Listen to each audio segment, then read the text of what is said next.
Welcome, dear soul, to this sacred journey through the night. As you settle into comfort, allow your breathing to slow and deepen. Tonight, we travel together through ancient wisdom that has guided seekers for over 2,500 years. In the mountains of Tibet, where prayer flags flutter in the eternal wind, monks have discovered secrets that make the human spirit unbreakable. Not through hardness, but through flexibility. Not through fighting, but through flowing. Tonight, these timeless teachings will wash over you like a gentle stream, seeping into your consciousness as you rest. Let your eyes close softly. Feel your body sinking into complete relaxation. Your only task is to listen, to breathe, and to allow these ancient seeds of wisdom to plant themselves in the fertile soil of your peaceful mind. Principle 1. Words can never really hurt you. Our first journey begins in the misty mountains of ancient Tibet, where monasteries clung to cliffsides like jewels scattered across stone. In one such monastery lived a young monk named Tenzin, whose story would teach us the first principle of becoming truly unshakable. This isn't just a story from long ago. It's a mirror that will show you something profound about your own inner strength. Something you've always possessed, but perhaps never recognized. Every morning, as the first golden rays of sunlight pierced through the mountain mist, Tenzin would wrap his saffron robes around himself and begin the winding descent to the village below. His wooden alms bowl, smooth from countless hands, would rest gently in his palms as he walked the ancient stone path that generations of monks had worn smooth with their footsteps. The mountain air was thin and pure, carrying the scent of pine and the distant sound of prayer flags fluttering in the eternal wind. The village nestled in the valley was home to simple people, farmers who worked the terraced fields, herders who guided their yaks across high meadows, and shopkeepers who sold the necessities of mountain life. Most of these villagers held deep respect for the monks, understanding that these men had dedicated their lives to something beyond the ordinary concerns of daily existence. They would bow their heads slightly when Tenzin passed, offering rice, vegetables, or tea with genuine warmth. But there was one man in this village whose heart had grown hard with disappointment. Norbu was a merchant who had once traveled far and wide, bringing goods from distant lands to sell in mountain villages. His shop had been filled with colorful fabrics, exotic spices, and treasures from places most villagers had only heard about in stories. But a series of failed ventures, dishonest partners, and simple bad luck had slowly drained away his wealth and, more tragically, his faith in the goodness of the world. Now Norbu's shop stood nearly empty, its shelves holding only dust and bitter memories. His family had moved to the larger city below, unable to bear the shame of their reduced circumstances. He remained alone, his heart poisoned by resentment that had fermented like wine left too long in a broken barrel. And every morning, when young Tenzin passed by with his peaceful demeanor and gentle smile, something inside Norbu would twist with rage. "Lazy monk," Norbu would shout, his voice echoing off the stone walls of the narrow street. "Worthless beggar. Why don't you work like the rest of us, instead of living off others' kindness?" His words were sharp as mountain ice, designed to cut and wound. The other villagers would wince and look away, embarrassed by the daily spectacle but unsure how to intervene. But here's what made Tenzin remarkable, what made his response so powerful that it would eventually transform not just his own life, but the life of his tormentor and everyone who witnessed this daily drama. Tenzin never argued back. He never defended himself or explained why Nobu was wrong. He never hurried past or took a different route to avoid the confrontation. Instead, he would pause, place his palms together at his chest in a gesture of prayer, bow slightly toward the angry merchant, and continue on his way with the same serene expression he wore while meditating in the monastery's highest tower. The villagers couldn't understand it. How could someone absorb such poison day after day without it affecting them? How could harsh words that would have sent most people into rage or tears seem to simply pass through Tenzin like wind through an open window? They began to gather at a respectful distance each morning, not out of cruel curiosity, but out of genuine wonder at witnessing something they instinctively recognized as profound. This continued for months, through the brief mountain summer when wildflowers painted the hillsides in impossible colors, through the golden autumn when prayer flags snapped more fiercely in the cold wind, and into the harsh winter when snow made the path treacherous and the air so thin that each breath was visible as a small cloud. Still, every morning brought the same ritual, angry words hurled like stones, and peaceful acceptance that seemed to swallow those words without a trace. Then came the morning that would change everything. A small girl named Pema, no more than 7 years old, had been watching this daily exchange from behind her grandmother's vegetable stall. Children, with their natural wisdom and unfiltered curiosity, often see truths that adults miss. This particular morning, as Tenzin made his way back up the mountain path, little Pema broke away from her grandmother and ran after him, her small legs working hard to keep up with his steady pace. "Master Tenzin," she called, her breath coming in small puffs in the cold air.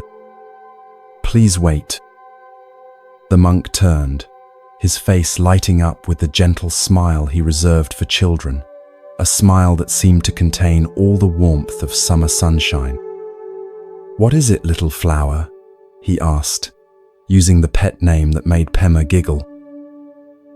"I have a question that keeps me awake at night," she said with the seriousness that only children can bring to truly important matters. "When the angry man says those mean things to you every morning, why don't they hurt you? When other children say mean things to me, my chest feels tight and my eyes want to cry. But you always look so peaceful, like you're listening to beautiful music instead of ugly words." Tenzin's eyes crinkled with understanding. Here was a question that deserved more than words. It deserved a demonstration that would plant a seed of wisdom in this young heart. He looked around and spotted a smooth, flat stone on the path, worn round by countless seasons of rain and wind. "Come with me, Pema," he said, taking her small hand in his. "I want to show you something." He led her to the monastery's meditation pond, a perfect circle of water that reflected the sky so clearly it seemed like a window into heaven itself. The water was so still that every cloud, every bird that passed overhead, every branch that swayed in the breeze was captured in perfect detail on its surface. It was a mirror of such clarity that visitors would often stand in silent amazement, feeling as if they were looking down into another world. "Watch very carefully, little one," Tenzin said softly, his voice barely above a whisper. He held up the stone so Pema could see it clearly, smooth and grey, about the size of a child's fist. Then, with a gentle underhand motion, he threw it into the center of the pond. The stone hit the water with a splash that seemed to shatter the perfect reflection into 1,000 dancing pieces. Ripples spread outward in perfect concentric circles, each one growing larger and fainter as it traveled toward the pond's edges. The beautiful reflection of clouds and sky was completely gone, replaced by a constantly shifting pattern of light and shadow. For a moment, the peaceful mirror had become a chaos of movement. Pema watched with wide eyes as the ripples continued their journey across the water's surface. But then something magical began to happen. Gradually, almost imperceptibly at first, the ripples began to grow smaller. The wild motion began to settle. The water started to remember its true nature. And then, as if by miracle, the pond returned to perfect stillness. The sky reappeared in its depths, clear and undisturbed. A single white cloud drifted across the reflected heavens, and a bird's shadow passed over the water like a blessing. It was as if the stone had never been thrown at all. "Do you see?" Tenzin asked, his voice warm with the joy of a teacher who knows his student is about to understand something beautiful. The angry merchant's words are like that stone. They hit the pond of my mind and create ripples. I'm human after all, and harsh words do create an initial disturbance. But here's what I've learned through many years of practice and many more years of mistakes. He paused, allowing the child to lean closer, her face bright with curiosity. The ripples are not the pond. The disturbance is not who I am. Just as this water returns to stillness because that is its deepest nature, my mind returns to peace because that is its deepest nature. The merchant's anger lives in his heart, not mine. His words can create temporary ripples, but they cannot change what I truly am. Little Pema's eyes widened as the understanding began to dawn. So the mean words can't really hurt you because you know they're just ripples. Her voice held that tone of wonder that comes when a profound truth clicks into place. Exactly, dear child. And here's the most beautiful part of all. When we don't hold on to the ripples, when we let them naturally fade away just as this pond did, our hearts remain open. We can even feel compassion for the person throwing stones, because we understand that their anger comes from their own pain, their own suffering. Tenzin knelt down so he was at Pema's eye level, his hands resting gently on her shoulders. Think about Norbu, the merchant who shouts at me each morning. Do you think he was always angry? Do you think he came into this world with hatred in his heart? Pema shook her head, her intuition telling her that no one is born with such bitterness. I remember when he first came to our village, Tenzin continued. He was younger then, full of dreams and energy. His shop was bright with colors and alive with the stories of his travels. He would speak of distant lands with such joy that children would gather just to listen. But disappointment after disappointment wore away at his hope, like wind and rain wearing down a mountain. Now his pain is so great that it spills out onto anyone who reminds him of what he's lost. But why do you remind him of what he's lost? Pema asked, her young mind working to understand the complexities of human nature. Because when he sees me walking peacefully, content with simple robes and a wooden bowl, It reminds him of a time when he thought happiness came from having many possessions. My contentment reflects his discontent, just as this still pond reflects the sky. He's not really angry at me. He's angry at his own pain, his own lost dreams. Understanding this helps me respond with compassion instead of defensiveness. Buddha taught us that peace comes from within. Do not seek it without. This ancient wisdom was living proof before young Pema's eyes. Tenzin had found a peace so deep that nothing external could disturb it for long. Not harsh words, not unfair treatment, not even daily doses of someone else's poison. But how do you make the ripples go away? Pema asked, her question cutting straight to the heart of practical wisdom. When someone says mean things to me, the hurt feeling stays for a long time. Tenzin smiled, recognizing in this child's question the same struggle that every human faces. The secret is not to fight the ripples or pretend they're not there. When harsh words hit your mind, you might feel hurt, anger, or sadness, and that's perfectly natural. The mistake is thinking that these feelings define you or that you must hold on to them. He picked up another small stone and held it in his palm. "Watch again," he said, and gently tossed it into the pond. Again the ripples spread. Again the perfect reflection was disturbed. Now, what would happen if I jumped into the pond and tried to smooth out the ripples with my hands? Pema giggled at the image. "You'd just make more ripples." Exactly. Fighting the ripples creates more disturbance. But if I simply wait and trust in the water's nature. They watched together as the pond once again returned to perfect stillness. "This is what meditation teaches us," Tenzin explained. "We learn to observe our thoughts and feelings without being swept away by them. We learn to trust that our deepest nature, like this pond, is peace. When someone throws stones, harsh words, unfair treatment, criticism, we feel the initial splash, but we don't jump in and thrash around trying to fix it.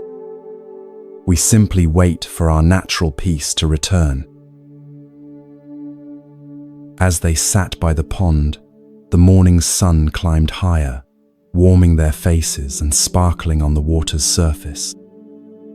Other monks had begun their daily activities, some tending the gardens, others copying sacred texts, still others preparing for the day's teachings.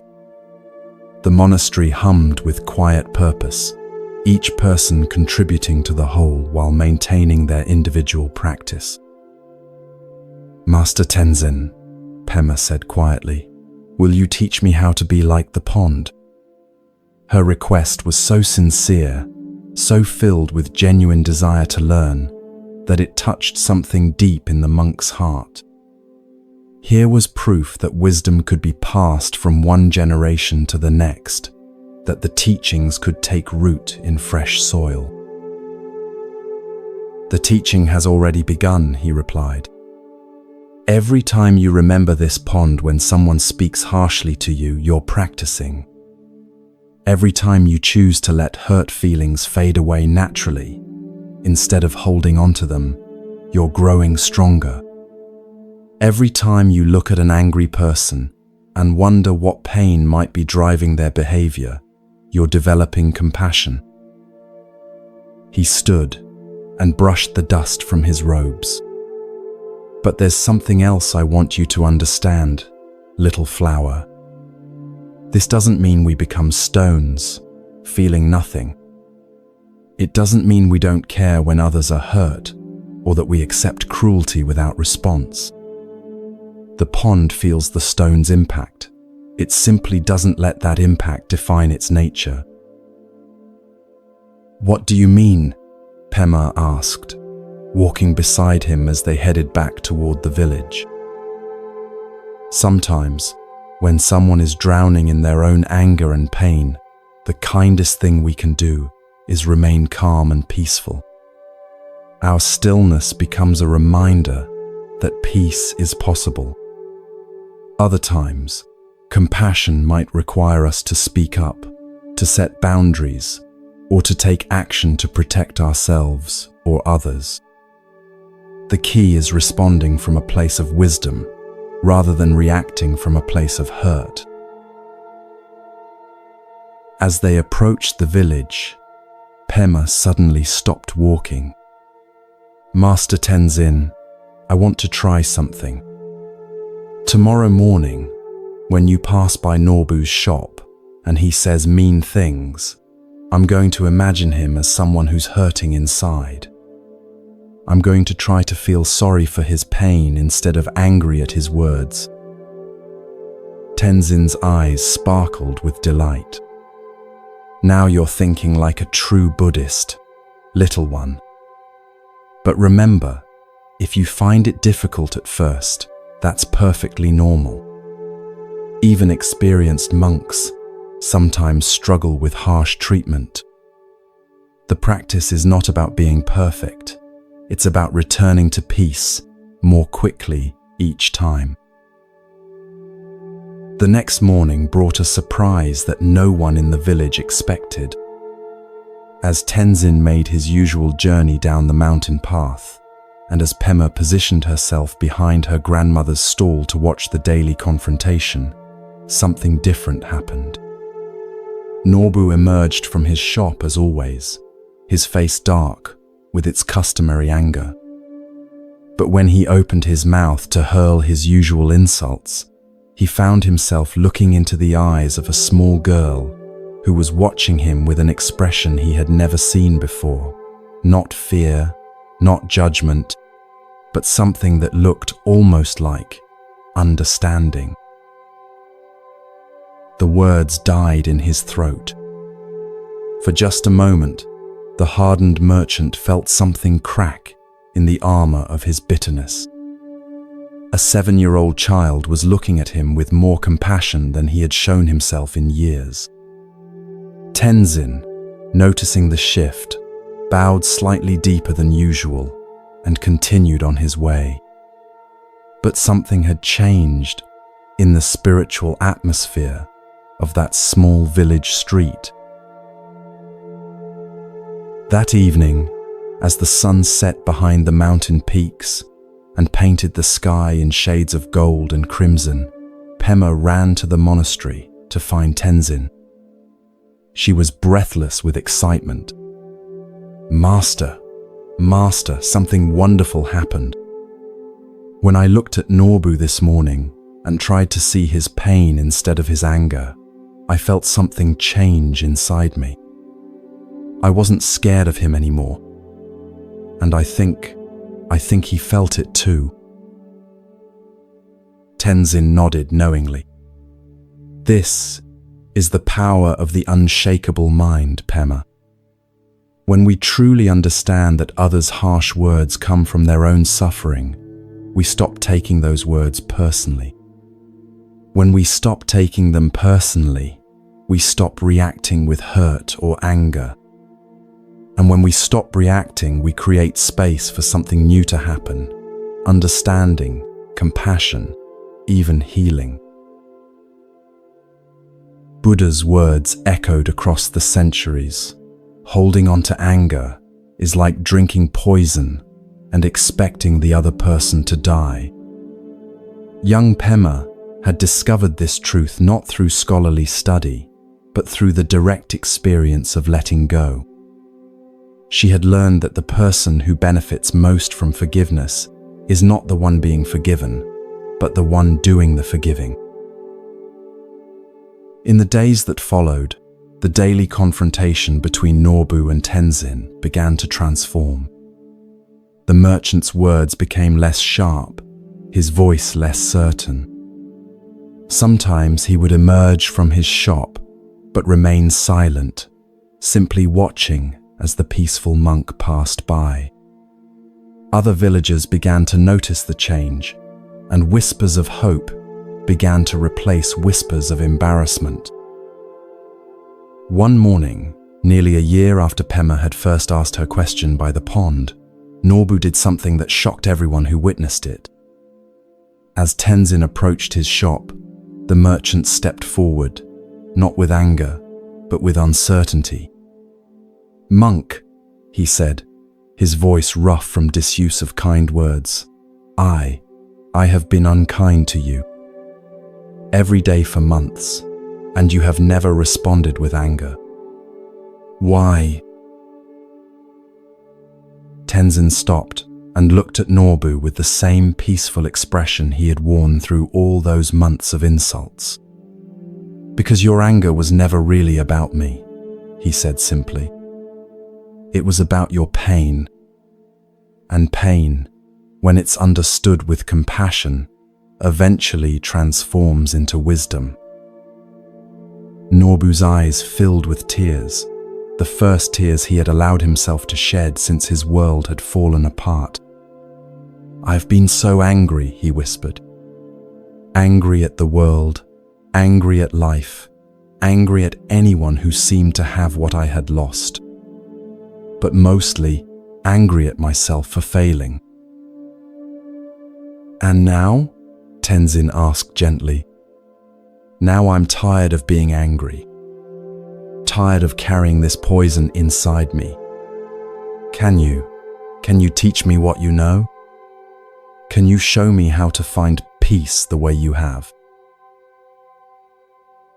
This is the miracle that happens when we learn to be like the pond, unshakeable in our deepest nature, able to return to peace, no matter what stones are thrown into our consciousness. We don't just protect ourselves from others' negativity. We create possibilities for transformation that wouldn't exist if we responded with anger to anger, hurt to hurt. The first principle of becoming unshakeable is this: understand that harsh words and cruel treatment say more about the person giving them than about you. When someone tries to disturb your peace, they're usually broadcasting their own pain. You can choose to receive that broadcast and let it disturb your inner stillness, or you can let it pass through you like ripples on water, returning to your natural state of peace. As you drift towards sleep tonight, carry with you the image of that monastery pond. Remember that your deepest nature, like the water's deepest nature, is stillness and peace. Tomorrow, when someone speaks harshly or treats you unfairly, you'll have a choice. You can let their pain become your pain, or you can remain centered in your own peace, and perhaps, like Tenzin, create space for healing to occur. The ripples are not the pond. The disturbance is not who you are. Rest now in the knowledge that nothing, no harsh word, no unfair treatment, no one else's anger, can permanently disturb the peace that is your birthright. You are unshakable because your true nature is as constant as water's ability to return to stillness, as reliable as the sun's ability to rise each morning, as eternal as the love that moves through all things.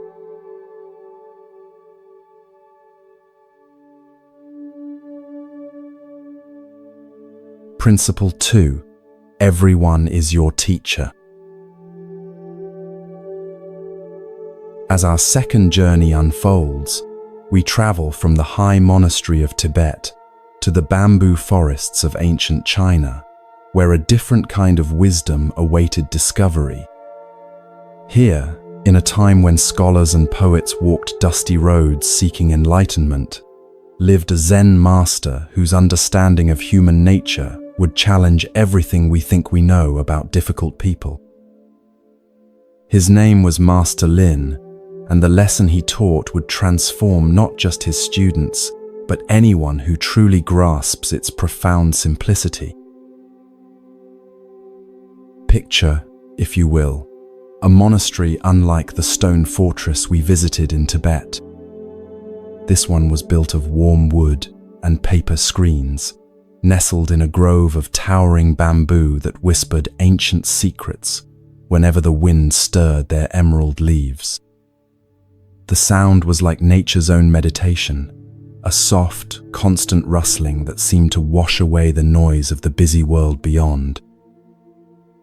Students came here from across the vast expanse of China, some traveling for months along dangerous mountain passes and through bandit-infested valleys, all seeking something that couldn't be found in books or bought with gold.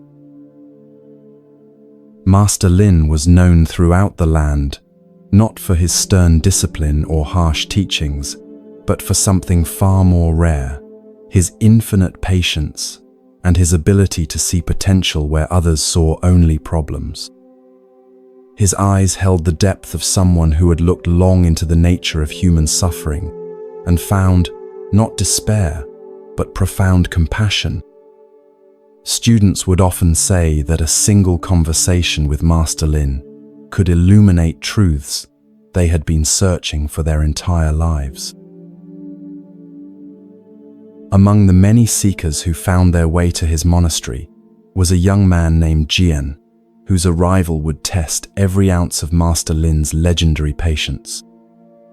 Jian was brilliant. There was no denying that.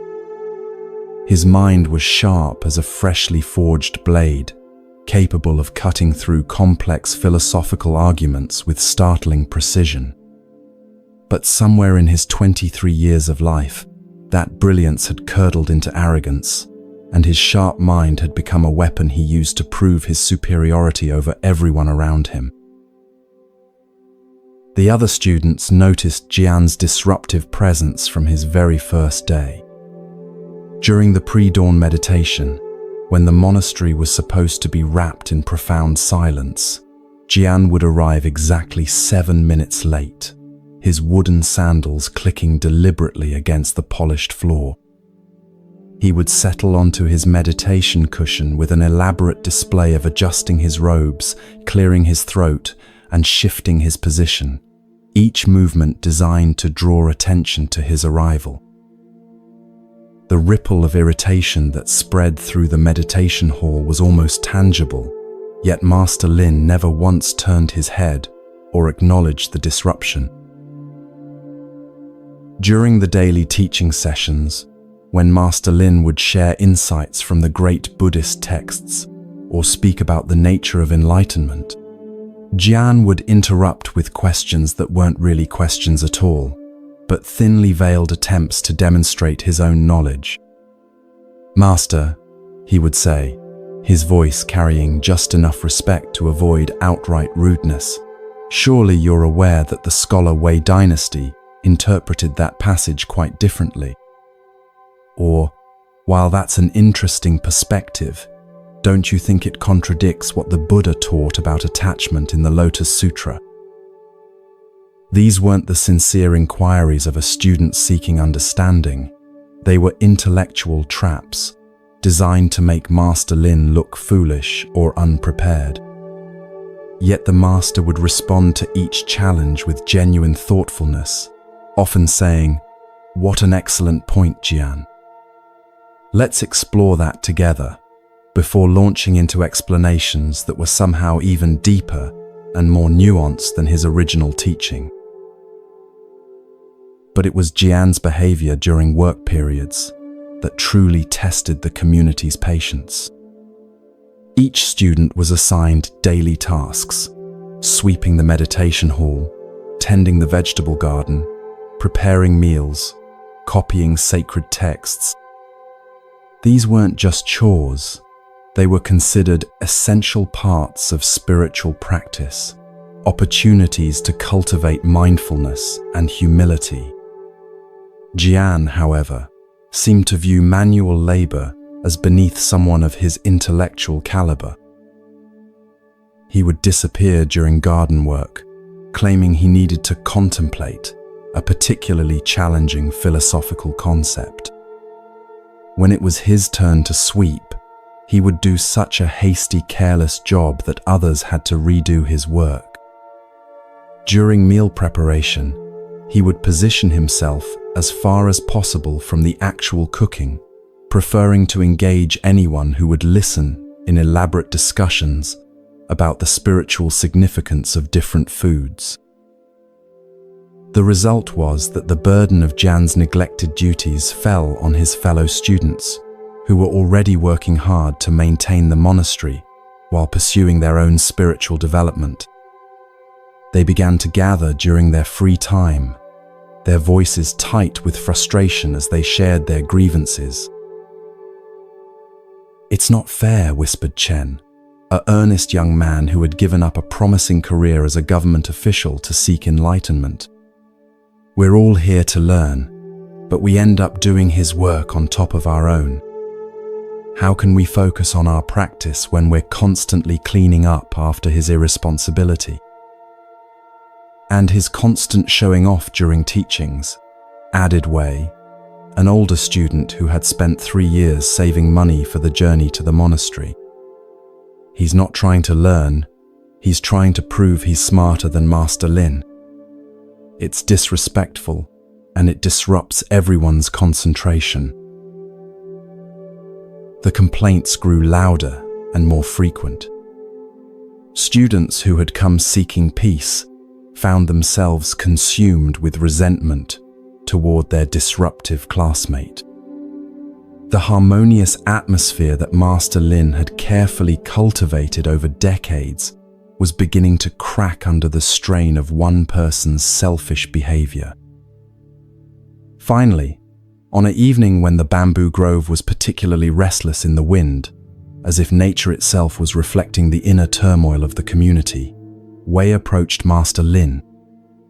The master was sitting in his favorite spot, a small wooden platform overlooking the monastery's pond, where lotus flowers floated like prayers made visible.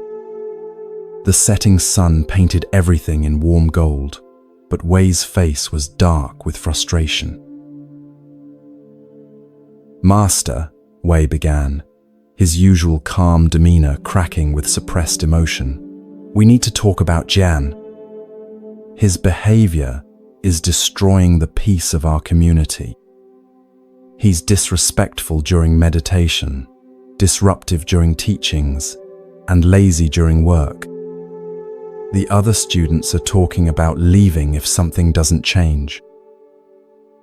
Master Lin nodded slowly, his eyes never leaving the lotus blossoms that swayed gently in the evening breeze. "Tell me, Wei," he said, his voice as calm as still water, "what has Jian taught you?" Wei blinked in confusion. I don't understand, Master. What could I possibly learn from someone who shows no respect for our practice?" Master Lin smiled, not the gentle, approving smile he usually wore, but something deeper, tinged with a knowledge that seemed to encompass all of human nature's complexity. "Come," he said, rising from his meditation cushion. "Let me show you something." He led Wei to the monastery's garden, where an ancient pine tree stood silhouetted against the darkening sky. This tree was famous throughout the region, not for its beauty, though it was indeed beautiful, but for its resilience. For over 200 years, it had endured mountain storms that had felled trees twice its size. Its trunk was gnarled and twisted, bent by decades of harsh winds, yet it had grown strong and magnificent, its branches reaching toward heaven with unshakable determination. "This tree," Master Lin said, running his weathered hand along the deeply grooved bark, "do you think it curses the storms that have shaped it? Does it resent the harsh winds that bent its trunk and stripped its needles? Does it wish it had lived in a greenhouse, protected from all difficulties? Wei stared at the ancient pine, beginning to sense that his teacher was leading him toward an understanding that would challenge everything he thought he knew about obstacles and difficulties. "No, Master," he said slowly. "The storms made it strong." "Exactly," Master Lin said, his voice carrying the satisfaction of a teacher whose student was beginning to glimpse the truth. This tree didn't become magnificent despite the storms. It became magnificent because of them. Each harsh wind that bent its branches forced it to sink deeper roots. Each winter that stripped its needles taught it to conserve energy and grow stronger. Every challenge that could have destroyed it instead became part of what made it beautiful. Wei was beginning to understand, but the implications of Master Lin's teaching were so radical that his mind resisted them. "But Master," he protested, "surely you're not saying that Jian's disruptive behavior is good for us?" Master Lin's eyes twinkled with something that might have been amusement. "Tell me, Wei, before Jian arrived at our monastery, how patient were you? How deep was your compassion for difficult people? How strong was your commitment to your practice when it wasn't convenient or comfortable?" The questions hit Wei like physical blows. He had always considered himself a patient person, but he realized now that his patience had never been truly tested. Living in the monastery before Jian's arrival had been pleasant, peaceful, easy. Everyone was dedicated, respectful, kind. It was simple to be patient with people who never challenged your patience. "Jian," Master Lin continued, "is showing you exactly where your spiritual practice is still shallow. He's revealing the places where your peace depends on external conditions rather than inner strength. He's teaching you the difference between conditional kindness and unconditional compassion." Wei felt something shift inside his chest, a loosening of the tight knot of resentment he had carried for months. "You're saying that my anger toward Jian is really about my own spiritual limitations?" "I'm saying that Jian is holding up a mirror," Master Lin replied. "And what you see in that mirror, the impatience, the judgment, the desire to control how others behave, these are the things that are blocking your path to enlightenment. Without Jian, you might have spent years thinking you were more advanced than you actually are." Buddha taught that, when watching after yourself, you watch after others. When watching after others, you watch after yourself. In this ancient wisdom lay the key to understanding why every person we encounter, especially the difficult ones, are our teachers in disguise. "But what about the practical problems?" Wei asked, his logical mind still struggling with this new perspective. "What about the disrupted meditations, the extra work, the disrespectful questions? How do we handle those things if we're supposed to see Jian as a teacher?" Master Lin nodded approvingly. "Now you're asking the right question. Seeing someone as a teacher doesn't mean becoming passive or accepting harmful behavior. It means responding to challenges with wisdom instead of reacting with emotion." He gestured toward the monastery, where warm light glowed from the windows and the sound of evening chanting drifted on the wind. When Jian disrupts meditation, instead of feeling angry, we can practice deeper concentration. When he asks challenging questions, instead of feeling defensive, I can explore my teachings more deeply. When he avoids work, instead of resenting him, We can practice generosity by picking up his tasks. But doesn't that just enable his bad behavior? Wei protested. Does the tree enable the storm by bending with the wind instead of breaking? Master Lin asked. Sometimes the most powerful response to destructive behavior is to remain centered and peaceful. Sometimes compassion requires setting boundaries. The key is acting from wisdom rather than reacting from emotion. As they walked back toward the monastery, Wei found himself seeing everything differently. The students he had viewed as victims of Jian's behavior now appeared to him as people being offered a profound opportunity for growth. The disruptions he had seen as obstacles to spiritual progress now looked like perfect training grounds for developing unshakable peace. Master, Wei said quietly, what about Jian himself? If we're all learning from him, what is he learning? Is he benefiting from his own behavior? Master Lin stopped walking and turned to face his student. Now you're beginning to see with true compassion. Jian is the most isolated person in our community. His arrogance is a wall he's built to protect a heart that's afraid of being found inadequate. His disruptions are desperate attempts to feel important, to matter. He's teaching you patience and compassion, yes, but what he's learning is much harder. What is he learning? He's learning that no amount of intellectual brilliance can substitute for genuine human connection. He's learning that trying to prove your worth through superiority only leads to loneliness.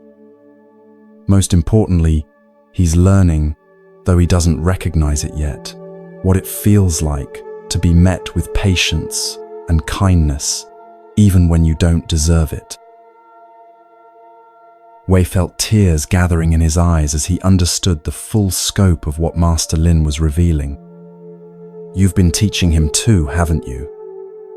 All those times when you responded to his disrespect with patience, when you answered his trap questions with genuine wisdom, you were showing him what unconditional compassion looks like.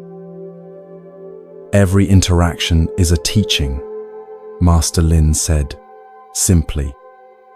When we respond to difficulty with wisdom instead of reactivity, we plant seeds. We may never see those seeds sprout, but that doesn't make the planting less important. In the days that followed Wei's conversation with Master Lin, something remarkable began to happen in the monastery. As Wei shared the master's teaching with the other students, their entire relationship with Jian began to transform. Instead of seeing him as an obstacle to their spiritual progress, they began to see him as an essential part of it. When Jian arrived late to meditation, instead of feeling irritated, the students used his disruption as a reminder to sink deeper into their own concentration. When he asked his challenging questions during teachings, instead of viewing them as disrespectful interruptions, they listened carefully to Master Lin's responses, learning not just about Buddhism but about how to handle difficult people with grace. Most remarkably, when Jian avoided his work duties, the other students began volunteering to take on extra tasks, not with resentment, but with genuine compassion for someone who was clearly struggling with his own inner conflicts. They began to see his laziness not as selfishness, but as a symptom of someone who had never learned the joy of serving others. This shift in perspective had an unexpected effect on Jian himself. For months, he had been feeding off the irritation and resentment of his fellow students. Their reactions had confirmed his belief that he was superior to them, that their spiritual practice was shallow and easily disturbed. But as their responses changed, the energy that fueled his disruptive behavior began to dissipate. It's difficult to maintain arrogance when everyone around you responds to your worst behavior with compassion. It's hard to feel superior when people meet your selfishness with generosity. Slowly, almost imperceptibly, Jian's rigid defenses began to crack. The breakthrough came on a spring morning when the bamboo grove was alive with new growth. Jian had once again failed to show up for his assigned garden work, leaving the others to weed the vegetable plots alone. But this time, instead of grumbling about his absence, the students worked in peaceful silence, grateful for the opportunity to practice mindfulness while their hands moved among the growing plants.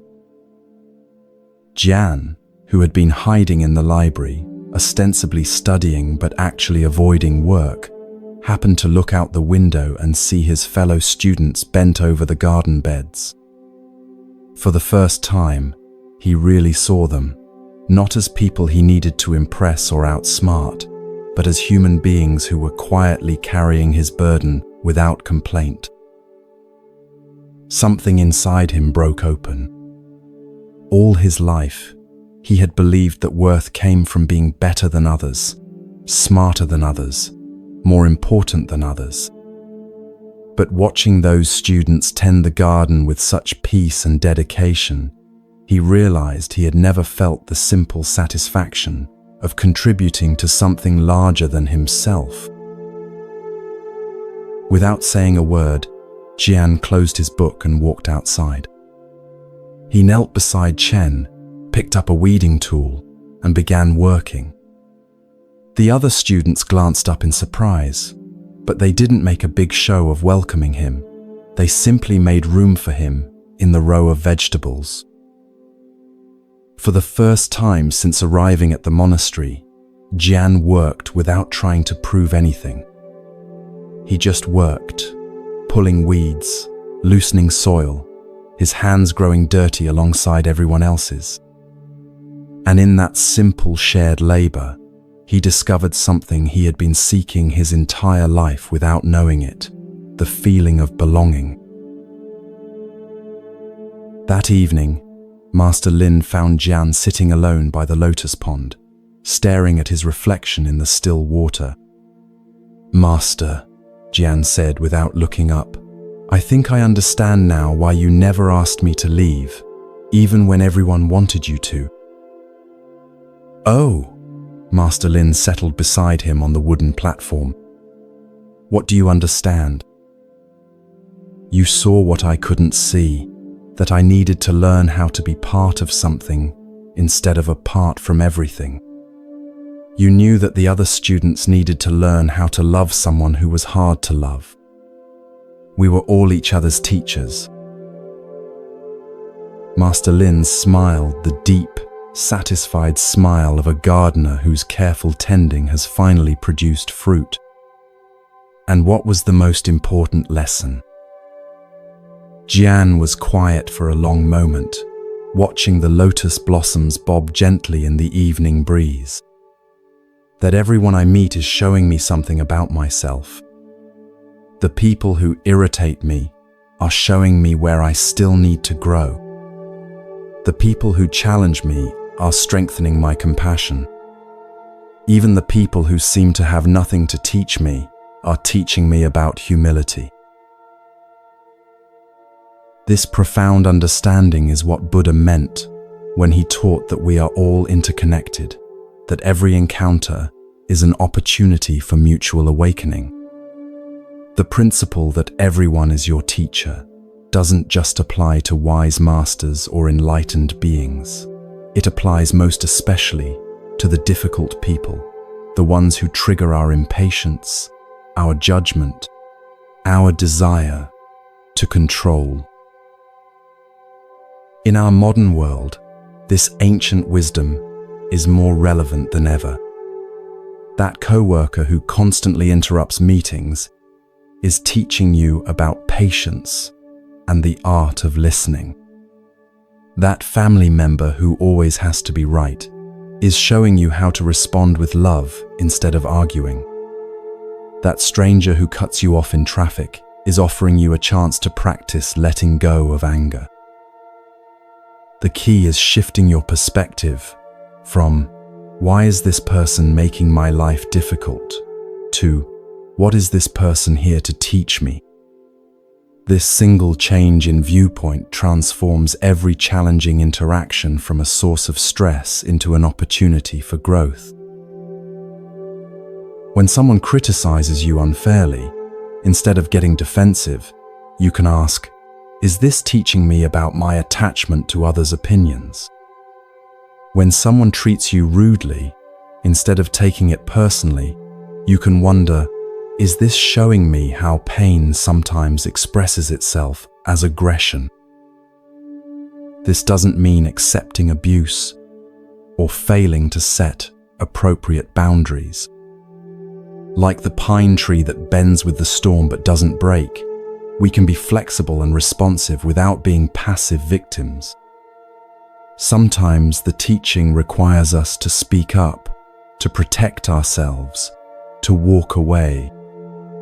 But we can do these things from a place of wisdom rather than reactivity, from strength rather than weakness.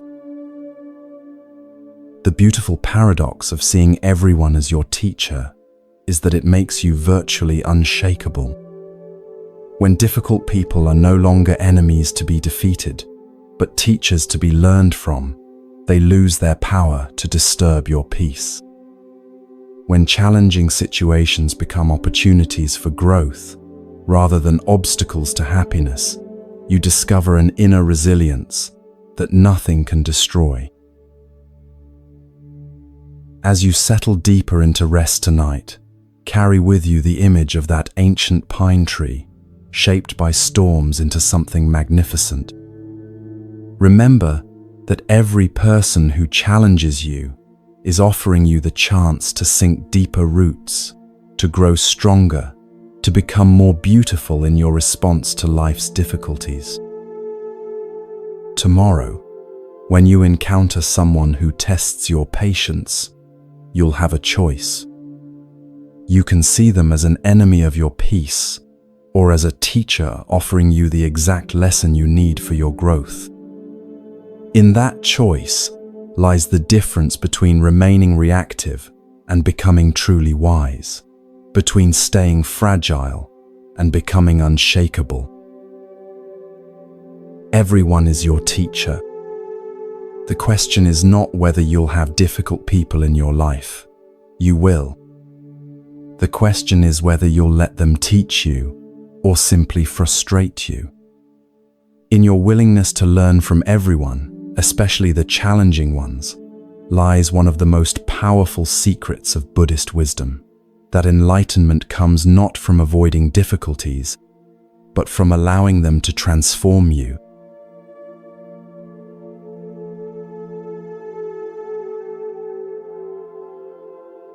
Principle 3. Transform envy into inspiration. From the bamboo groves of Master Lin's monastery, our journey now carries us to the bustling marketplaces of ancient India, where the very foundations of Buddhist wisdom were first laid. Here, beneath the scorching sun, and among the calls of merchants hawking their wares, we discover a truth so powerful it can transform one of humanity's most destructive emotions into a force for profound personal growth. This is the story of two monks whose different responses to the same situation would reveal the third principle of becoming unshakable. In the great trading city of Vaishali, where caravans from distant lands converged to exchange silk, spices, and precious gems, stood a modest monastery that served as a refuge for wandering monks. The monastery was simple, just a collection of small wooden huts surrounding a central courtyard, where a single Bodhi tree provided blessed shade from the relentless Indian sun. Unlike the mountain retreats we visited, this monastery existed in the heart of human activity, where the spiritual and material worlds collided daily in a symphony of commerce, ambition, and desire. Two young monks, Tao and Ananda, had arrived at this monastery on the same dusty road, both seeking to deepen their understanding of the Buddha's teachings. They were similar in many ways, both intelligent, both dedicated to their spiritual practice, both having left comfortable family lives to pursue enlightenment. Yet their responses to the world around them would prove to be as different as fire and water. Tao was a serious young man whose shaved head and intense dark eyes reflected his earnest dedication to Buddhist principles. He had memorized vast portions of the sacred texts and could recite complex philosophical arguments with precision that impressed even the monastery's elder monks. His meditation practice was disciplined and rigorous. He would sit motionless for hours, his back straight as a mountain peak, his breathing so controlled it barely stirred the air around him. Yet for all his dedication, there was something rigid about Tao's approach to enlightenment, something that suggested he viewed spiritual progress as a competition to be won, rather than a journey to be experienced. Ananda, by contrast, approached his practice with a lightness that some mistook for lack of seriousness. He laughed easily, asked questions that revealed genuine curiosity rather than desire to impress, and seemed to find wonder in the simplest aspects of monastery life. When he meditated, his face held a gentle smile, as if he were visiting with an old friend. When he studied the texts, he would often pause to gaze out the window, apparently lost in contemplation of how the teachings applied to the bustling life beyond the monastery walls. The monastery's location in the heart of Vaishali meant that the monks regularly encountered the full spectrum of human fortune and misfortune.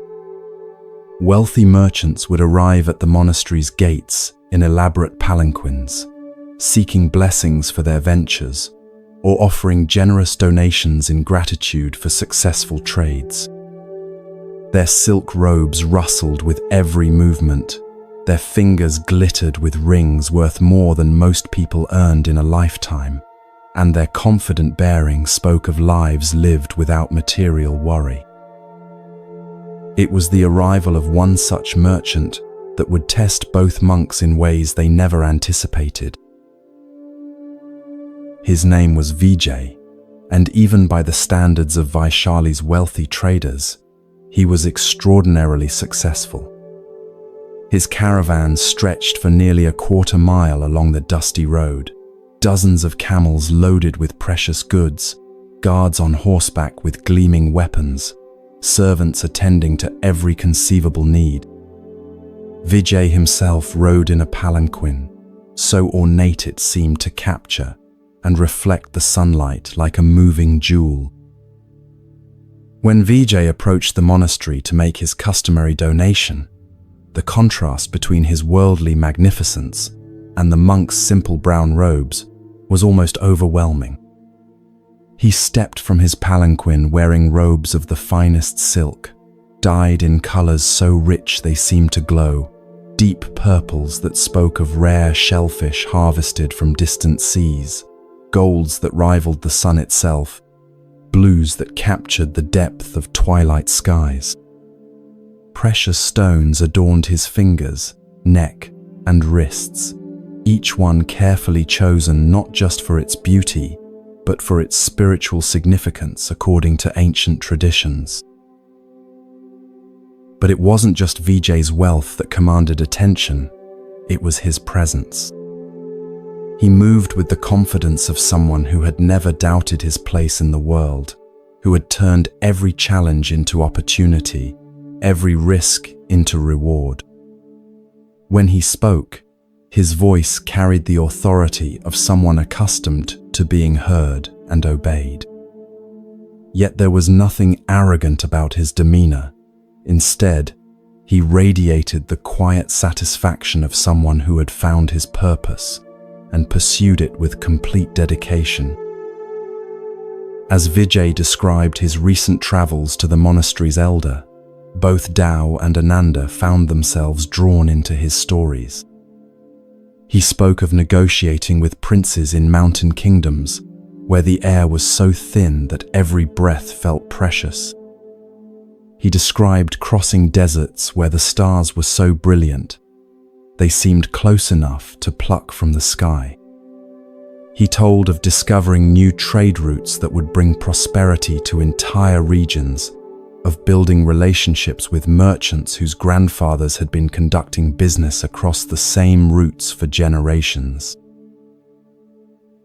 "Next month," Vijay said, his eyes sparkling with anticipation, "I leave for the Spice Islands beyond the Eastern Sea.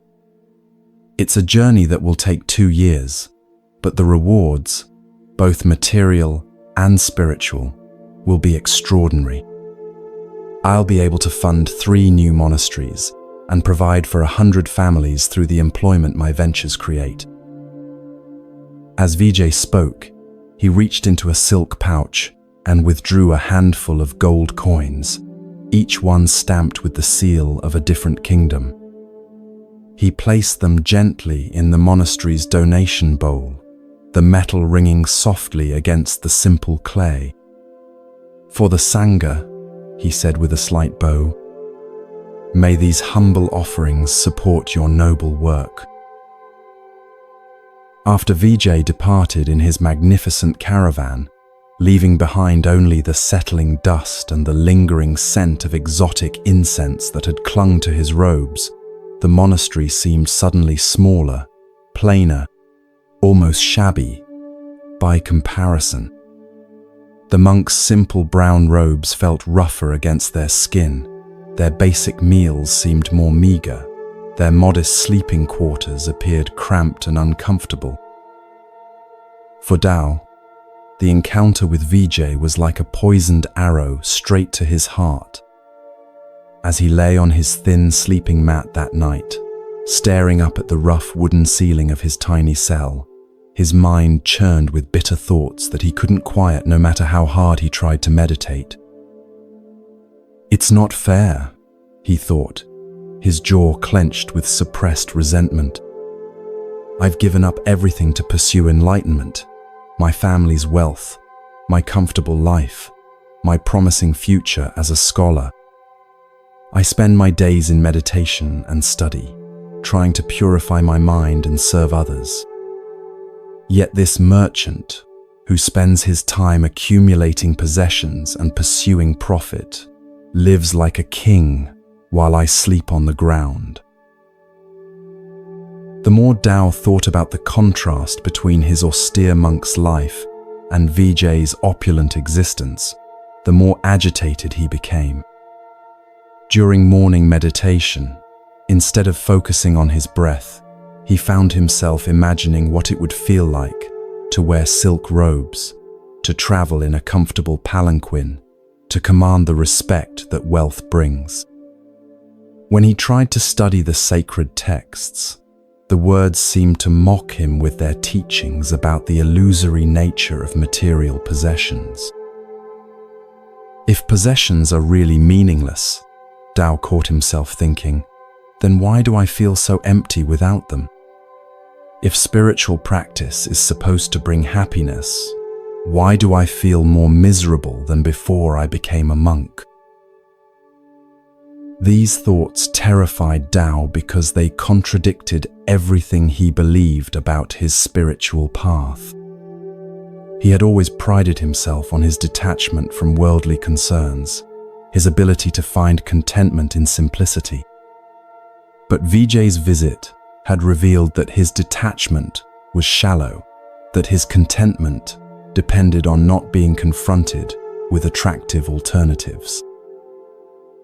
Day by day, Tao's envy grew like a thorny vine, wrapping itself around his peace and choking out his joy. He became irritable with his fellow monks, critical of the monastery's conditions, resentful toward anyone who seemed happier than he felt. His meditation practice, once a source of deep satisfaction, became a struggle against intrusive thoughts about wealth and comfort.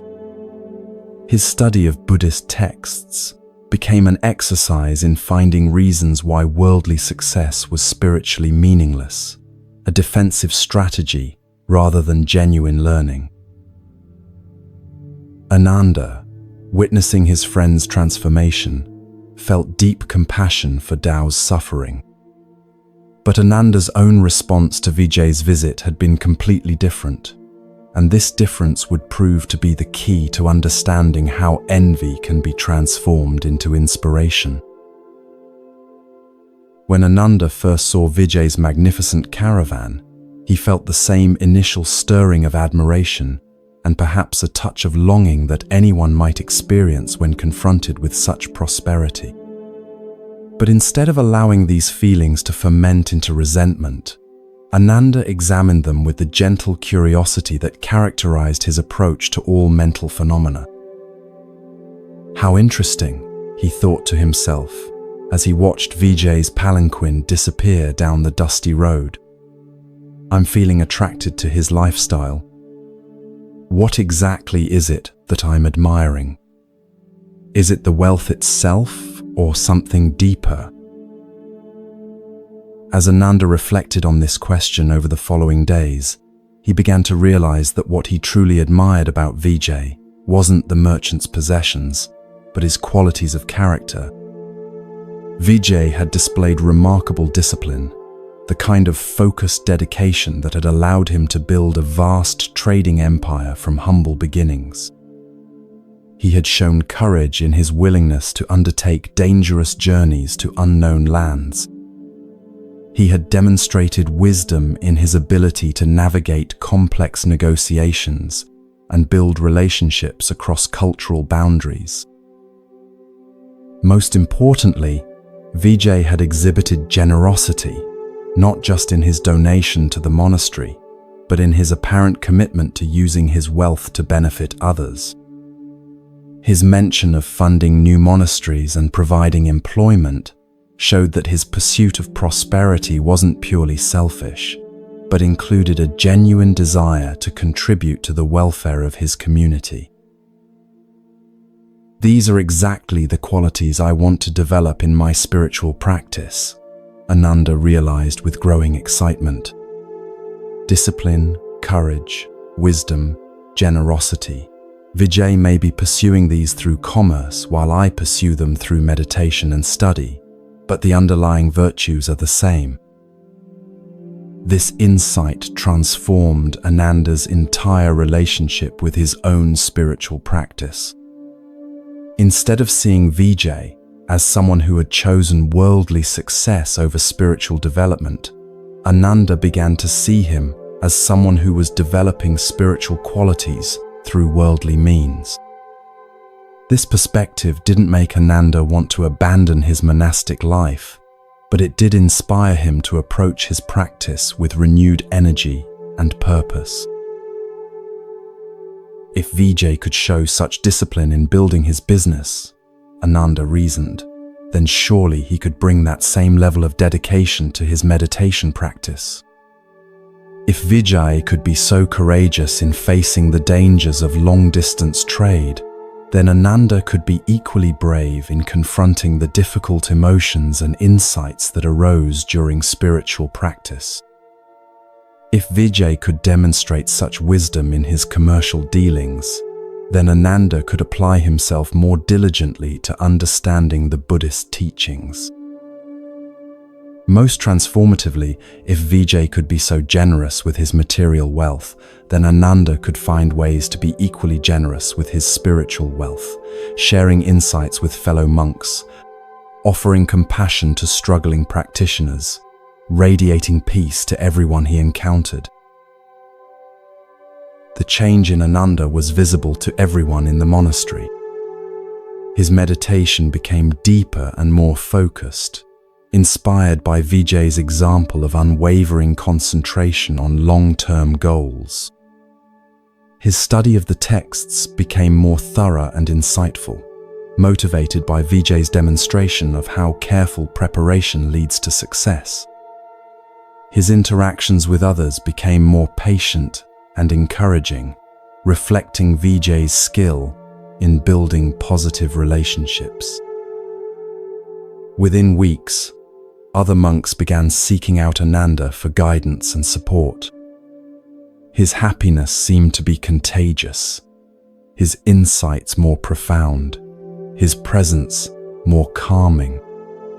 Paradoxically, by allowing himself to be inspired by a wealthy merchant's worldly success, Ananda had become a more successful spiritual practitioner. The contrast between the two monks' responses to the same situation illustrates one of Buddhism's most profound teachings about the nature of suffering and happiness. Buddha taught, "Do not be jealous of others' good qualities, but out of admiration, adopt them yourself." This simple instruction contains the key to transforming one of our most painful emotions into one of our most powerful tools for growth. Envy arises when we focus on what others have that we lack, their possessions, their success, their relationships, their apparent happiness. This focus creates a sense of scarcity, a feeling that there isn't enough good fortune to go around, that someone else's gain somehow diminishes our own possibilities. Envy makes us smaller, more bitter, more focused on what's missing from our lives rather than what's present. But when we shift our attention from what others have to how they got it, from their external circumstances to their internal qualities, envy transforms into inspiration. Instead of feeling diminished by others' success, we feel motivated to develop the same virtues that led to their achievements.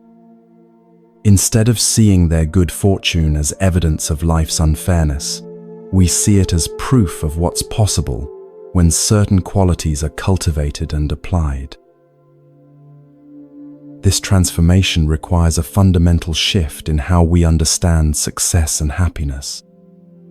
Most envy is based on the assumption that external circumstances determine internal states, that people are happy because they're wealthy, loved because they're attractive, fulfilled because they're successful. But Buddhist wisdom teaches the opposite, that internal qualities create external circumstances, that happiness comes from within and then attracts favorable conditions. When we understand this principle, every person we envy becomes a teacher, showing us which qualities we need to develop. The colleague who gets promoted reveals the importance of dedication and skill. The friend in a happy relationship demonstrates the value of compassion and communication. The neighbor with a beautiful garden shows us what patience and consistent effort can accomplish. Several months after Vijay's visit, the merchant returned to Vaishali. His eastern journey had been even more successful than anticipated, and his caravan was now loaded with spices, silks, and treasures from distant islands. But more than his material wealth, what struck the monks was the change in Vijay himself. He seemed more peaceful, more wise, more deeply content than before.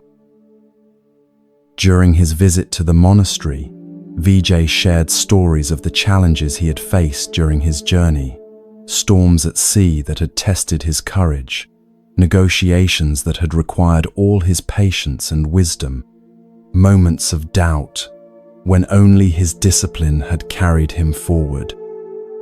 Every difficulty became a teacher, he said. Every obstacle became an opportunity to grow stronger. As Tao listened to these words, something shifted inside him.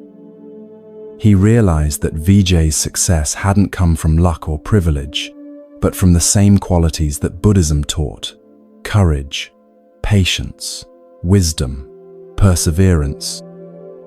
The merchant had been following a spiritual path all along, just not in the way Tao had expected. For the first time in months, Tao felt his envy begin to dissolve. In its place arose a new appreciation for his own path and a genuine admiration for Vijay's journey. He began to see that there are many ways to cultivate virtue, many paths to wisdom, many opportunities for growth, and that comparing his path to others had been blocking him from fully embracing his own. Ananda, watching his friend's transformation with joy, approached Tao after Vijay's departure. "What changed?" he asked gently. "I finally understood what you saw from the beginning," Tao replied. "I was so focused on what Vijay had that I couldn't see who he was.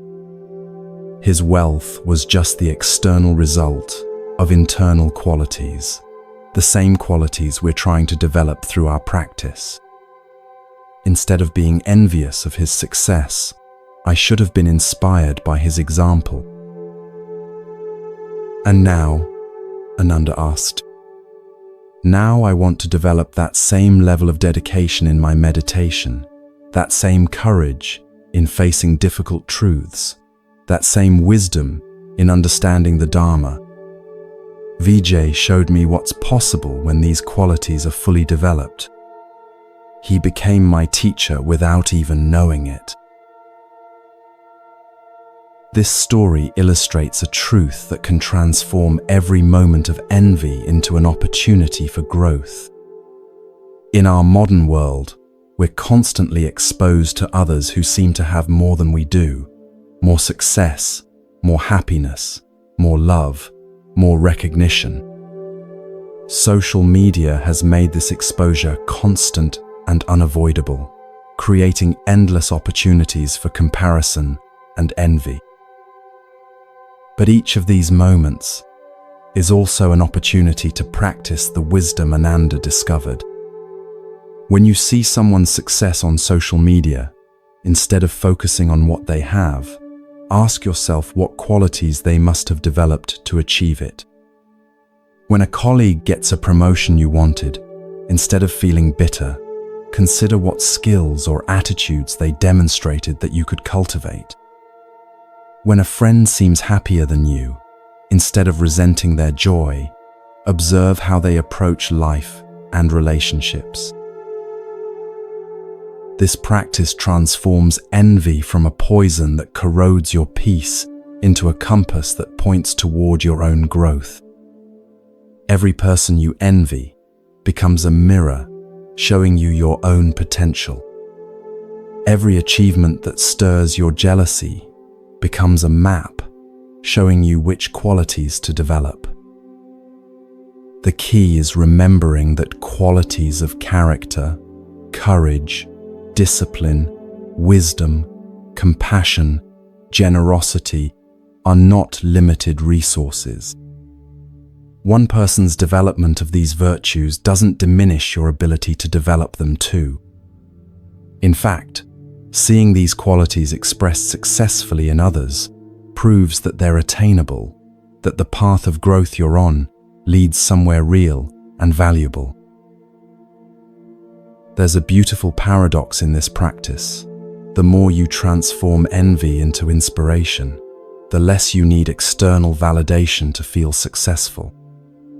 When you're focused on developing your own character, rather than comparing your circumstances to others, you find satisfaction in your growth, regardless of how it measures against others' achievements. You become unshakeable because your sense of worth comes from within, rather than from comparison. This doesn't mean becoming complacent or unambitious. Ananda didn't lose his drive to grow spiritually when he stopped envying Vijay. Instead, he became more motivated than ever. But his motivation came from inspiration rather than inadequacy, from love of excellence rather than fear of being left behind. As you rest tonight, bring to mind someone whose success has recently stirred feelings of envy in you. Instead of focusing on what they have that you lack, consider what qualities they must possess to have achieved what they've achieved. Ask yourself, how can I develop these same qualities in my own life, in my own way? Perhaps their success required exceptional dedication. How can you bring that same level of commitment to your own goals? Maybe they showed remarkable courage. Where in your life could you benefit from being braver? Possibly they demonstrated great compassion. How might you express more kindness in your daily interactions? When you wake tomorrow, you'll have a choice in how you respond to others' success. You can let their achievements make you feel smaller, or you can let them inspire you to become larger. You can use their good fortune as evidence that life is unfair, or as proof of what becomes possible when virtue is cultivated and applied. The third principle of becoming unshakable is this: transform every moment of envy into an opportunity for inspiration. See in others' successes not a reason for resentment, but a roadmap for your own development. Let their achievements light the way toward your own growth, rather than casting shadows on your self-worth. In this transformation lies one of the most liberating discoveries of the spiritual path, that everyone you meet is either a teacher showing you something to cultivate, or a mirror reflecting something you've already developed. Either way, every encounter becomes an opportunity for learning. Every comparison becomes a tool for growth. Every feeling of envy becomes a doorway to inspiration. In this way, you become truly unshakable, not because you never feel envy, but because you've learned to alchemize that feeling into gold.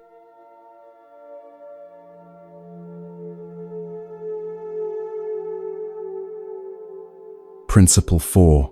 Be strict with yourself, gentle with others.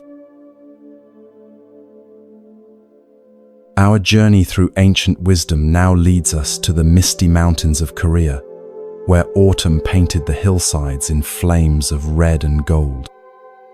Here, in a monastery perched like an eagle's nest on a cliff overlooking valleys thick with ancient pine forests, we encounter a teaching so profound, yet so simple, that it would revolutionize how we see both our own shortcomings and the failings of others. This is the story of Master Heimin and two students whose opposing approaches to self-discipline and compassion would illuminate the fourth principle of unshakable inner strength. The Monastery of Eternal Springs had earned its name from the natural hot springs that bubbled up from deep within the mountain, providing warmth even during the harshest Korean winters.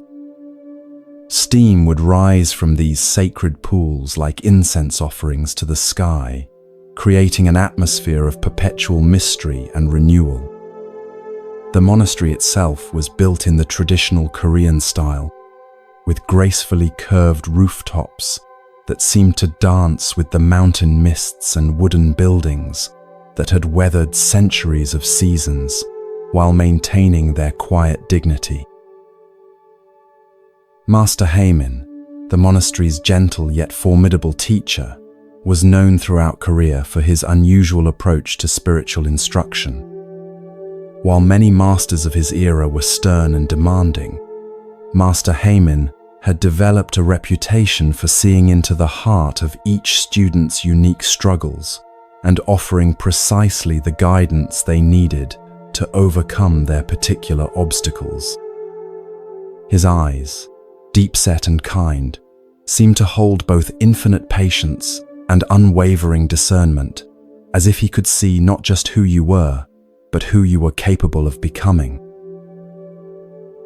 Among his many students were two young monks whose contrasting personalities would provide the perfect laboratory for exploring the delicate balance between self-discipline and compassion.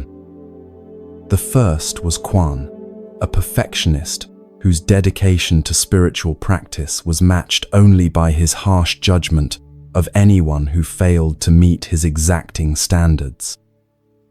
The second was Minsu, whose kind heart and gentle nature masked a troubling tendency towards self-criticism and personal laxity. Quan had arrived at the monastery with the intensity of someone fleeing from his own imperfections. As the eldest son of a wealthy merchant family, he had been groomed for success from childhood, taught that excellence was not just expected, but mandatory. Every aspect of his upbringing had reinforced the belief that worth was earned through achievement, that love was conditional upon performance, that any failing was a cause for shame. When he decided to become a monk, Quan brought this same merciless drive for perfection to his spiritual practice, but with a twist that made his presence difficult for everyone around him. Quan held himself to impossibly high standards, rising before dawn to meditate for hours, memorizing vast passages of Buddhist texts with machine-like precision, and performing every monastery duty with meticulous attention to detail. His own cell was immaculate, his few possessions arranged with geometric precision, his sleeping mat positioned at exactly the correct angle, his water bowl polished to mirror brightness. He fasted regularly, often skipping meals to demonstrate his detachment from bodily desires, and he could sit in meditation for longer periods than monks with decades more experience. But Quan's perfectionism came with a terrible cost. He applied the same ruthless standards to everyone around him. When a fellow student arrived late to morning meditation, Quan's disapproving glare could be felt across the entire hall. If someone made an error while reciting texts, Quan would correct them with barely concealed irritation. When monastery duties weren't performed to his exacting specifications, he would redo the work himself, making sure others noticed his superior efforts. How can they be so careless with their spiritual practice? Quan would mutter to himself as he swept floors that others had already cleaned, his jaw tight with frustration. Don't they understand that every moment wasted, every duty performed carelessly, every distraction entertained is an obstacle to enlightenment? If they can't even fold their robes properly, how can they hope to achieve liberation from suffering? The other students began to avoid Quan, not out of malice, but out of exhaustion. His constant criticism and implied superiority created an atmosphere of tension that seemed to defeat the very purpose of monastic community. Even his genuine achievements, his profound knowledge of the texts, his impressive meditation skills, his unquestionable dedication, were overshadowed by the uncomfortable feeling that he was keeping score of everyone's spiritual progress and finding them all lacking. Minsu represented the opposite extreme. Where Quan was harsh with others, Minsu was endlessly patient and forgiving. He had been raised by grandparents whose unconditional love had taught him to see the best in everyone, to make excuses for others' failings, to offer second and third and fourth chances to anyone who disappointed him. His natural compassion made him beloved by everyone in the monastery. Students sought him out for comfort when they struggled, and even the most difficult personalities seemed to soften in his presence. But Minsu's gentleness with others was matched by a troubling harshness toward himself. When he made mistakes, arriving late, forgetting a teaching, performing a task imperfectly, he would berate himself with a cruelty that would have shocked anyone who knew only his public kindness.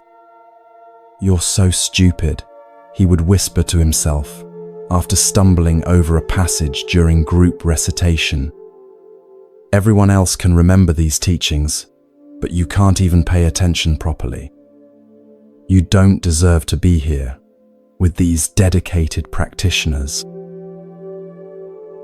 While Quan drove himself to excessive achievement, Minsu's self-criticism often paralyzed him into inaction.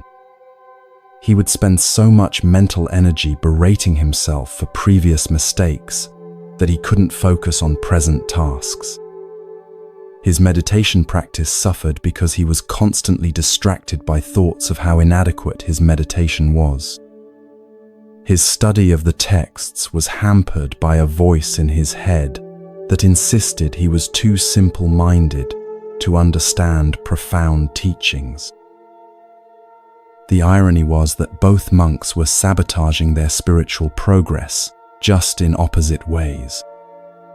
Quan's criticism of others created barriers to the compassion that is central to Buddhist practice. Minsu's self-criticism created barriers to the self-respect and confidence necessary for genuine spiritual growth. Both were stuck in patterns that seemed virtuous on the surface, but were actually obstacles to enlightenment. Master Harmin observed both students with the patient attention of a gardener, watching seedlings struggle toward the light. He could see that each possessed exactly what the other needed. Quan had the self-discipline that Minsu lacked, while Minsu had the compassion that Quan needed to develop. But simply telling them to change would be useless. They needed to discover the truth through their own experience. The opportunity for this discovery came during the monastery's annual preparation for winter. Each autumn, the entire community would work together to gather firewood, preserve food, repair buildings, and complete all the tasks necessary to survive the harsh mountain winter. It was a time when individual spiritual practice merged with collective responsibility, when the monastery's survival depended on everyone contributing their best efforts. Master Harmin assigned Quan and Minsu to work together on the crucial task of waterproofing the main meditation hall's roof. This job required both technical precision — the tiles had to be positioned exactly right to prevent leaks — and patient cooperation, since two people had to coordinate their movements while balancing on steep, slippery surfaces. From the first morning of their collaboration, the fundamental difference in their approaches became glaringly apparent. Quan approached the task with his characteristic intensity, carefully measuring each tile placement, checking and rechecking every joint, working with the focused determination of someone for whom anything less than perfection was unacceptable. When Minsu made small errors, placing a tile slightly askew, letting his attention wander, working at a pace that Quan considered insufficiently urgent, Quan's frustration became increasingly obvious. "No, no," Quan would say, his voice tight with barely controlled irritation as he repositioned tiles that Minsu had placed. "The measurements have to be exact or the whole section will leak. If we're going to do this job, we need to do it right the first time." His criticism was technically accurate, but delivered with an edge that made Minsu wince and become even more nervous, which led to more mistakes, which increased Quan's frustration in a cycle that seemed destined to explode. Meanwhile, Minsu's internal dialogue was becoming increasingly vicious. "You're ruining everything," he told himself after each correction from Quan. You can't even place roof tiles properly. How pathetic is that? Quan probably thinks you're the most incompetent person he's ever worked with. You should just quit and let someone capable handle this important work. But instead of quitting or defending himself, Min-soo did something that revealed the beautiful but misguided nature of his character. When Quan made his own mistakes, dropping tools, miscalculating measurements, struggling with the physical demands of roof work, Min-soo immediately offered understanding and support. "Don't worry about it," Min-soo would say when Quan fumbled a tile and sent it sliding off the roof. "This is difficult work, and we're both learning. Let me help you with that heavy section." This pattern continued for 3 days. Quan harsh with Min-soo's errors but blind to his own. Min-soo gentle with Quan's struggles but merciless toward his own failings. The roof work progressed slowly, hampered not by lack of skill but by the emotional atmosphere the two monks had created. Other students began to notice the tension and started avoiding the area where Quan and Min-soo were working. On the 4th morning, Master Heyman appeared at the base of the ladder leading to the roof. "Come down, both of you," he said, his voice carrying the quiet authority that made every student in the monastery stop what they were doing and listen. "I want to show you something." He led them to the monastery's garden, where 2 mirrors had been positioned facing each other among the autumn chrysanthemums. The morning light caught the polished bronze surfaces, creating a complex interplay of reflections that seemed to multiply infinitely. Master Heyman gestured for each monk to stand in front of one of the mirrors. "Quan," the master said, "look into your mirror and tell me what you see." "I see myself, master," Quan replied, though his expression suggested he wasn't sure why this was relevant to their roofing project. "And when you look at that reflection, what do you think?" Quan was silent for a moment, then said quietly, "I see someone who needs to work harder, who could be more disciplined, who has far to go before achieving enlightenment." Master Heyman nodded and turned to Min-soo. "And you, Min-soo, what do you see in your mirror?" "I see someone who keeps making mistakes," Min-soo said, his voice barely above a whisper. "Someone who isn't good enough, who disappoints others, who probably doesn't belong here." "Interesting," Master Harmon said, stroking his beard thoughtfully. "Now, I want you each to look at the other person and tell me what you see." Quan looked at Min-soo and said, "I see someone who tries hard but lacks focus and precision. Someone who means well but doesn't apply himself sufficiently to important tasks." Min-soo looked at Quan and said, "I see someone who's incredibly dedicated and skilled. Someone who cares deeply about doing things right and has achieved a level of discipline I can only admire." Master Heyman smiled the gentle smile of a teacher whose students were about to discover something important about themselves. "Do you notice anything interesting about these observations?" Both monks looked puzzled, so Master Heyman continued. "Quan, you use your mirror to examine your own faults with ruthless precision, but when you look at Min-soo, you see his faults just as clearly. You are strict with yourself and strict with others." He paused to let this sink in. "Min-soo, you use your mirror to see only your own inadequacies, but when you look at Quan, you see his strengths and virtues. You are harsh with yourself, but gentle with others." "But Master," Quan protested, "isn't it important to maintain high standards?"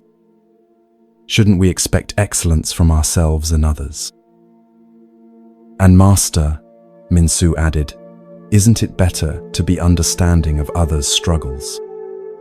Shouldn't we be compassionate toward people who are trying their best? Master Heyman picked up a small pebble from the garden path and tossed it into the reflection pool beside the mirrors. The ripples distorted both reflections, making them waver and change. Watch how the water responds to the stone, he said.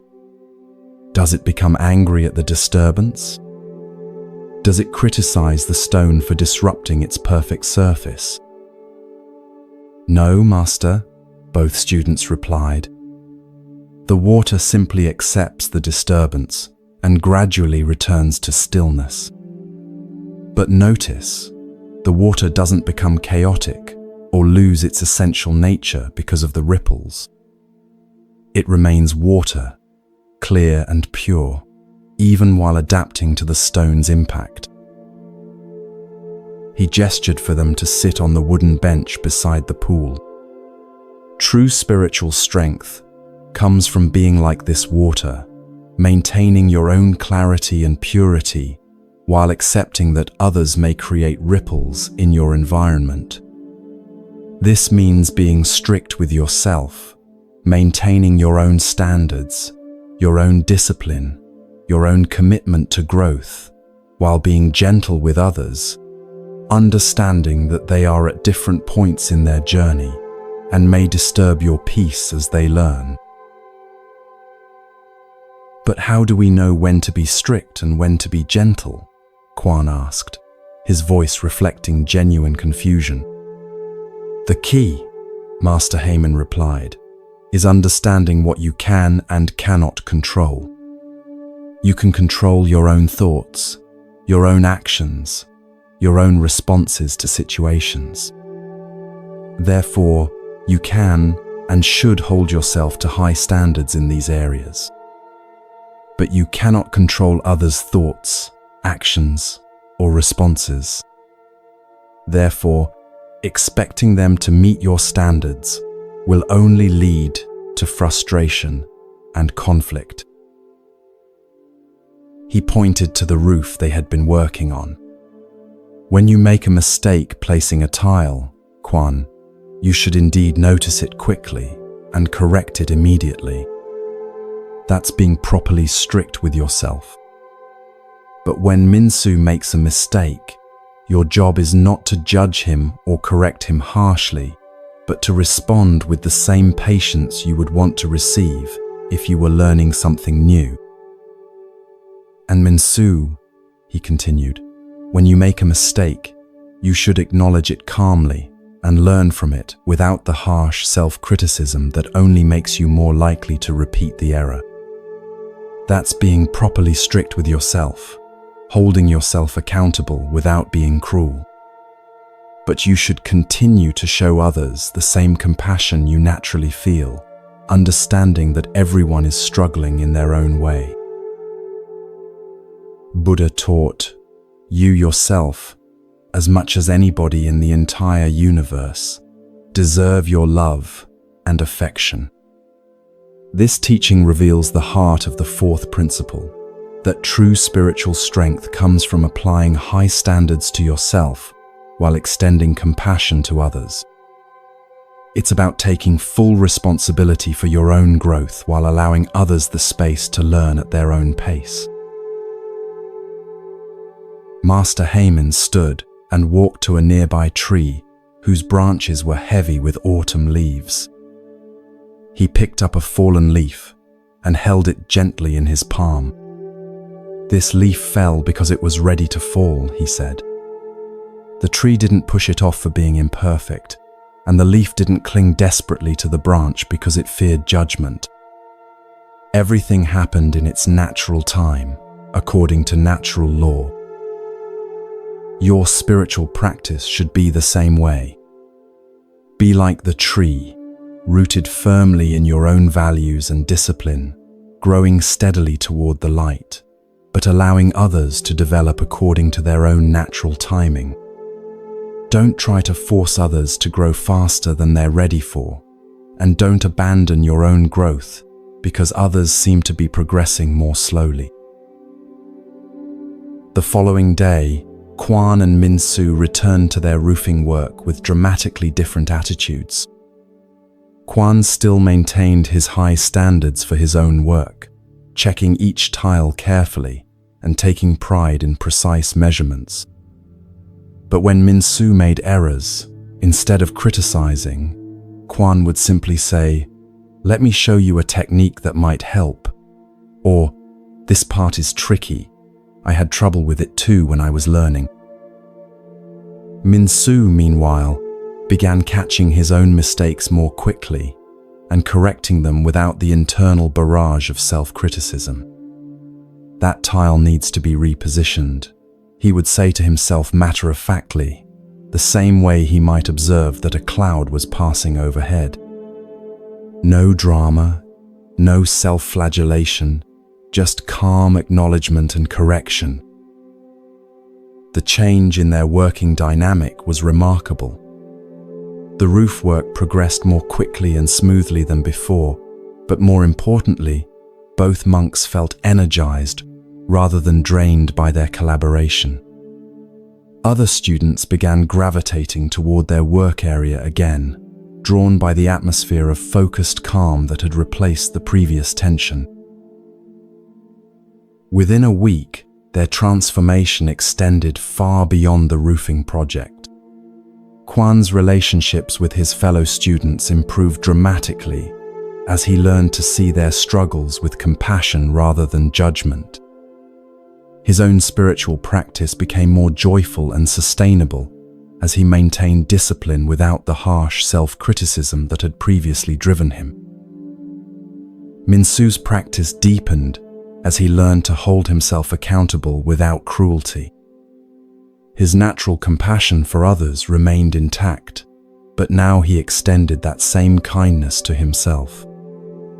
His meditation became more focused, his study more effective, his service to the community more confident and skilled.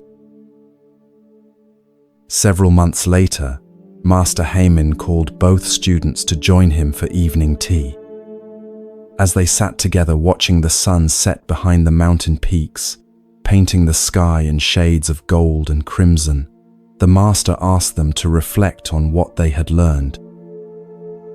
"I learned that being strict with myself doesn't require being harsh with others," Kwan said thoughtfully.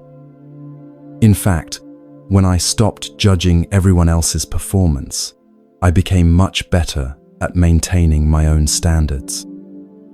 It's like I had been using so much energy criticizing others that I didn't have enough left for my own growth." Min-soo nodded and added, "And I learned that being gentle with others doesn't require being cruel to myself.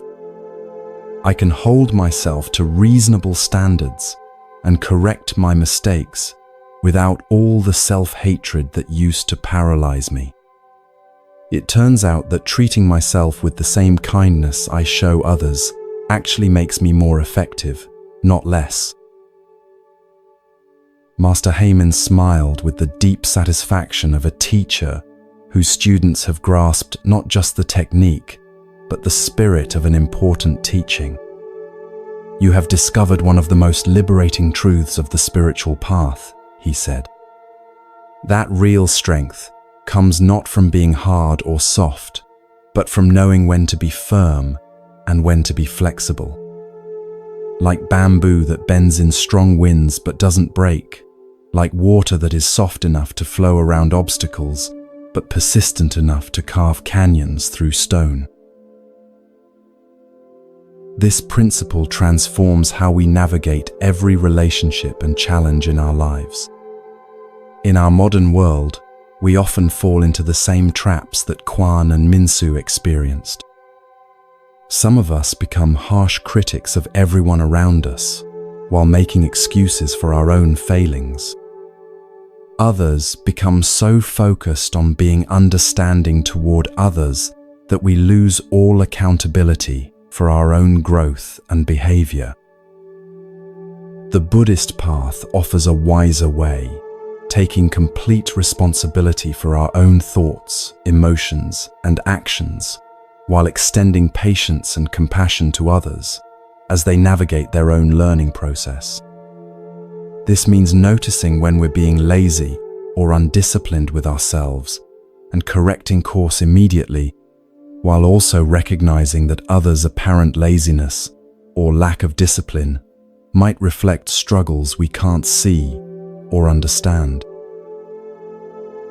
When your co-worker consistently arrives late to meetings, instead of judging their character, you can wonder what challenges they might be facing, while ensuring that you yourself are always punctual. When a family member repeatedly makes the same mistakes, instead of lecturing them, you can offer support while making sure you're learning from your own errors. When a friend seems to be making poor choices, instead of trying to control their decisions, you can be available to help while focusing your energy on making wise choices in your own life. This principle also applies to how we handle our own mistakes and shortcomings. Being strict with yourself doesn't mean being cruel or perfectionistic. It means holding yourself accountable with the same firmness and compassion you would use with a beloved friend who was struggling. It means acknowledging errors quickly and completely while maintaining faith in your ability to learn and grow. When you make a mistake at work, you can acknowledge it fully, take steps to correct it, and implement systems to prevent similar errors in the future, all without the internal narrative of shame and self-attack that only makes future mistakes more likely. When you fall short of your own standards in relationships, you can apologize sincerely, change your behavior, and recommit to treating others with love, without drowning in guilt that serves no constructive purpose. The practical application of this principle requires constant mindfulness and the willingness to catch yourself when you slip into old patterns. Throughout each day, you can ask yourself, am I taking appropriate responsibility for my own thoughts and actions? Am I extending appropriate compassion to others as they navigate their own challenges? This isn't about keeping score or achieving perfect balance, but about developing the wisdom to know when firmness serves growth and when gentleness serves healing. Sometimes being strict with yourself means pushing through resistance to do something difficult but important. Other times it means being honest about your limitations and asking for help. Sometimes being gentle with others means offering encouragement and support. Other times, it means setting boundaries to protect your own well-being. The beautiful result of practicing this principle is that you become unshakable in a very specific way. Your sense of worth and peace no longer depends on others' behavior or approval. When you're focused on maintaining your own integrity while accepting others' imperfections, you develop an inner stability that external circumstances can't destroy. You become like Master Haemon's reflection pool, capable of returning to stillness, regardless of what stones others might throw into your environment. As you prepare for sleep tonight, bring to mind a relationship where you've been either too harsh with someone else or too lenient with yourself. Consider how you might apply this principle tomorrow. What would it look like to take fuller responsibility for your own growth while extending greater compassion to the other person's struggles? Perhaps there's someone whose behavior has been frustrating you. Instead of trying to change them, you could focus on responding to their actions with wisdom and patience, while ensuring that your own behavior reflects your highest values. Or maybe there's an area where you've been making excuses for your own lack of progress. You could commit to honest self-improvement while treating yourself with the same kindness you'd show a good friend who was facing similar challenges. The fourth principle of becoming unshakable is this: be your own strictest teacher and everyone else's most compassionate friend. Hold yourself accountable with loving firmness, while holding others with patient understanding. In this balance between self-discipline and compassion lies the secret to relationships that energize, rather than drain you, to personal growth that feels sustainable rather than punishing, to inner peace that remains stable regardless of how imperfectly the people around you behave. Tomorrow, you'll have countless opportunities to practice this wisdom, moments when others disappoint you, and when you disappoint yourself. In each of these moments, you can choose to respond with the balanced strength that Buddha taught, taking full ownership of your part while extending grace to others as they learn theirs. This choice, repeated consistently, becomes the foundation of a life that is both disciplined and compassionate, both strong and gentle, both unshakable and infinitely loving.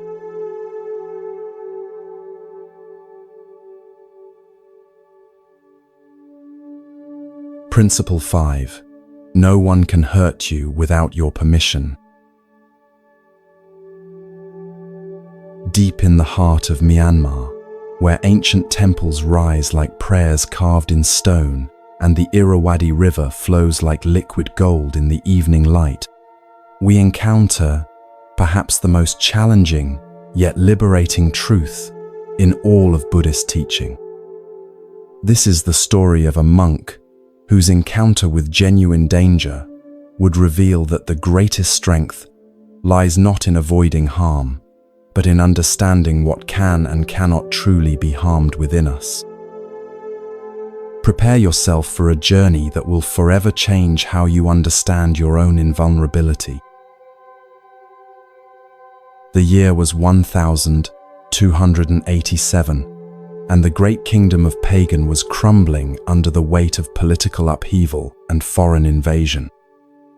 Across the land, temples that had stood for centuries were being abandoned, monks were fleeing to safer regions, and the ancient order that had maintained peace for generations was dissolving into chaos. Yet in this time of terror and uncertainty, one monastery continued to function as if nothing had changed, not out of ignorance of the danger, but out of a profound understanding of what danger actually means. The monastery of the Golden Lotus sat perched on a hill, overlooking a strategic river crossing, making it impossible to ignore the constant stream of refugees fleeing southward, their carts loaded with whatever possessions they could carry, their faces etched with the particular exhaustion that comes from losing everything you thought was permanent.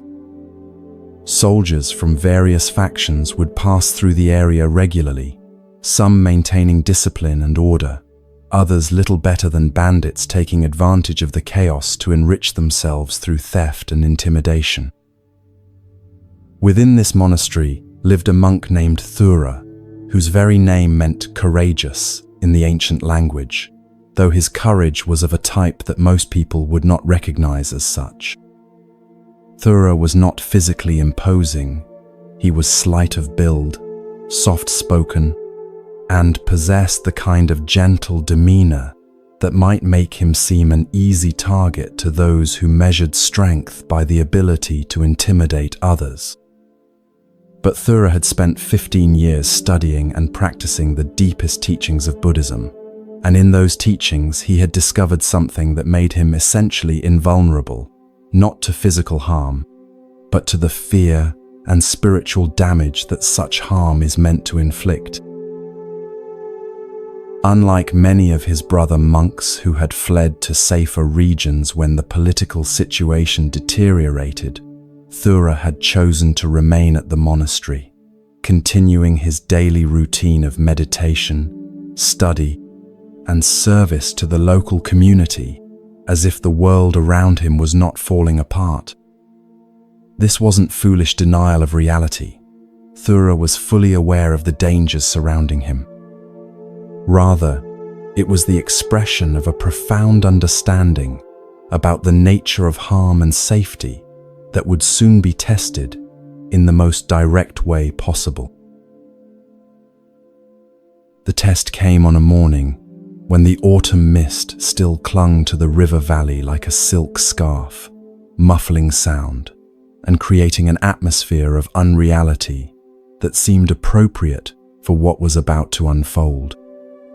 Thura was walking the forest path to the village below, carrying his alms bowl as he had every morning for years, when he encountered a band of deserters from various armies who had turned to banditry as their means of survival.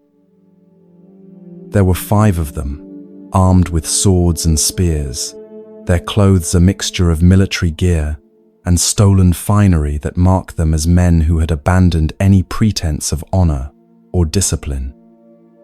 Their leader was a heavy-set man with scars across his face and hands that spoke of many violent encounters, his eyes holding the particular hardness that comes from having done things that once seemed unthinkable. When they spotted Thura approaching alone on the forest path, they saw what appeared to be perfect prey, a solitary monk with no protection, no weapons, and presumably access to whatever wealth the monastery might contain.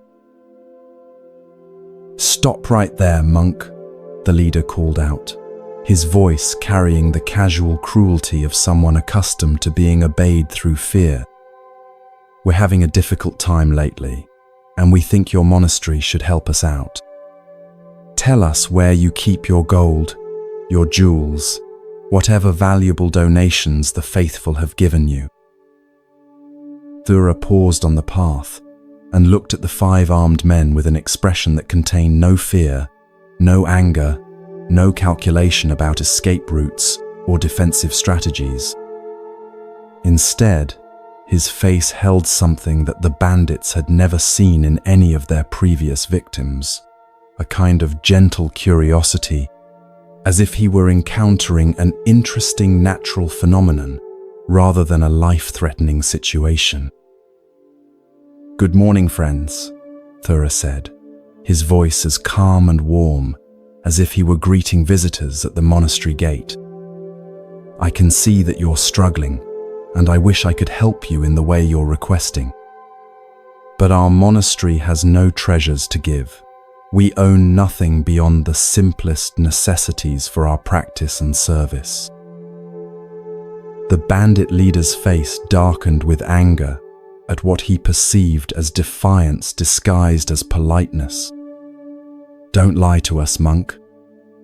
We know how these places work.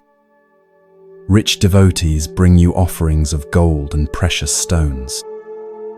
You live like kings while pretending to be holy men." He took a step closer, his hand moving to the hilt of his sword. "Tell us where the treasure is hidden, or we'll make you tell us." What happened next would be remembered and retold for generations, not because it was dramatic in the way that stories of heroic battles are dramatic, but because it revealed something about human nature that most people never discover, the difference between what can be threatened and what is truly invulnerable. Thura looked directly into the bandit leader's eyes with an expression of such complete peace that it was almost startling in the context of the threatening situation. "My friend," he said gently, "you can certainly harm this body if you choose to. You can take my life, cause me physical pain, destroy anything material that I might possess. But you cannot touch what is most essential about me unless I give you permission to do so." "What are you talking about?" the bandit demanded, confusion creeping into his voice alongside the anger. "Are you trying to confuse us with your religious nonsense?" "Not at all," Thura replied, settling into a cross-legged position on the forest path as naturally as if he were beginning his morning meditation. "I'm simply telling you the truth about what you can and cannot accomplish through violence. You can hurt my body, but you cannot hurt my peace unless I choose to abandon it. You can threaten my life, but you cannot damage my spirit unless I give you that power over me." The bandits exchanged confused glances. They were accustomed to victims who begged, who offered bribes, who tried to negotiate or escape. They had never encountered someone who responded to threats with what appeared to be a philosophy lesson. One of the younger bandits raised his spear menacingly. "Stop talking in riddles. We want treasure, not a sermon." Thura nodded understandingly. "I know you want treasure, and I truly wish I could provide what you're seeking. But I want to share something with you that might be even more valuable than gold or jewels." He paused, looking at each of the 5 men with genuine compassion. "Right now, you believe that your survival and happiness depend on taking things from others by force. But this belief is causing you more suffering than any external enemy could inflict." "How dare you?" the leader began, but Thura continued speaking in the same calm, conversational tone. "Think about your life since you began this path of taking from others," Thura said. "Are you happier now than you were before? Do you sleep peacefully at night? Do you trust the men beside you, or do you constantly worry that they might betray you for a larger share of the spoils? Are you at peace, or are you always looking over your shoulder, always ready for the next fight, always afraid that someone stronger will do to you what you do to others?" The questions hit their target with surprising accuracy. The bandit leader's face tightened as he recognized uncomfortable truths in Thura's words. Life as a brigand was indeed a constant state of vigilance, suspicion, and fear disguised as aggression.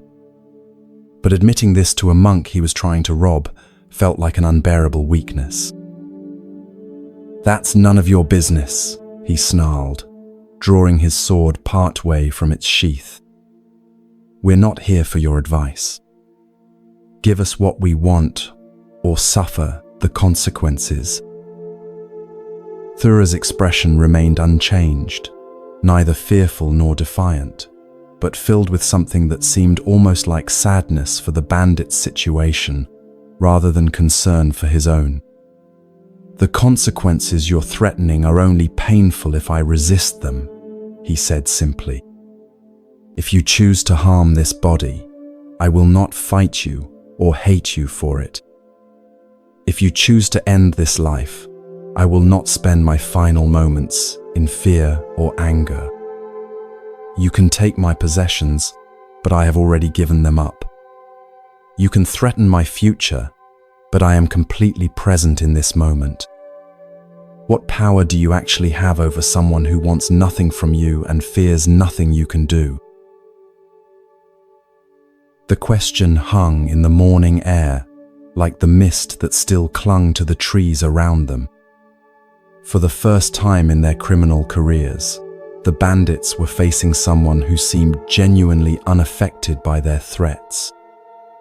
The very foundation of their power, the ability to create fear, was proving useless against this calm monk, who spoke to them as if they were old friends, having a philosophical discussion rather than armed men planning violence. Buddha's teaching echoed through Thura's words. No one saves us but ourselves. No one can, and no one may. We ourselves must walk the path. What Thura understood, what the bandits were struggling to comprehend, was that true invulnerability comes not from being too strong to be harmed, but from being too free to be controlled by the fear of harm. "You're insane," one of the younger bandits muttered, but his voice lacked conviction. There was something unsettling about threatening someone who seemed genuinely unafraid, who appeared to mean exactly what he said about accepting whatever they chose to do. Perhaps, Thura agreed with a slight smile. But consider this. Which of us is truly free right now? You carry weapons because you're afraid of being defenseless. You travel in a group because you're afraid of being alone. You take from others because you're afraid of having nothing. I sit here with no weapons, no companions, no possessions worth stealing, and I fear none of the things you fear. Who is the prisoner and who is free? The bandit leader felt something crack inside his chest, not physically but emotionally, as if Thura's words had reached through all his armor and touched something he had thought was safely buried. He had spent years building an identity around being dangerous, around being someone others feared, around taking what he wanted through force. But facing someone who was genuinely unintimidated by his threats, he suddenly felt the hollowness of that identity, the way it depended entirely on others' fear for its power. "Stop talking," he said, but the command came out more like a plea than an order. Just tell us where the treasure is so we can be done with this." Thura's voice remained gentle, but it carried an unmistakable note of finality. "There is no treasure in the sense you mean, my friend. The only wealth our monastery contains is the understanding that happiness cannot be stolen from others, and peace cannot be found through violence. These are treasures that can only be discovered within yourself, and no one can take them from you once you truly possess them." He stood up slowly, brushing dust from his robes, with the unhurried movements of someone who was completely present in the moment. "You can search our buildings if you wish. You'll find rice, simple tools, worn books, sleeping mats. You can harm me if that will somehow serve your purposes. But I cannot give you what you're really looking for, because what you're really looking for can only be found through understanding rather than acquisition." The bandits stood in confused silence, their weapons still drawn but their purpose somehow deflated. They had encountered something they had no framework for understanding, genuine fearlessness that arose not from courage in the heroic sense, but from a complete absence of attachment to anything that could be threatened. After what felt like an eternity but was probably only a few minutes, the bandit leader slowly resheathed his sword. "This is pointless," he said to his companions, though his voice lacked its earlier aggression. "There's nothing here worth taking." As the bandits began to move away, one of them, the youngest, who couldn't have been more than 20, turned back to look at Thura. "Monk," he called out, "what you said about peace, how does someone find it when they've done things they can't undo?" Thura's face lit up with genuine warmth. "The same way anyone finds it," he said. "By understanding that what you've done is not who you are, and that every moment offers a new choice about who you want to become. The path of peace is always available, regardless of where the path of violence has led." The young bandit nodded once, a gesture that seemed to contain both gratitude and a kind of desperate hope, before hurrying to catch up with his companions as they disappeared into the forest. Thura remained standing on the path for several minutes after they left, not from any lingering fear or shock, but simply to allow the encounter to settle into his consciousness as completely as possible. He had just lived through one of the most fundamental demonstrations of Buddhist teaching, that suffering comes not from external circumstances, but from our resistance to and attachment regarding those circumstances. The bandits had intended to create suffering through threats and violence, but they had discovered that their power existed only when their targets shared their belief in the importance of material security and physical safety. Thura's genuine detachment from these concerns, not as a philosophical concept, but as a lived reality, had rendered their threats meaningless. He could not be controlled through fear because he was not afraid. He could not be robbed because he owned nothing he was attached to keeping. He could not be diminished because his sense of worth came from sources they could not touch. When Thura returned to the monastery that evening and shared his experience with the other monks, they were amazed not by his bravery, but by his clarity.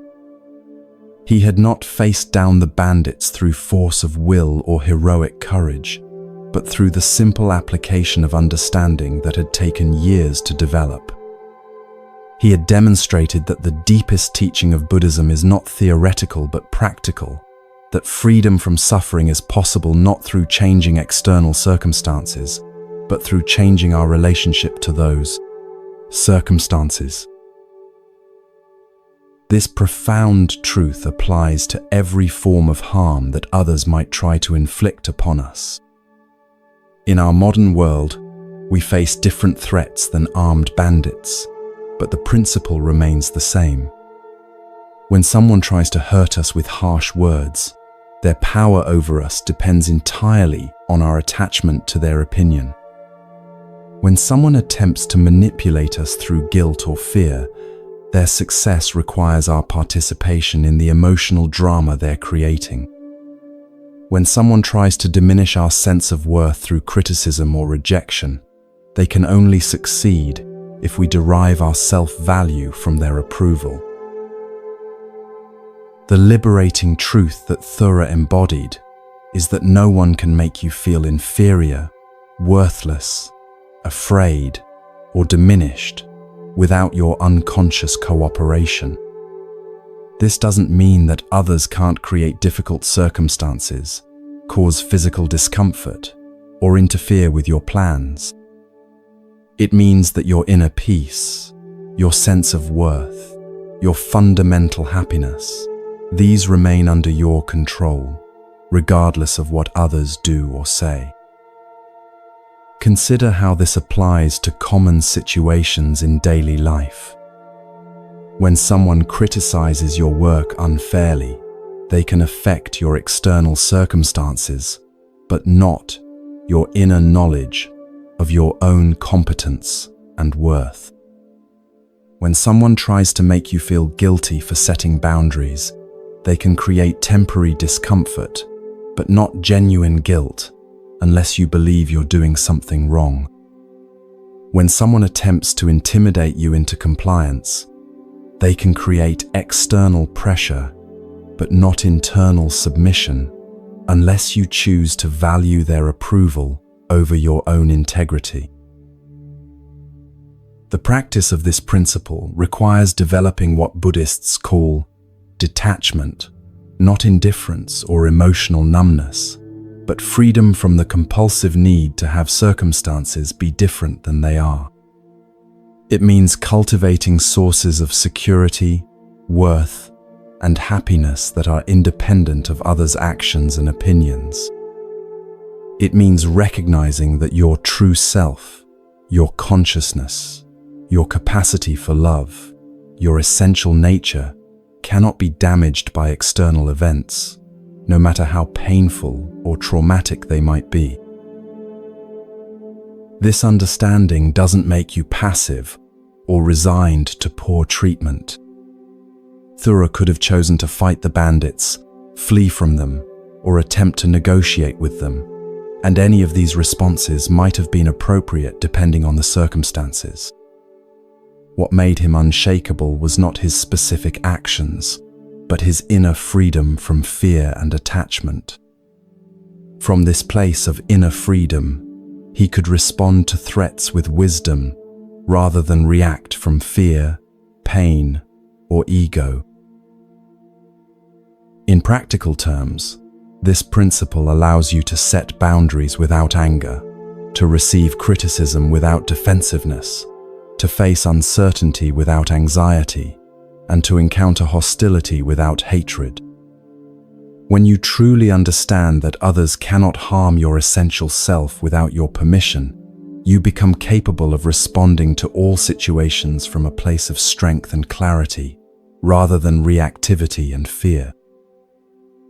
The young bandit who asked about finding peace after having done things that can't be undone represents all of us who carry guilt, shame, or regret about past actions. Thora's response reveals another aspect of this principle, that even the harm we've inflicted on ourselves through poor choices cannot permanently damage our essential nature. The path to peace is always available because our true self exists beyond our history of mistakes and achievements alike. Several years later, that young bandit appeared at the monastery of the Golden Lotus, having left his life of violence and seeking to understand the peace he had glimpsed in his brief encounter with Thora. He became one of the monastery's most dedicated students, eventually becoming a teacher himself who specialized in helping others who had lived through violence and trauma. His transformation demonstrated that the principle of inner invulnerability applies not just to receiving harm, but to recovering from harm we've already experienced or inflicted. As you settle into rest tonight, consider the areas of your life where you've been giving others power over your inner peace. Perhaps it's a family member whose approval you seek, a coworker whose criticism affects your mood, or a friend whose judgment influences your self-worth. Notice how much mental and emotional energy you spend trying to control others' reactions to you, trying to prevent them from doing or saying things that might hurt your feelings. Tomorrow, you'll have opportunities to practice this profound truth, moments when someone says something harsh, acts inconsiderately, or tries to manipulate your emotions. In each of these moments, you can remember Thora's example and ask yourself, what is this person actually capable of damaging within me? What am I giving them permission to affect that I could choose to keep under my own control? The fifth principle of becoming unshakable is this: no one can hurt you without your permission. Others may create difficult circumstances, but they cannot create suffering within you unless you cooperate with their intentions through fear, attachment, or resistance. Your inner peace belongs to you alone, and you can choose to maintain it regardless of how others choose to behave. This doesn't mean becoming emotionally numb or pretending that painful experiences don't affect you. It means understanding the difference between pain and suffering. Pain is often unavoidable, but suffering is optional. Pain is what happens to you. Suffering is what you do with what happens to you. In this distinction lies the secret of genuine invulnerability, not the inability to be affected by life, but the ability to remain centered and peaceful, regardless of what life brings. Rest now in the knowledge that your essential self is beyond the reach of anyone who might wish you harm. Like Thora sitting peacefully on that forest path, you possess an inner sanctuary that no external force can violate without your consent. Tomorrow, when you encounter those who would disturb your peace, you can choose to respond from this place of inner freedom, rather than react from fear or need. In this choice lies the difference between being a victim of circumstances and being the master of your own inner world.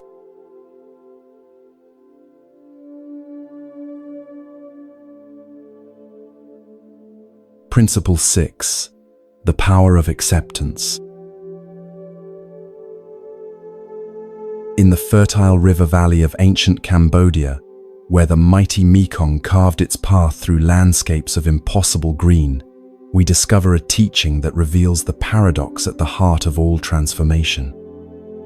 Here, in a region where monsoon floods could change the entire geography overnight, lived a farmer whose response to catastrophic loss would illuminate one of Buddhism's most misunderstood yet powerful principles. This is the story of how true strength is found, not in fighting what has already happened, but in embracing it so completely that it becomes the foundation for something even more beautiful. The village of Pre Veng sat nestled between rice paddies that stretched toward the horizon like a green sea, their surface broken only by the occasional sugar palm rising like a ship's mast against the endless sky. For generations, the families here had lived in harmony with the river's rhythms, understanding that the same waters that brought life-giving nutrients to their crops could also bring destruction when the rains were too heavy or came at the wrong time. It was a landscape that taught its inhabitants the deepest lessons about impermanence, though not everyone learned those lessons with equal grace. Among the village's most respected residents was a man named Chandra, whose family had farmed the same plot of land for over 2 centuries. His great-great-grandfather had first cleared the forest here, building the intricate system of dikes and channels that controlled the flow of water through the paddies with an engineering precision that would have impressed the builders of Angkor Wat. Each generation had added to this legacy: new terraces carved into hillsides, improved irrigation systems, fruit orchards planted with varieties selected over decades for their resilience and productivity. By the time Chandra inherited this land, it had become something approaching perfection in its adaptation to the local environment. His rice yields were among the highest in the region. His fruit trees produced abundant harvests that fed not just his own large extended family, but provided surplus for trade with neighboring villages. The farm was a living testament to what human patience and wisdom could accomplish when working in partnership with natural forces rather than against them. But Chandra's wealth was not measured only in agricultural productivity. Over the years, he had used the proceeds from his successful farming to build one of the finest houses in the village, a graceful structure of teak and bamboo, raised high on stilts to protect against seasonal flooding, its wraparound verandas offering views across the rice fields that seemed to extend forever. The house was filled with beautiful objects accumulated over a lifetime: carved furniture, crafted by master artisans, silk textiles in colors that caught and held light like captured rainbows, bronze Buddha statues that seemed to radiate peace into every room. More precious than any material possession, though, was the life Chandra had built within these walls. He and his wife had raised 5 children here, watching them grow from toddlers, taking their first steps on the polished wooden floors, to adults contributing their own labor and wisdom to the family enterprise. The house had witnessed countless celebrations, harvest festivals where the entire village would gather to share food and stories, wedding ceremonies that lasted for days, births that brought joy echoing through every room. It was, by any measure, a life of extraordinary success and contentment. Chandra often said that he felt blessed by the gods, that his good fortune was beyond what any man had a right to expect. He was known throughout the region, not just for his prosperity, but for his generosity. During difficult years, he would share his surplus with struggling neighbors, and his home was always open to travelers who needed shelter. Yet Chandra's contentment was about to face the ultimate test, in a way that would reveal whether his peace was truly deep or merely dependent on favorable circumstances. The monsoon season of 1432 began normally enough. The rains arrived on schedule, filling the rivers and flooding the rice paddies in the ancient rhythm that had sustained life in this region for thousands of years. Chandra watched with satisfaction as his rice plants turned the fields into a carpet of vibrant green, their growth vigorous and healthy in the rich, muddy water. But as the weeks passed, it became clear that this year was different. The rains continued long past their usual stopping point, growing heavier rather than lighter as the season progressed. The river began to rise beyond its normal flood stage, first gradually, then with alarming speed. Village elders who had lived through 8 decades of monsoons shook their heads in bewilderment. They had never seen water levels like this. Chandra and his neighbors worked frantically to reinforce their dikes and channels, hauling baskets of earth and stones in a desperate attempt to direct the rising waters away from their homes and fields. For 3 days and nights, the entire village labored together, men and women, young and old, fighting against a force that seemed determined to reclaim the land that human ingenuity had wrestled from its control. On the 4th night, as Chandra stood on his veranda watching the water creep ever higher up the support posts of his house, he realized that their efforts had been futile. The river had risen beyond anything their ancestors had planned for, beyond anything their traditional methods could handle. In a few hours, the flood would reach the floor of his house. By morning, everything he had spent his life building might be underwater. His wife found him there as dawn broke, sitting in meditation posture on the wooden planks, his eyes closed, his breathing deep and regular, despite the chaos surrounding them. "Chandra," she said urgently, "we need to evacuate. The water will be inside the house within the hour. We need to save what we can and get to higher ground." Chandra opened his eyes and looked at his wife with an expression that surprised her with its serenity. "Yes," he said calmly, "we should gather the family and move to safety. But first, I want to watch this happen. I want to see it clearly, without fighting it or denying it." "Watch what happened?" she asked, confusion evident in her voice. "The flood," he said simply. "Our life changing. Everything we've built being transformed into something else. I want to accept it completely so that I can respond to what comes next with wisdom rather than bitterness."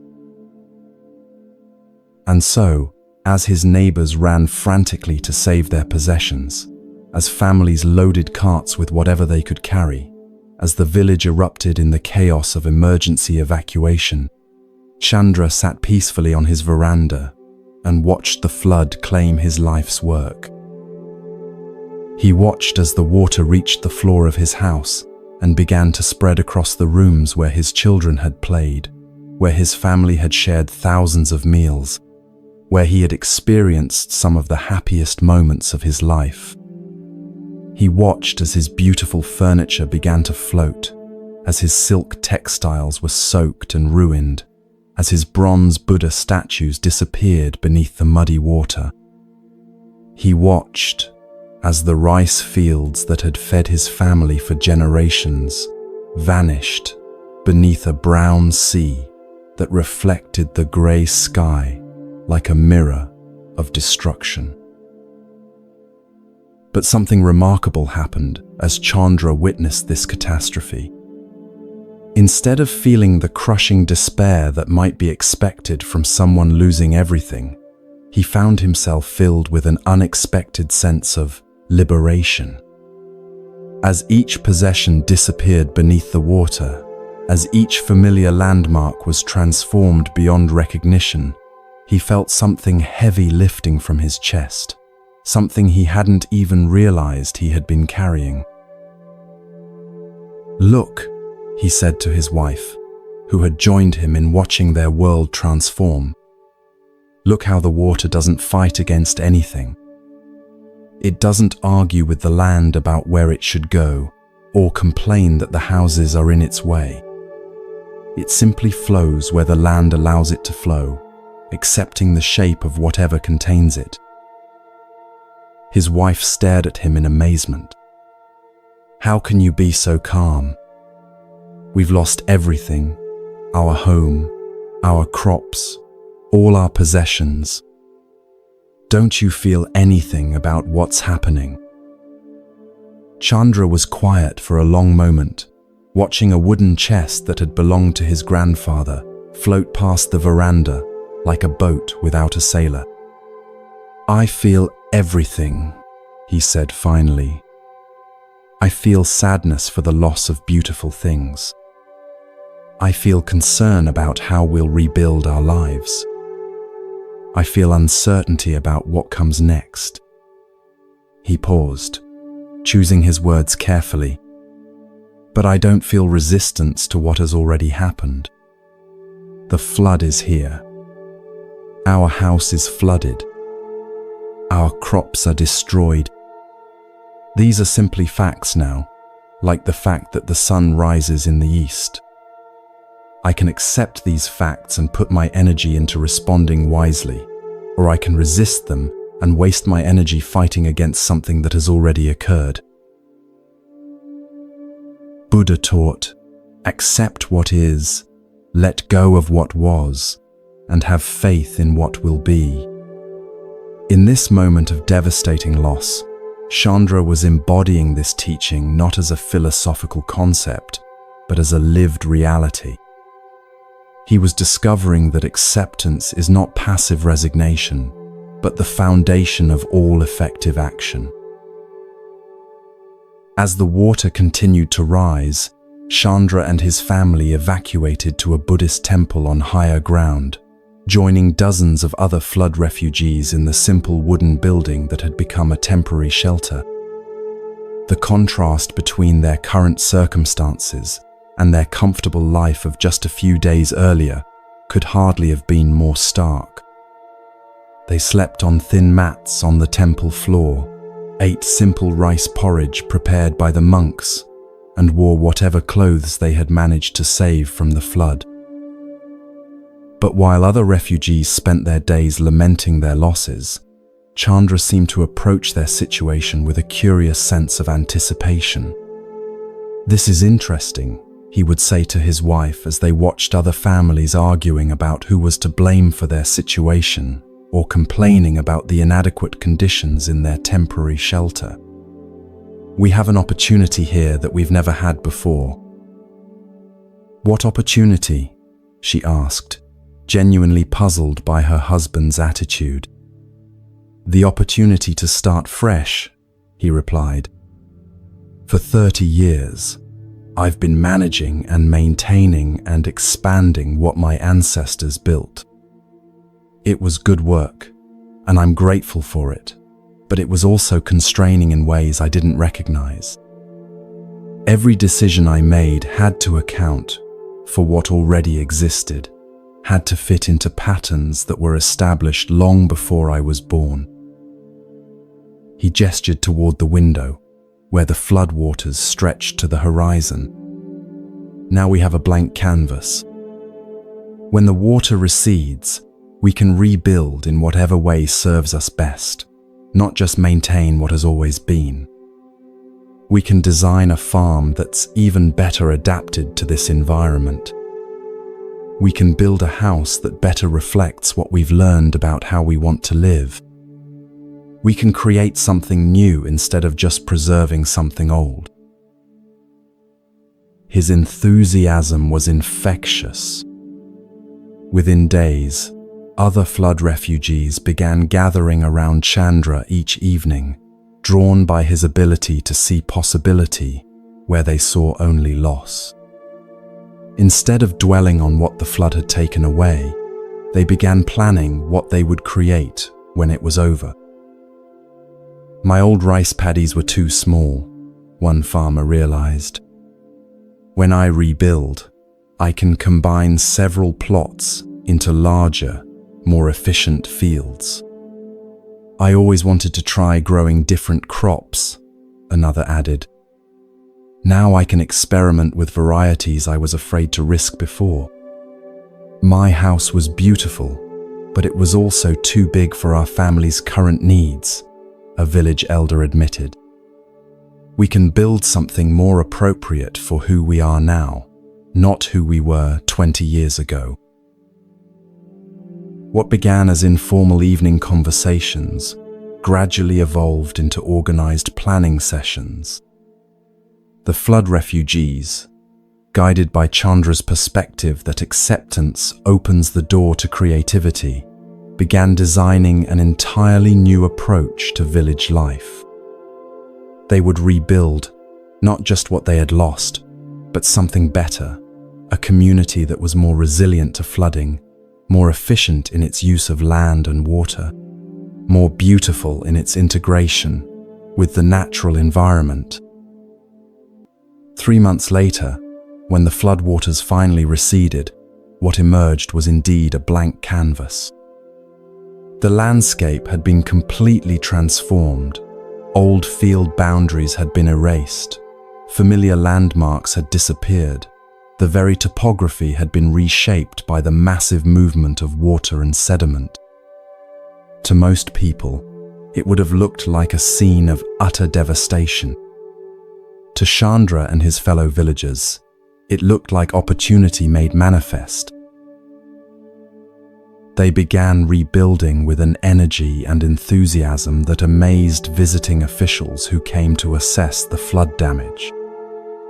Instead of trying to recreate what had been lost, they implemented the plans they had developed during their months of forced exile. The new village that emerged was indeed more beautiful, more functional, and more resilient than what the flood had destroyed. Chandra's new house was smaller than his old one, but more elegantly designed, with better ventilation, more natural light, and a layout that encouraged family interaction. His new farm was more productive than the old one, incorporating innovative water management techniques and crop rotation methods that the planning sessions had identified. More importantly, his new life felt more authentic, more aligned with his actual values rather than inherited expectations. But the most profound transformation was in Chandra himself. The experience of losing everything and discovering that he was not only okay but somehow liberated by the loss had given him a different relationship with all possessions and achievements. He worked just as diligently as before, cared for his family just as devotedly, contributed to his community just as generously. But he held it all more lightly, with the understanding that everything he built was temporary and that his happiness was not dependent on any of it remaining unchanged. Years later, when visitors would ask him about the Great Flood and how he had managed to recover from such devastating losses, Chandra would smile and shake his head gently. "I didn't recover from the flood," he would say. "I was transformed by it. The flood didn't take away my life. It revealed to me what my life actually was, underneath all the things I thought defined it." This story illustrates the profound difference between acceptance and resignation, between surrendering to what is and giving up on what could be. Acceptance is not passive. It's the most powerful foundation for effective action.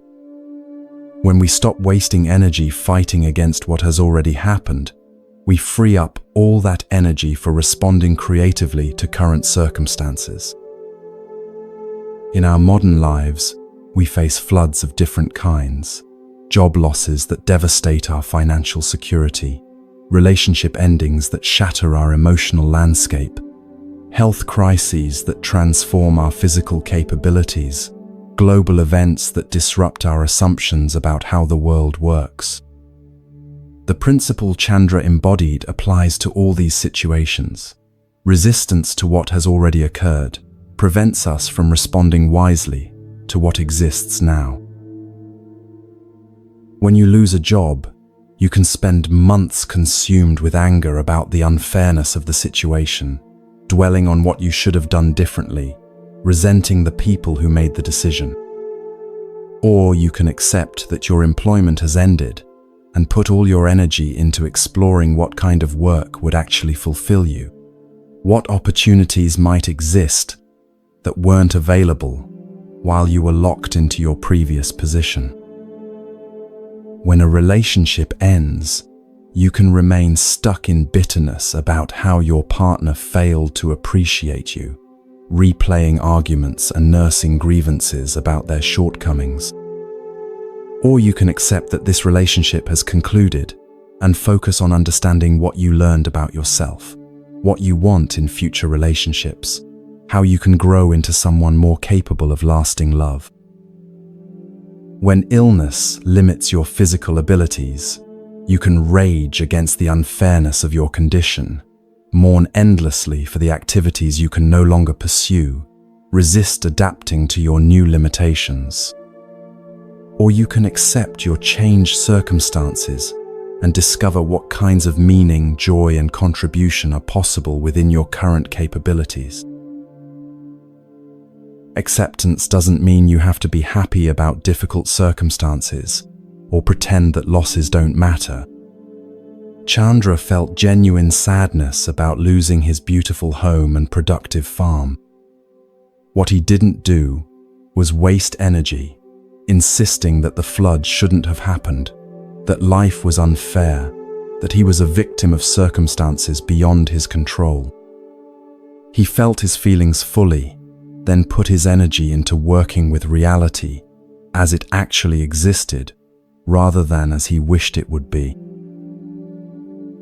The practical application of this principle requires developing what Buddhists call beginner's mind, the ability to approach even familiar situations with fresh curiosity rather than rigid expectations.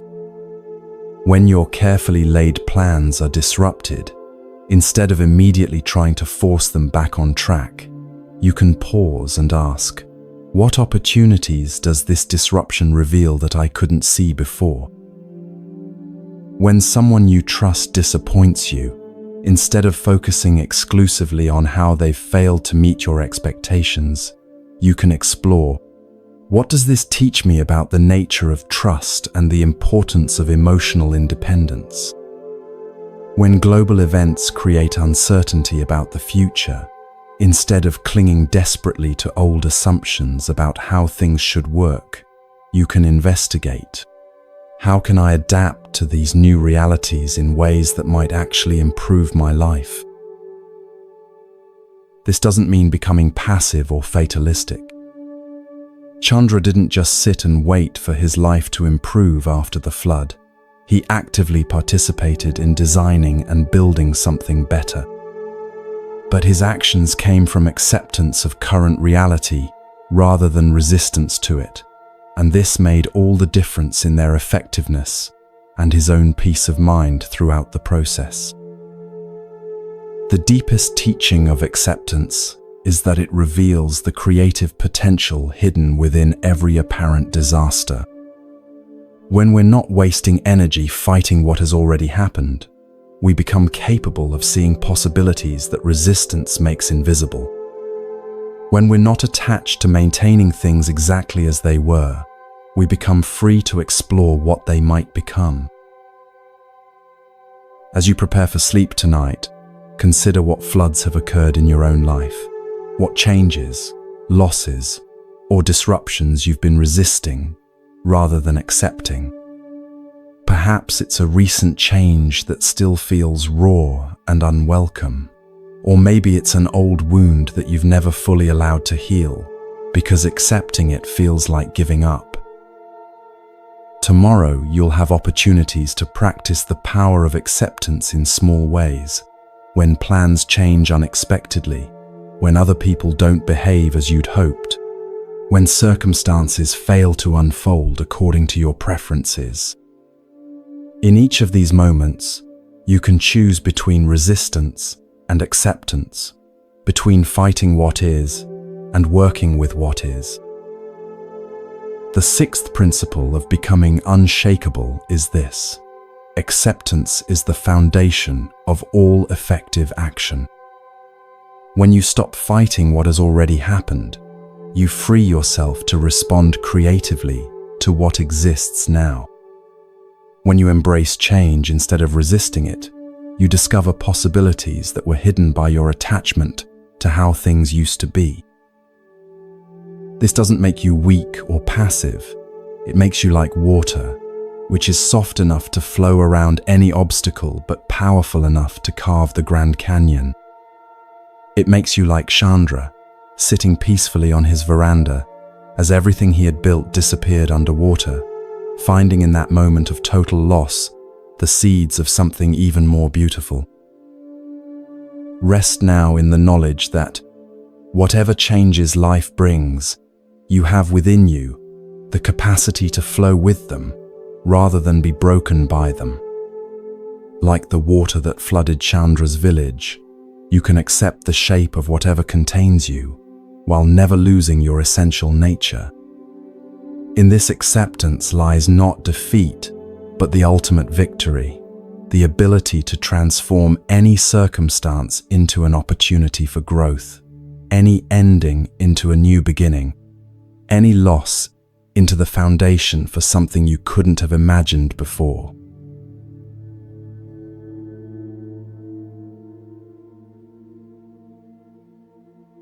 Principle 7. Living according to nature. High in the Himalayan foothills of ancient Nepal, where eagles soar between peaks that touch the realm of gods and the morning mist carries prayers whispered by countless generations, we encounter a teaching that reveals the deepest secret of effortless living. Here, in a place where the rhythm of seasons dictates the rhythm of life itself, lived a master whose understanding of natural law would transform how we see our place in the cosmic dance. This is the story of how true power comes not from fighting against life's natural flow, but from learning to move in perfect harmony with forces far greater and wiser than our individual will. The mountain village of Dharamkot clung to the hillside like a cluster of prayer flags. Its stone houses and terraced gardens carved into slopes so steep that walking from one end of the village to the other felt like climbing a sacred mountain. Here, where the air was thin enough that every breath felt precious, and the silence profound enough that your own heartbeat seemed loud, the cycle of seasons wasn't just weather, it was the organizing principle of all existence. Spring brought the melting of high snows that would fill the streams and awaken the sleeping earth. Summer offered brief months of intensive growth when every available hour was spent tending crops that would sustain life through the long winter ahead. Autumn demanded the wisdom to harvest at precisely the right moment, to preserve and store with the care of someone who understood that survival depended on working with nature's timing rather than human convenience. And winter brought the deep rest that allowed both land and people to gather strength for the cycle to begin again. In this village lived a man known simply as Lobsang, whose very presence seemed to embody the peaceful rhythm of the mountains themselves. He had arrived in Dharamkot 30 years earlier as a young monk fleeing the political turmoil in the valleys below, carrying nothing but his robes and a wooden begging bowl, seeking only a quiet place to deepen his practice of meditation and study. What he had discovered in those 3 decades was something far more profound than retreat from the world. He had learned how to live as an integral part of the natural order, moving through his days with the same effortless grace that governed the movement of clouds across mountain peaks and water-down hillsides.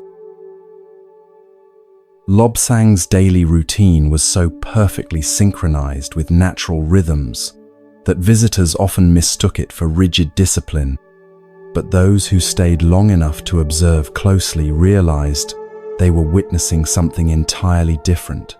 A human life lived in such harmony with cosmic patterns that effort and struggle had become almost unnecessary.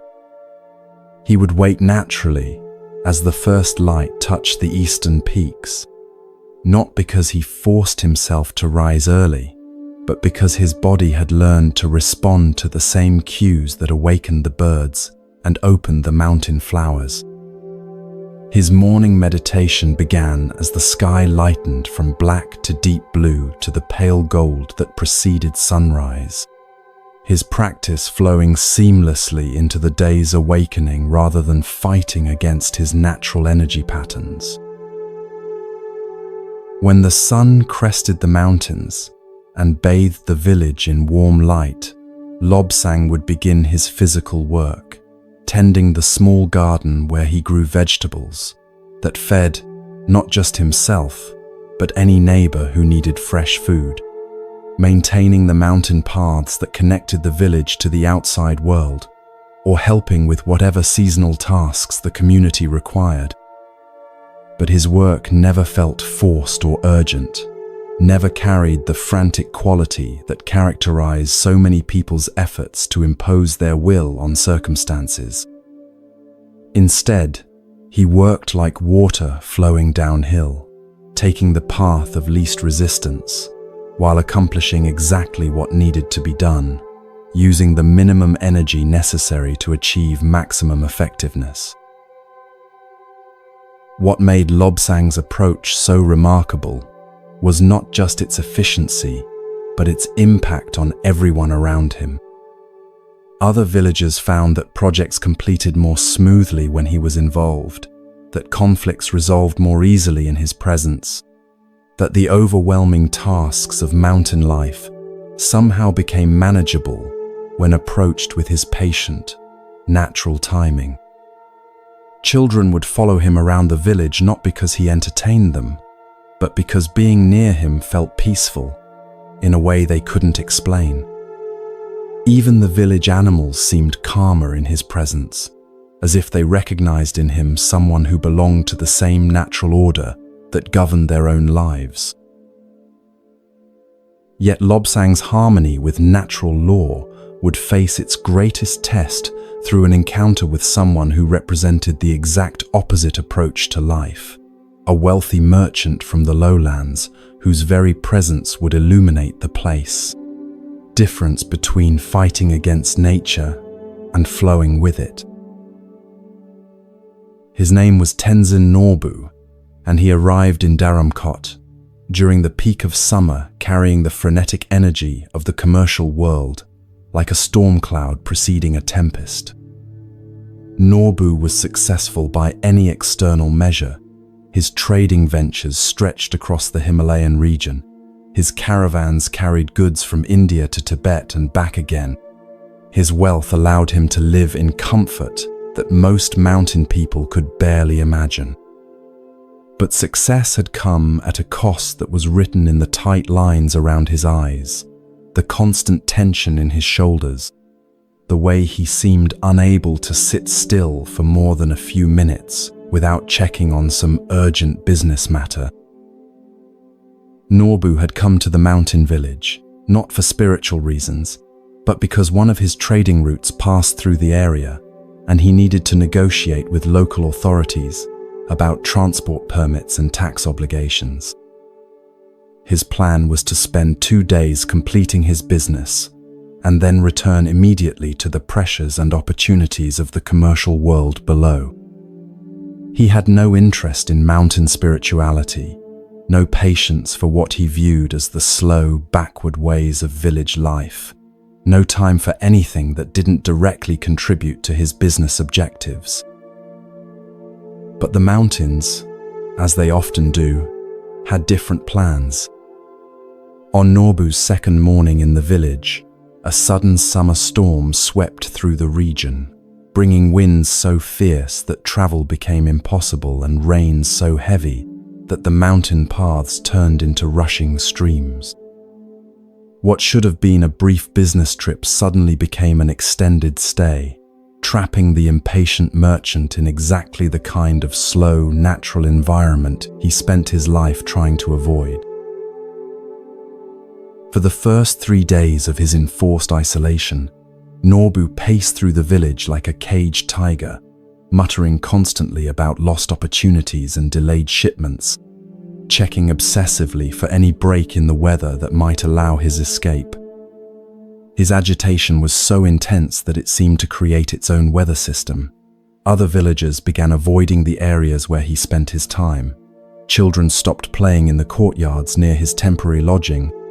Even the usual mountain birdsong seemed muted when he was present. It was on the 4th morning that Nobu encountered Lobsang, in a way that would begin to change everything he thought he knew about how life should be lived.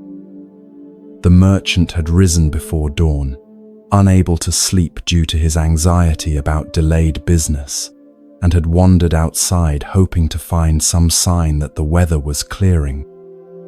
Instead, he found Lobsang sitting in meditation posture in the small garden behind the village temple, perfectly still, despite the light rain that continued to fall, his face peaceful in a way that seemed to mock Nobu's inner turmoil.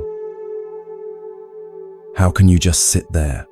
Nobu demanded, his voice sharp with frustration. "Don't you understand that this storm is ruining everything?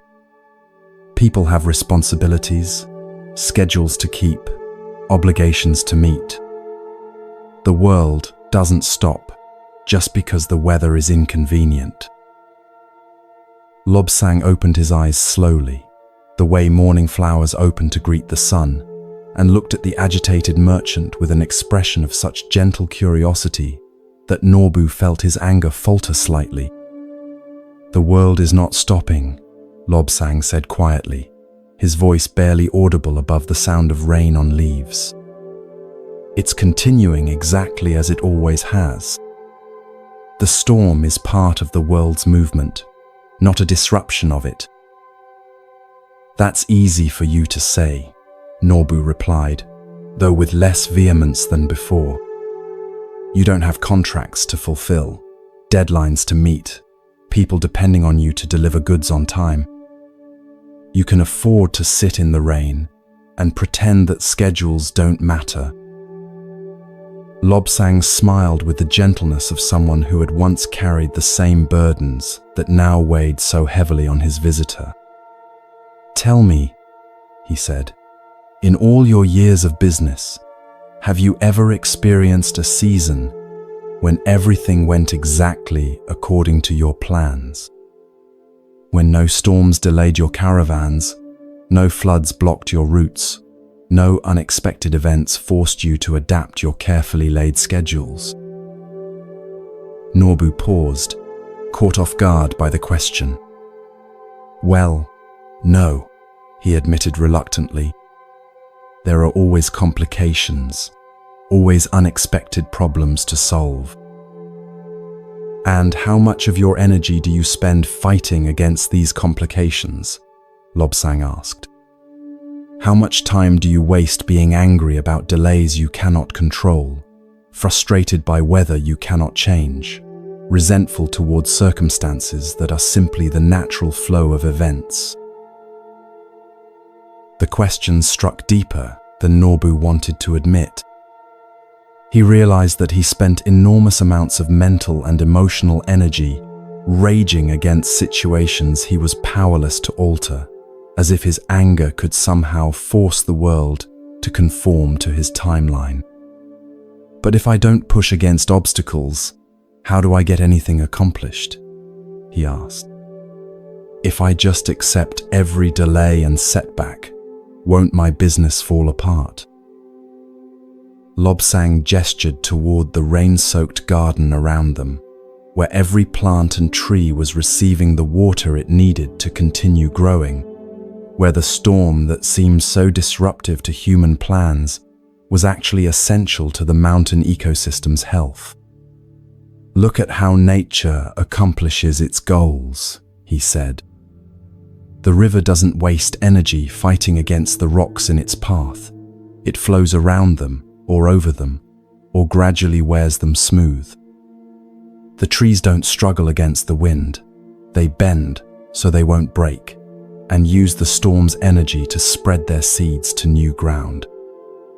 The seasons don't try to rush their transitions. Spring doesn't try to become summer before the snow has finished melting, and autumn doesn't resist the coming of winter. Buddha taught, just as a candle cannot burn without fire, men cannot live without a spiritual life.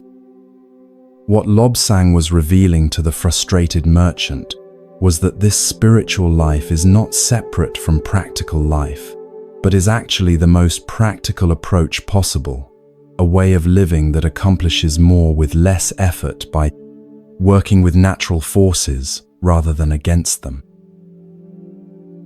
Come with me, Lobsang said, rising gracefully from his meditation posture. Let me show you something that might help you understand what I mean. He led Norbu to the edge of the village, where a small stream cascaded down the mountainside in a series of natural pools and waterfalls. The recent rains had swollen the stream, making its voice louder and its movement more dramatic, but its essential character remained unchanged, water following the path of least resistance, while accomplishing the monumental task of carving the mountain landscape. This stream, Lobsang said, travels hundreds of miles from its source high in the peaks to its destination in the great rivers below. It carries tons of sediment, provides water for countless plants and animals, shapes the very geography of this region. Yet it never struggles, never forces, never fights against the terrain. It simply follows natural law, always flowing downward, always taking the easiest available path, always adapting its course to work with the landscape rather than against it. Norbu watched the water tumbling over rocks and around boulders, carving channels and pools with patient persistence that made human urgency seem almost comical by comparison. But water is different from business, he protested, though his voice lacked its earlier conviction. Commerce requires deadlines, requires pushing through obstacles, requires imposing human will on circumstances. Does it? Lobsang asked gently. Or does successful commerce, like everything else in nature, work best when it flows with natural patterns rather than against them? Think about the most successful traders you know. Do they succeed by fighting against market forces, or by understanding those forces so well that they can work with them? The question forced Norbu to reconsider assumptions he had never questioned. His most profitable ventures had indeed come not from forcing his will on reluctant markets, but from recognizing opportunities that already existed, from timing his actions to coincide with natural business cycles, from adapting his strategies to work with economic currents, rather than against them. The merchants he most respected were those who seemed to have an intuitive understanding of when to act and when to wait, when to push forward and when to step back. I think I see what you mean, Norbu said slowly. But how do you develop this sense of natural timing? How do you know when to act and when to wait? Lobsang smiled and settled into a comfortable position beside the stream, patting the ground to indicate that Norbu should join him. "The same way the stream knows which way to flow," he said. "By developing sensitivity to the forces that are already in motion, by learning to feel the natural currents, instead of being so focused on your own desires that you miss the information the environment is constantly providing."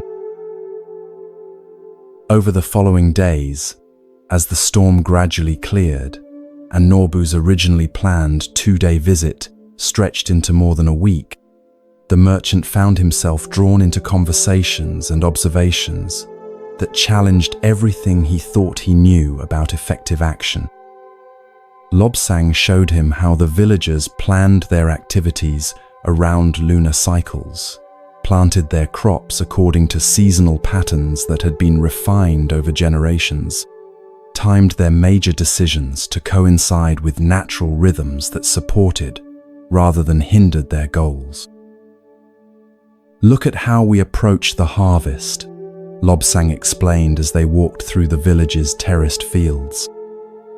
"We don't decide when to harvest based on human convenience or artificial deadlines. We watch the plants themselves, feel the quality of the air, observe the behavior of birds and insects that depend on the same cycles we do. When all these natural indicators align, we know it's time to act. The work flows easily because we're working with natural forces rather than against them." "But surely this is just old-fashioned farming," Norbu objected. "It doesn't apply to modern commerce, to the complexities of international trade." Lobsang paused to examine a plant that was just beginning to show signs of ripeness, its leaves changing color in subtle ways that spoke to those who knew how to read nature's language.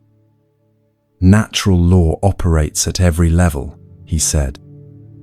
"In your business there are seasons too, times when markets are receptive to new ideas and times when they resist change, periods when expansion is natural and periods when consolidation serves better.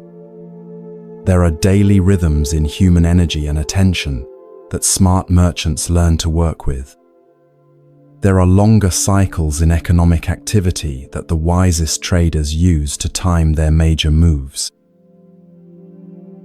As Norbu reflected on this, he began to recognize patterns in his own business experience that he had never consciously acknowledged. His most successful negotiations had often occurred when he sensed that all parties were ready to make a deal, when the timing felt natural rather than forced. His most profitable investments had come when he followed hunches about market timing that he couldn't fully explain rationally. His most disastrous ventures had typically resulted from trying to force opportunities that weren't quite ready, from pushing ahead with plans despite subtle signs that the timing was wrong. "I think I understand what you're saying," Norbu said thoughtfully. "But how do you develop this sensitivity you're talking about? How do you learn to read these natural signs?" "The same way you develop any skill," Lobsang replied. "Through practice, attention, and patience. But most importantly, by quieting the constant noise of your own desires and fears long enough to actually notice what's happening around you." He led Norbu to a quiet spot where they could sit and observe the mountain landscape without distraction. "Right now," Lobsang said, "your mind is so focused on your business concerns, so preoccupied with your plans and schedules, that you're like someone trying to navigate by starlight while carrying a bright torch. The torch of your mental activity is drowning out the subtle signals that could guide you much more effectively than forced effort." "What do you mean?" Norbu asked. "Try this," Lobsang suggested. "For the next few minutes, instead of thinking about your business problems, Just observe what's happening in this moment. Notice the quality of light, the direction of the wind, the sounds around us, the feeling in your own body. Don't try to do anything with this information. Just notice it. Norbu found this instruction surprisingly difficult. His mind kept pulling him back to concerns about delayed shipments and missed opportunities, but gradually he began to notice things he had been too distracted to see before. The way afternoon light gave everything a golden quality that made even simple objects seem precious. The subtle shift in wind direction that suggested the weather patterns were changing. The deep quiet of the mountains that felt like a form of nourishment he hadn't realized he was craving. "Now," Lobsang said after they had sat in observation for several minutes, "notice how this quality of attention feels different from your usual way of thinking about problems. When you're present and observant like this, do solutions and insights arise more easily or with more struggle?" To his surprise, Norbu found that several business problems that had been troubling him for weeks suddenly seemed to have obvious solutions. Not because he had thought harder about them, but because his mind had become quiet enough to notice possibilities that had been there all along. "It's like the answers were already there," he said in amazement, "but I was too busy worrying to see them." "Exactly," Lobsang said with a smile of deep satisfaction. "This is what it means to live according to nature, not to become passive or give up your goals, but to approach them with the same intelligence that guides rivers to the sea and plants towards sunlight. To work with the natural flow of events, rather than exhausting yourself swimming against currents you cannot change." By the time the weather cleared enough for Norbu to resume his journey, something fundamental had shifted in his approach to life and business. He still had the same goals, the same responsibilities, the same challenges to navigate. But he carried them differently now, with less force and more flow, less struggle and more sensitivity to the natural rhythms that could support his efforts. In the months that followed, Norbu's business associates began to notice changes in his approach that they couldn't quite explain. His negotiations became more successful, not because he had become more aggressive, but because he seemed to have an intuitive sense of when others were ready to make decisions. His timing in entering and exiting markets improved dramatically, as if he had developed an early warning system for economic shifts. His stress levels decreased markedly, even as his business expanded, because he had learned to work with market forces rather than fighting against them constantly. Most remarkably, Norbu began scheduling regular retreats to mountain villages like Dharamkot, not to escape from his business life, but to reconnect with the natural rhythms that informed his most effective action. He discovered that periods of quiet observation and natural living actually increased his effectiveness in the commercial world, like a river that gains power by gathering momentum in mountain valleys before flowing into the plains below. This principle of living according to nature applies to every aspect of modern life, from the rhythm of our daily schedules to the timing of our major life decisions. Most of us have lost touch with the natural cycles that once guided human activity. We work under artificial lights that disconnect us from the daily rhythm of sunrise and sunset, live in climate-controlled environments that insulate us from seasonal changes, eat foods grown in distant places according to industrial schedules, rather than natural ripening times. Yet, even in our technologically complex world, we can rediscover the wisdom of natural timing and flow. We can notice that our energy and creativity fluctuate throughout the day, and learn to schedule our most important work during our natural peak periods. We can observe that our bodies and minds need regular cycles of activity and rest, intensity and relaxation, social engagement and solitude.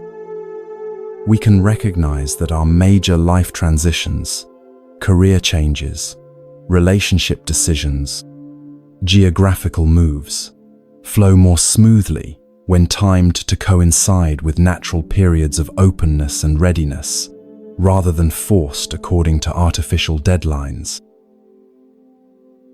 Living according to nature means developing sensitivity to the optimal timing for action and rest, for pushing forward and stepping back, for speaking and remaining silent.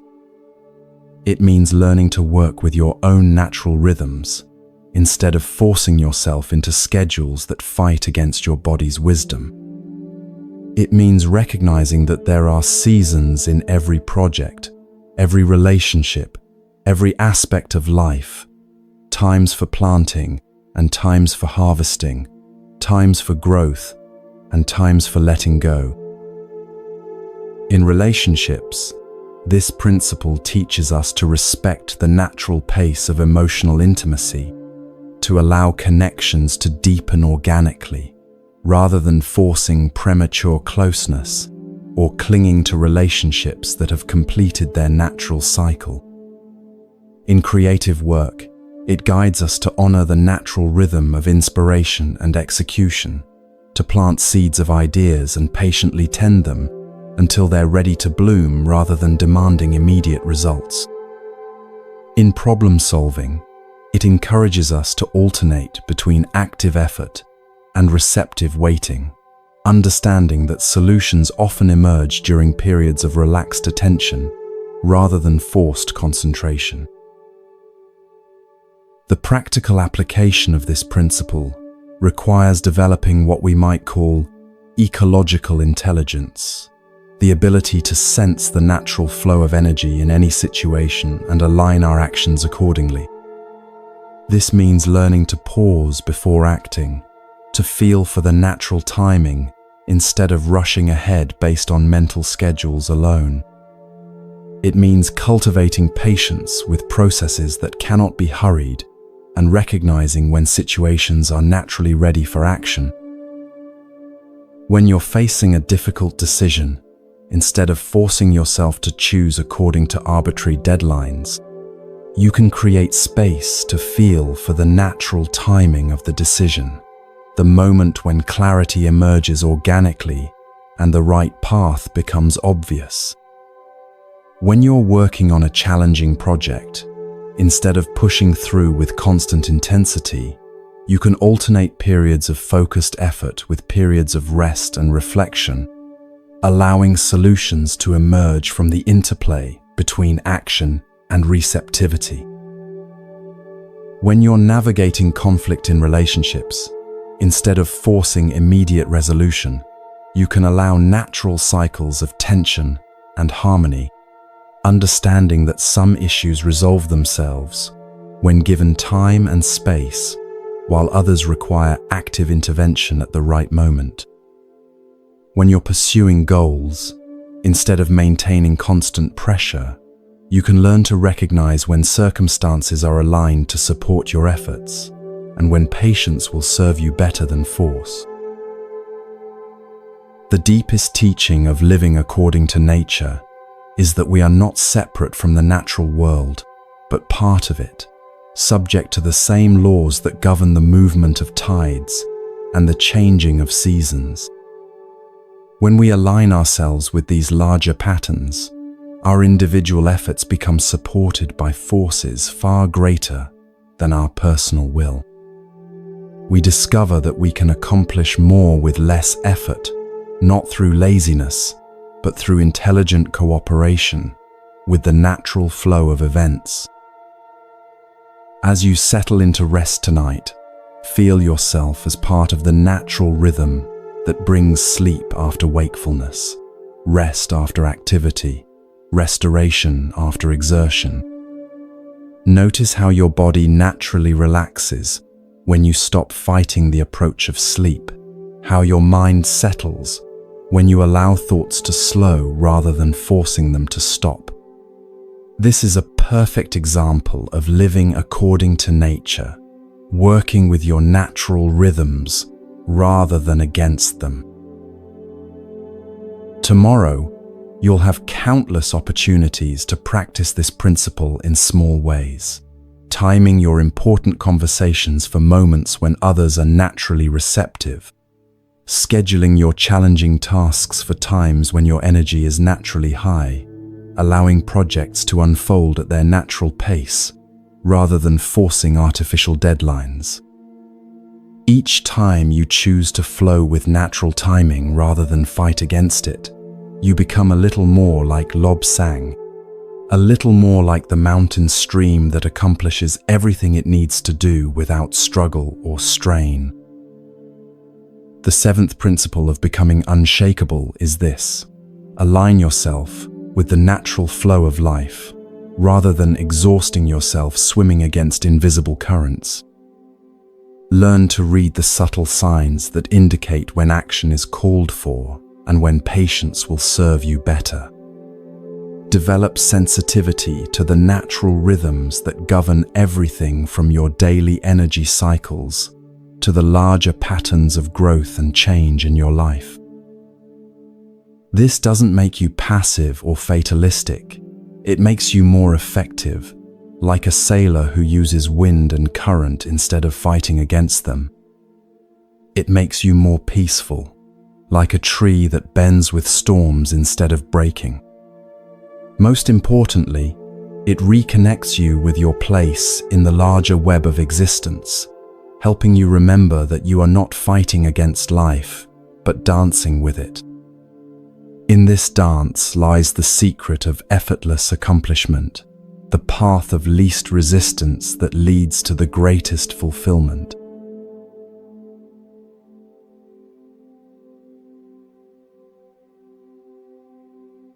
Principle 8. The foundation of ethical living.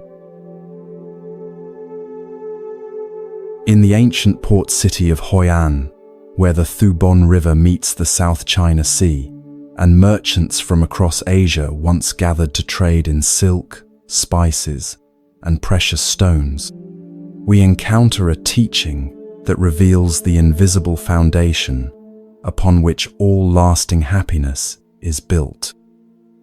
Here, in a place where fortunes were made and lost on the strength of a man's word, where trust was more valuable than gold and reputation, more precious than any cargo, lived two merchants whose different approaches to business would illuminate one of Buddhism's most practical, yet profound truths.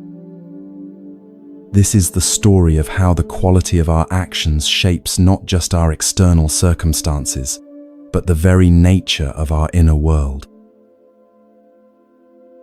The year was 1595, and Hoi An had become one of the most important trading ports in Southeast Asia, a place where Vietnamese, Chinese, Japanese, and European merchants mingled in the narrow streets that wound between ancient temples and bustling marketplaces. The air was thick with the scent of cinnamon and star anise, the sounds of a dozen languages mixing in the constant negotiation of commerce, and the salt tang of the sea that carried ships laden with dreams of prosperity from distant shores. It was a city where anything could be bought or sold, where clever men could become wealthy in a single season, and where the line between legitimate business and profitable deception was often blurred by the intoxicating possibility of quick riches. Among the many traders who had made Hoi An their home were two men whose names would become legendary in the merchant community, though for very different reasons. The first was Nguyen Duc, a Vietnamese silk trader whose family had been in the business for 3 generations, inheriting not just warehouses and trade connections, but a reputation for honesty that had become as valuable as any physical asset. The second was Li Wei, a Chinese merchant who had arrived in the city 5 years earlier, with nothing but intelligence, ambition, and a willingness to bend rules whenever profit demanded it. Nguyen Duc approached business with what some of his competitors considered naive simplicity, but what he understood as sophisticated wisdom, passed down through generations of successful trading. Every bolt of silk that left his warehouse was exactly what he claimed it to be. The quality represented honestly, the origin stated accurately, the price set fairly based on actual value, rather than whatever the market might bear. When he told a buyer that a particular fabric would wear well for 10 years, his customers knew they could make plans based on that information. When he promised delivery on a specific date, merchants across the region would schedule their own activities, knowing that Duc's shipments would arrive precisely when expected.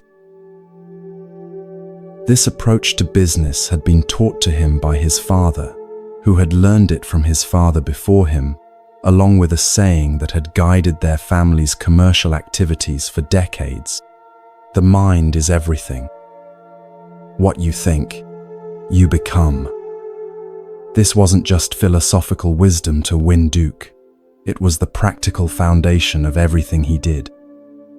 He understood that every lie told in the name of profit didn't just deceive the customer, it also shaped the mind of the person telling the lie, making future deceptions easier and eroding the inner foundation of peace that true prosperity required.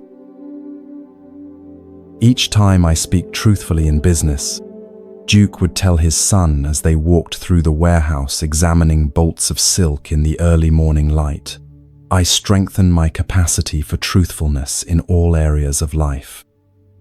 Each time I treat a customer fairly, even when I could take advantage of their ignorance, I build the kind of character that attracts good fortune rather than having to chase after it. Each time I choose integrity over immediate profit, I invest in a reputation that will bring me more business than any clever scheme ever could. This philosophy had served the family well.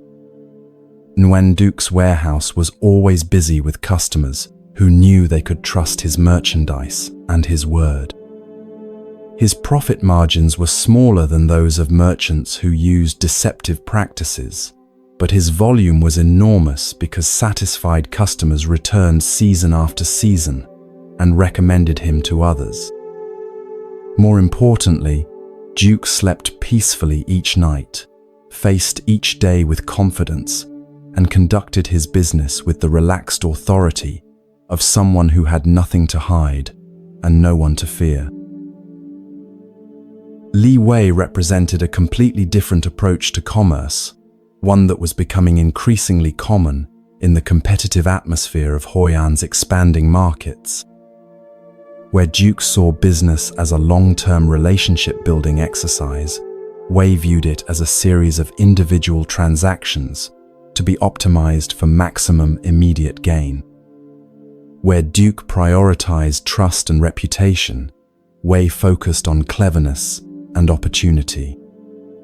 Where Duc made modest profits through honest dealing, Wei pursued large gains through whatever means the law allowed and sometimes slightly beyond. Wei's methods were sophisticated and, in their own way, brilliant. He would purchase silk from producers in the countryside, telling them it was for local use, and negotiating lower prices accordingly, then export it at international rates for substantial profits. He would blend lower quality fibers with premium silk in proportions that were difficult to detect without expert examination, selling the mixture at prices appropriate for pure silk. He would promise delivery dates that he knew were optimistic, calculating that the profits from early sales would offset the costs of disappointed customers. These tactics allowed Wei to undercut competitors like Nguyen Duc and rapidly expand his business. Within 3 years of arriving in Hoi An, he had acquired 2 warehouses, a fleet of trading vessels, and enough wealth to build one of the finest houses in the merchant quarter. By external measures, he was extraordinarily successful, and many younger merchants began imitating his methods, viewing traditional approaches like Duc's as outdated and unnecessarily restrictive. But success had come with costs that Wei was only beginning to recognize, costs that would soon threaten everything he had built. The constant need to remember which lies he had told, to which customers created a mental burden that grew heavier each season. The fear of being discovered in his various deceptions meant that he could never fully relax or enjoy his prosperity. Most troubling of all, the habits of mind that served him in business had begun to infect other areas of his life. He found himself deceiving friends, family members, even himself, about matters that had nothing to do with commerce. The difference between these 2 approaches to business would be dramatically revealed during the trading season of 1599, when a crisis would test not just their commercial practices, but the very foundations of their character. A devastating typhoon had struck the silk-producing regions to the north, destroying much of the year's crop and creating a severe shortage that drove prices to unprecedented levels. Both merchants found themselves with existing inventory that was now worth far more than they had paid for it, and both faced the same ethical dilemma: honor their existing commitments to sell at previously agreed prices, or find ways to capitalize on the sudden scarcity. Nguyen Duc's response was immediate and unwavering. He contacted every customer who had placed orders at pre-typhoon prices and assured them that he would honor every commitment exactly as agreed. "A man's word is his bond," he told his son, as they prepared shipments that would bring them far less profit than current market conditions would allow. When we make a promise, we keep it regardless of changed circumstances. This is not just about business. This is about who we choose to be as human beings. Li Wei saw the same situation as an opportunity for extraordinary profit. He began contacting customers with existing orders, explaining that the typhoon had affected his supply chains in ways that required price adjustments to reflect current market realities. Customers who refused to pay the higher prices found their orders mysteriously delayed due to quality control issues or shipping complications. Meanwhile, Wei sold his existing inventory to new customers at premium prices, justifying the practice as simply responding to market forces. In the short term, Wei's strategy appeared to be vindicated. He earned profits in a single season that exceeded what Duc made in 3 years of steady business. He expanded his operations further, acquired more warehouses, and became known throughout the region as one of the most successful merchants of his generation. Younger traders flocked to learn his methods, impressed by his ability to turn crisis into opportunity. But the true test of their different approaches would come not in immediate profits, but in long-term consequences that neither man could have fully anticipated. Word of how each merchant had handled the typhoon crisis spread throughout the trading networks that connected Hoi An to the rest of Asia. Customers who had been protected by Nguyen Duc's integrity during the shortage began recommending him to partners and associates across the region.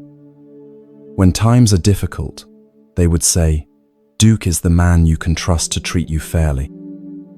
His reputation for reliability became so strong that customers began placing larger orders further in advance, knowing they could count on his commitments regardless of market fluctuations. Meanwhile, Li Wei discovered that his clever handling of the crisis had created unexpected problems. Customers who had been forced to pay higher prices or had their orders cancelled became vocal critics of his business practices. Word spread through merchant networks that Wei's commitments were conditional, that his prices could change without notice, that his promises were only as reliable as current market conditions made convenient. New customers began demanding increasingly detailed contracts with penalty clauses, driving up the administrative costs of every transaction. More seriously, Wei found himself in a business environment where trust had become scarce. Suppliers demanded payment in advance because his reputation for changing terms had made them nervous about credit arrangements. Customers insisted on inspecting merchandise more thoroughly because rumors about his quality claims had made them suspicious. Partners required more complex agreements because his previous tactics had demonstrated that his word alone could not be relied upon. The administrative burden of operating in this low-trust environment began consuming enormous amounts of time and energy. Wei found himself spending his days managing the complex web of contracts, inspections, and verification procedures that his reputation required, rather than focusing on the actual business of buying and selling silk. The mental stress of keeping track of his various commitments and their conditions created a constant state of anxiety that no amount of profit could relieve. But the most profound impact was on Wei's inner world. Buddha taught that the mind is everything. What you think, you become. And Wei was discovering the practical truth of this teaching in ways he had never expected. Years of thinking deceptive thoughts, of calculating how to mislead others for profit, of justifying questionable practices, had gradually shaped his mind in directions that now troubled him. He found it difficult to trust others because he assumed they were using the same tactics he employed. He struggled to enjoy his wealth because he constantly worried about competitors trying to outsmart him the way he had outsmarted others. He had trouble sleeping peacefully because his mind was always working on schemes and strategies, unable to rest in the simple satisfaction of honest work well done.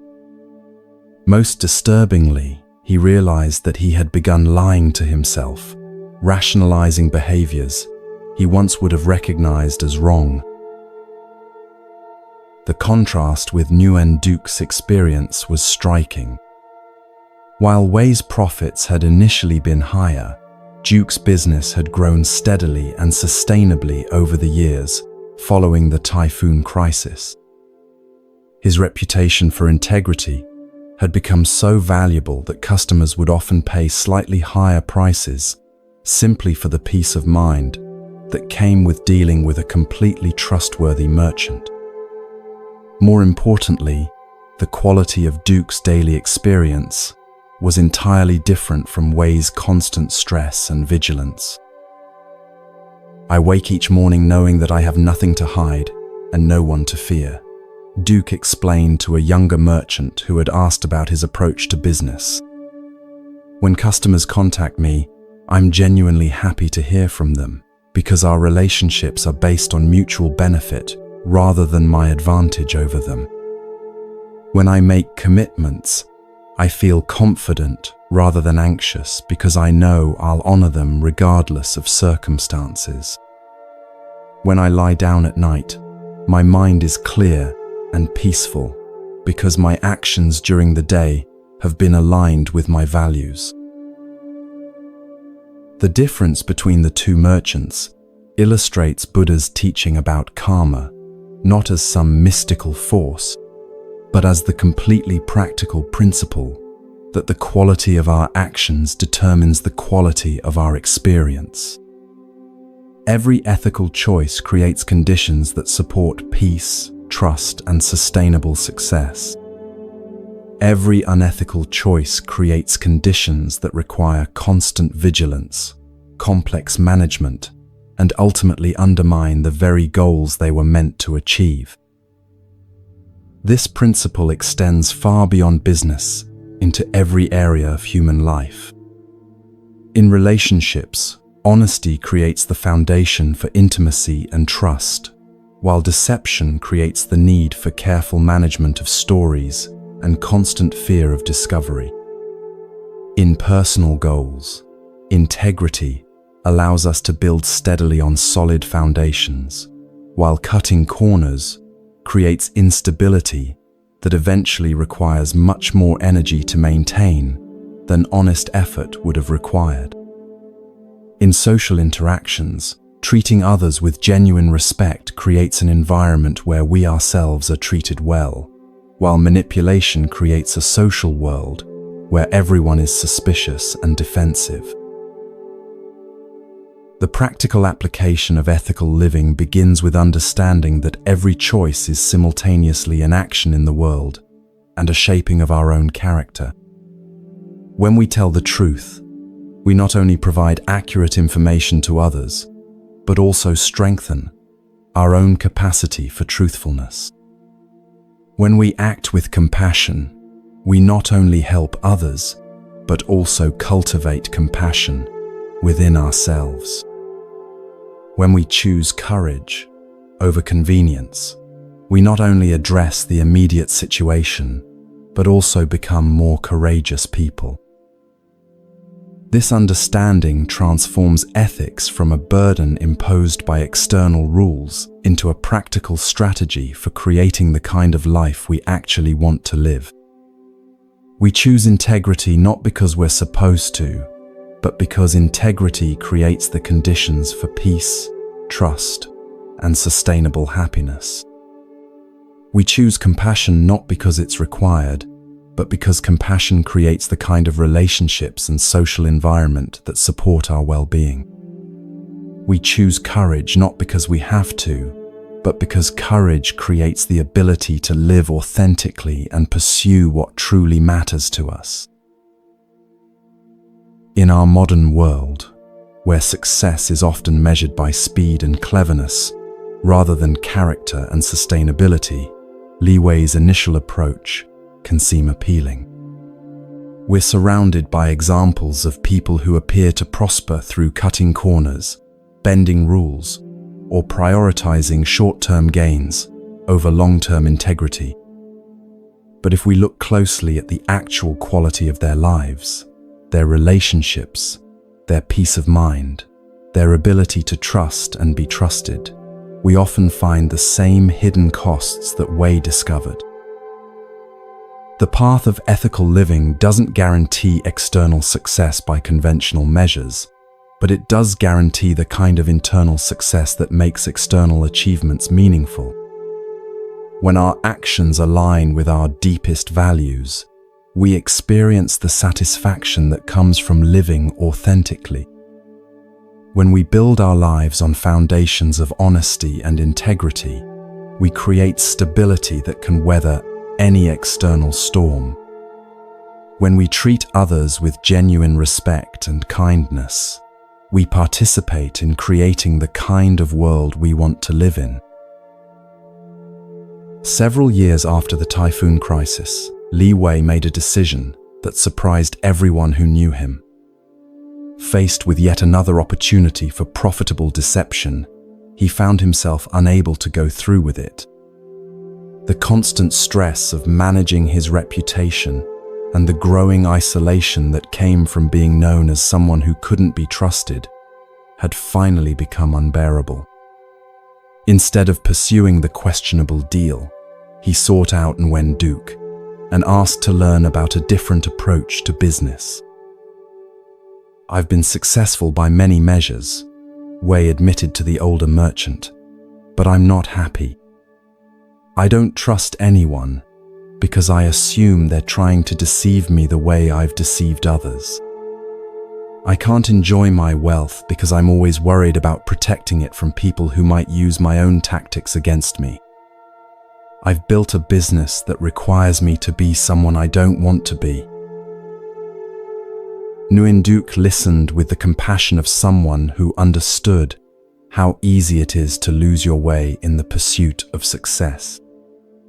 "The good news," he said gently, "is that every moment offers a new choice.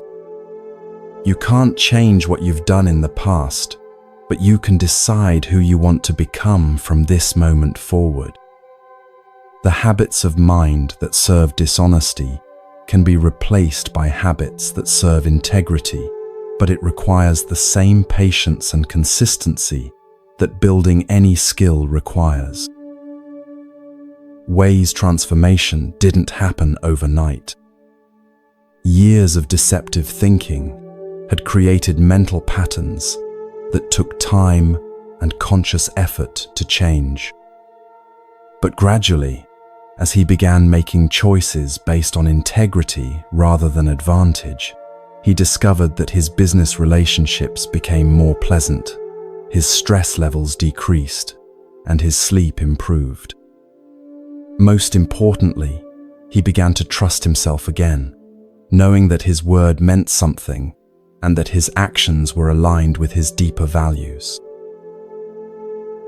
The story of these two merchants illustrates that ethical living is not about following external rules, but about understanding the practical relationship between the quality of our actions and the quality of our experience. When we act with integrity, we create conditions that support peace, trust, and sustainable happiness. When we act without integrity, we create conditions that require constant vigilance and ultimately undermine our own well-being. This principle applies to every area of life. In our work, choosing quality and honesty over shortcuts and deception creates sustainable success and personal satisfaction. In our relationships, choosing vulnerability and authenticity over manipulation and pretense creates genuine intimacy and lasting connection. In our personal development, choosing the difficult path of actual growth over the easy path of comfortable delusions creates real capability and confidence. The practice of ethical living begins with small daily choices that might seem insignificant but actually shape who we become. When we're tempted to exaggerate our achievements to impress others, we can choose accuracy over aggrandizement. When we could take credit for work we didn't do, we can choose honesty over advantage. When we have the opportunity to spread gossip that might be entertaining but harmful, we can choose kindness over amusement. Each of these choices is simultaneously an action in the world and a vote for the kind of person we want to become. Each choice for integrity strengthens our capacity for integrity. Each choice for compassion deepens our natural compassion. Each choice for courage builds our ability to act courageously when the stakes are higher. As you settle into rest tonight, reflect on the choices you made today, not to judge yourself harshly, but to understand how your actions are shaping your inner world. Notice areas where acting with greater integrity might create more peace and sustainability in your life. Consider how your choices are contributing to the kind of relationships and social environment you want to experience. Tomorrow, you'll have countless opportunities to practice ethical living in small ways that create the foundation for unshakable inner peace. Each moment when you choose truth over convenience, kindness over indifference, courage over comfort.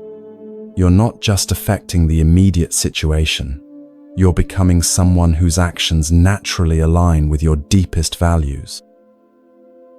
The eighth principle of becoming unshakable is this: the quality of your actions determines the quality of your experience.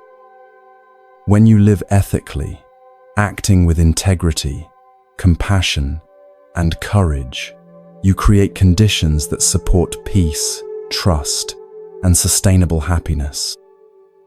When you act without regard for ethics, you create conditions that require constant management and ultimately undermine your own well-being. This isn't about being perfect or following rigid rules, but about understanding that every choice is an opportunity to become more aligned with who you truly want to be. Like Uwen Duke, sleeping peacefully each night, you can rest in the knowledge that your actions during the day have been worthy of your highest aspirations. In this alignment between your values and your choices lies the unshakable foundation of a life well lived.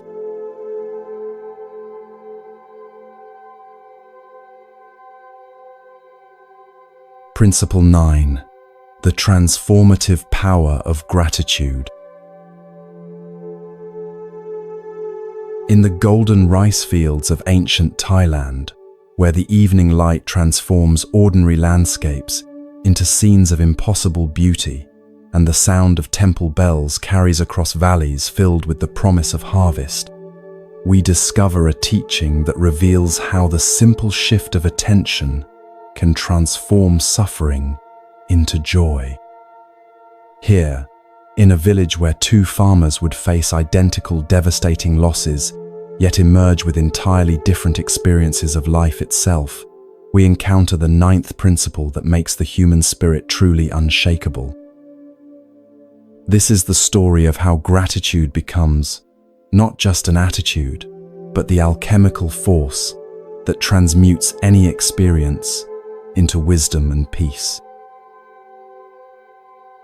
The village of Ban Nong Kham nestled in a river valley where generations of Thai farmers had cultivated rice, using methods passed down through centuries of patient observation and accumulated wisdom. The landscape was a masterpiece of human cooperation, with natural forces, terraced paddies that climbed the hillsides like green staircases, irrigation channels that directed water with the precision of a master craftsman, and farmhouses built on stilts that had weathered countless monsoon seasons while maintaining their graceful beauty. During harvest time, the entire valley would shimmer gold in the evening light, as thousands of rice plants bent their heavy heads under the weight of grain that would sustain the community through another year. Among the village's most respected residents were two farmers whose lives would become intertwined in a way that would teach everyone who witnessed their story something profound about the nature of happiness and suffering. The first was Somchai, a man whose approach to life had been shaped by a philosophy passed down through generations of his family. The understanding that gratitude is not just a response to good fortune, but a way of seeing that transforms any circumstance into an opportunity for appreciation. The second was Boone, equally hard-working and dedicated, but whose attention had been trained by life's difficulties to focus primarily on what was missing, what was wrong, what threatened his security and peace. Both men had worked their fields for over 20 years.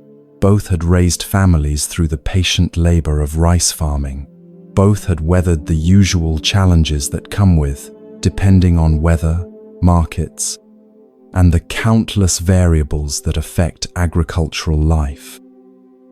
Their farms were of similar size and productivity, their families equally loving and supportive, their positions in the community equally respected. Yet their daily experiences of the same basic circumstances were as different as sunrise and storm, illustrating how the lens through which we view life determines the quality of life itself. Somchai began each day with a practice that his grandmother had taught him when he was barely old enough to walk between the rice rows without getting lost. Before leaving his house, he would stand on the wooden porch and spend a few moments acknowledging specific things for which he felt grateful. Not grand, abstract concepts, but particular, immediate realities. The sound of his wife's laughter from the kitchen as she prepared the morning meal, the way early sunlight painted the mountains in shades of gold and purple, the health that allowed him to work with his hands in the rich earth, the rain that had fallen during the night to nourish his growing crops. Gratitude, Somchai would tell his children as they walked together to the fields, is like good eyesight. It doesn't change what's there, but it allows you to see clearly what was always present. Most people walk through their lives like someone with clouded vision, aware only of the large, obvious things while missing the countless small miracles that surround them every moment. This practice of attention had shaped Somchai's entire experience of farming. When his rice plants grew strong and healthy, he felt appreciation not just for the eventual harvest, but for the daily miracle of seeds transforming into food through the mysterious alchemy of soil, water, and sunlight.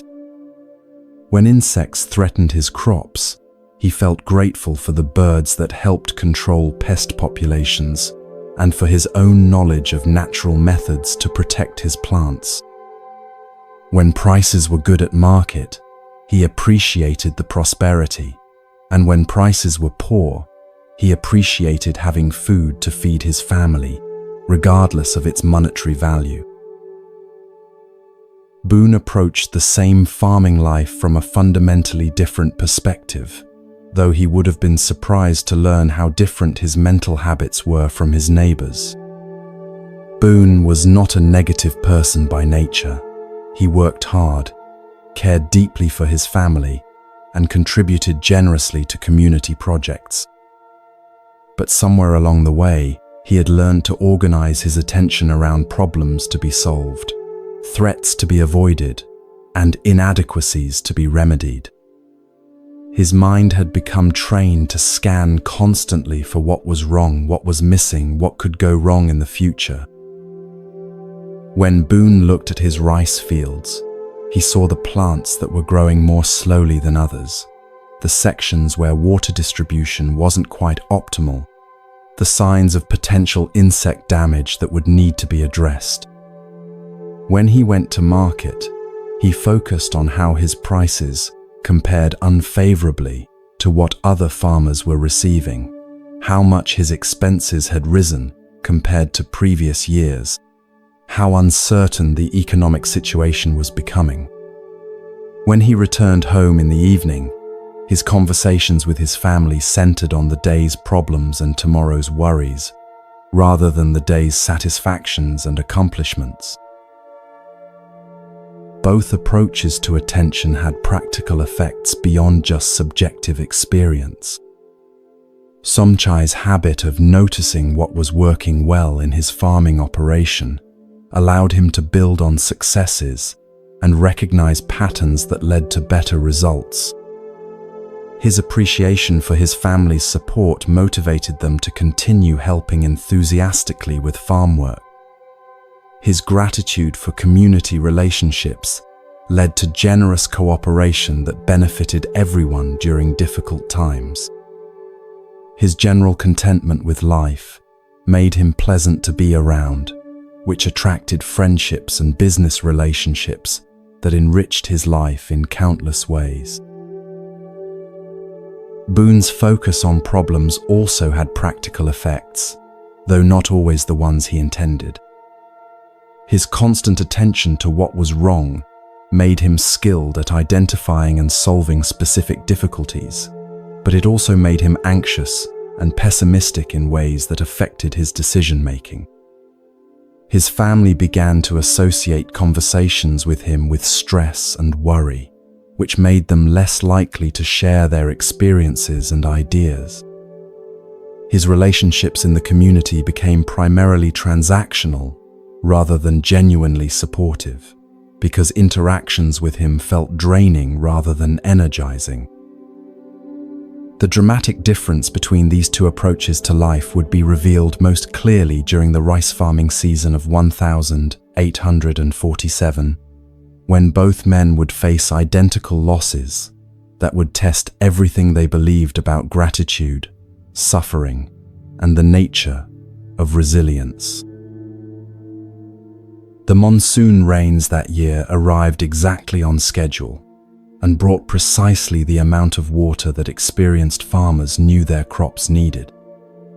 Both Somchai and Boon planted their rice with the accumulated wisdom of decades, using seeds saved from their best previous harvests, preparing the soil with methods their grandfathers had perfected, timing every activity to align with natural cycles that had governed successful farming in this valley for generations. The early growth was promising, with strong green shoots emerging from the flooded paddies like prayers of hope rising toward the sky. But 3 weeks before harvest, disaster struck in the form of a massive flock of birds that descended on the valley like a living storm cloud. These were not the usual rice birds that farmers expected and planned for. These were migrants driven from their normal territory by drought in neighboring regions, arriving in numbers that no one had ever experienced and consuming rice with the desperate hunger of creatures facing starvation. In 3 days, they destroyed nearly 80% of both men's crops, leaving behind fields that looked as if they had been swept by fire rather than visited by wildlife. The economic impact was devastating for both families. A full year's work had been reduced to barely enough grain to feed their households through the coming months, with nothing left over to sell for cash to cover other expenses. Both men faced the prospect of borrowing money to survive until the next harvest, with no guarantee that similar disasters wouldn't occur again. Both had to tell their children that there would be no money for new clothes, no surplus to share with extended family members who were struggling, no resources to contribute to the temple renovation that the whole community had been planning. Yet their responses to this identical catastrophe were so different that neighbors who witnessed both would remember the contrast for the rest of their lives. Boon's reaction was everything that might be expected from someone facing such a devastating loss.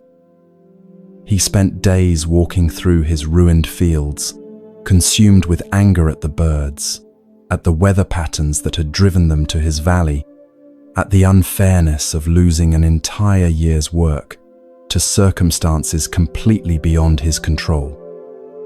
He calculated and recalculated his financial losses, each review making the situation seem more hopeless. He worried obsessively about how he would feed his family, pay his debts, and maintain his standing in the community. "Why did this happen to us?" he would ask his wife each evening, his voice heavy with the bitterness that had taken root in his heart. "We worked harder than anyone, planned better than most, did everything right according to generations of farming wisdom. What's the point of all that effort if it can be destroyed in 3 days by something completely outside our control?" Boon's focus on the disaster consumed so much of his mental and emotional energy that he became unable to see anything else clearly. The 20% of his crop that had survived seemed insignificant compared to the 80% that was lost. The support offered by neighbors felt inadequate compared to the enormity of his losses. The beauty of the valley, the health of his family, the roof over their heads, the knowledge and skills that would allow him to farm again next year, all of these became invisible to him overwhelmed by the magnitude of his focus on what the birds had taken away.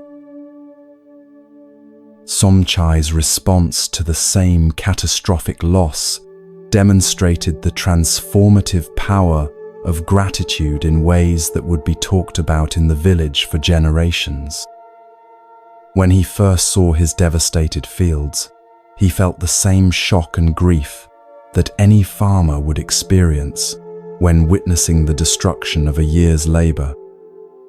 He sat among the ruined rice plants and wept, not just for his economic losses, but for the beauty that had been destroyed, for the dreams that would have to be postponed, for the reality that life was fragile and unpredictable in ways that no amount of hard work could completely control. But after allowing himself to fully feel the pain of loss, Somchai began to practice the same attention to gratitude that had guided him through 20 years of farming. "This is terrible," he said to his wife as they surveyed the damage together, "but let me see what we can find to be grateful for even in this situation."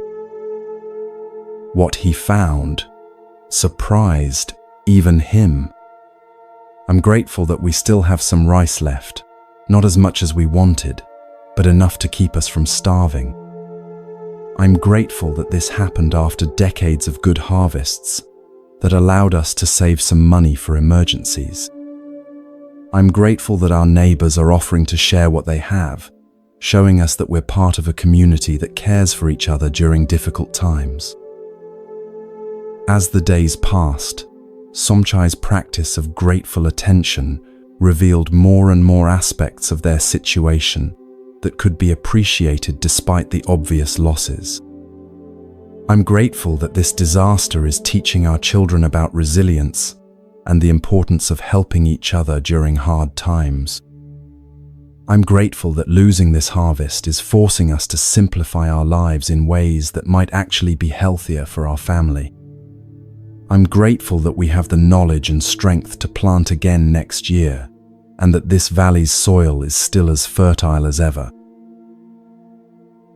Buddha taught, "Let us rise up and be thankful, for if we didn't learn a lot today, at least we learned a little."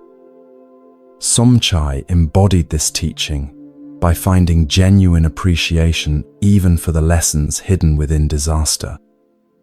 "I'm grateful," he told his eldest son, "that this experience is teaching me how much I had taken for granted during the years when everything went well.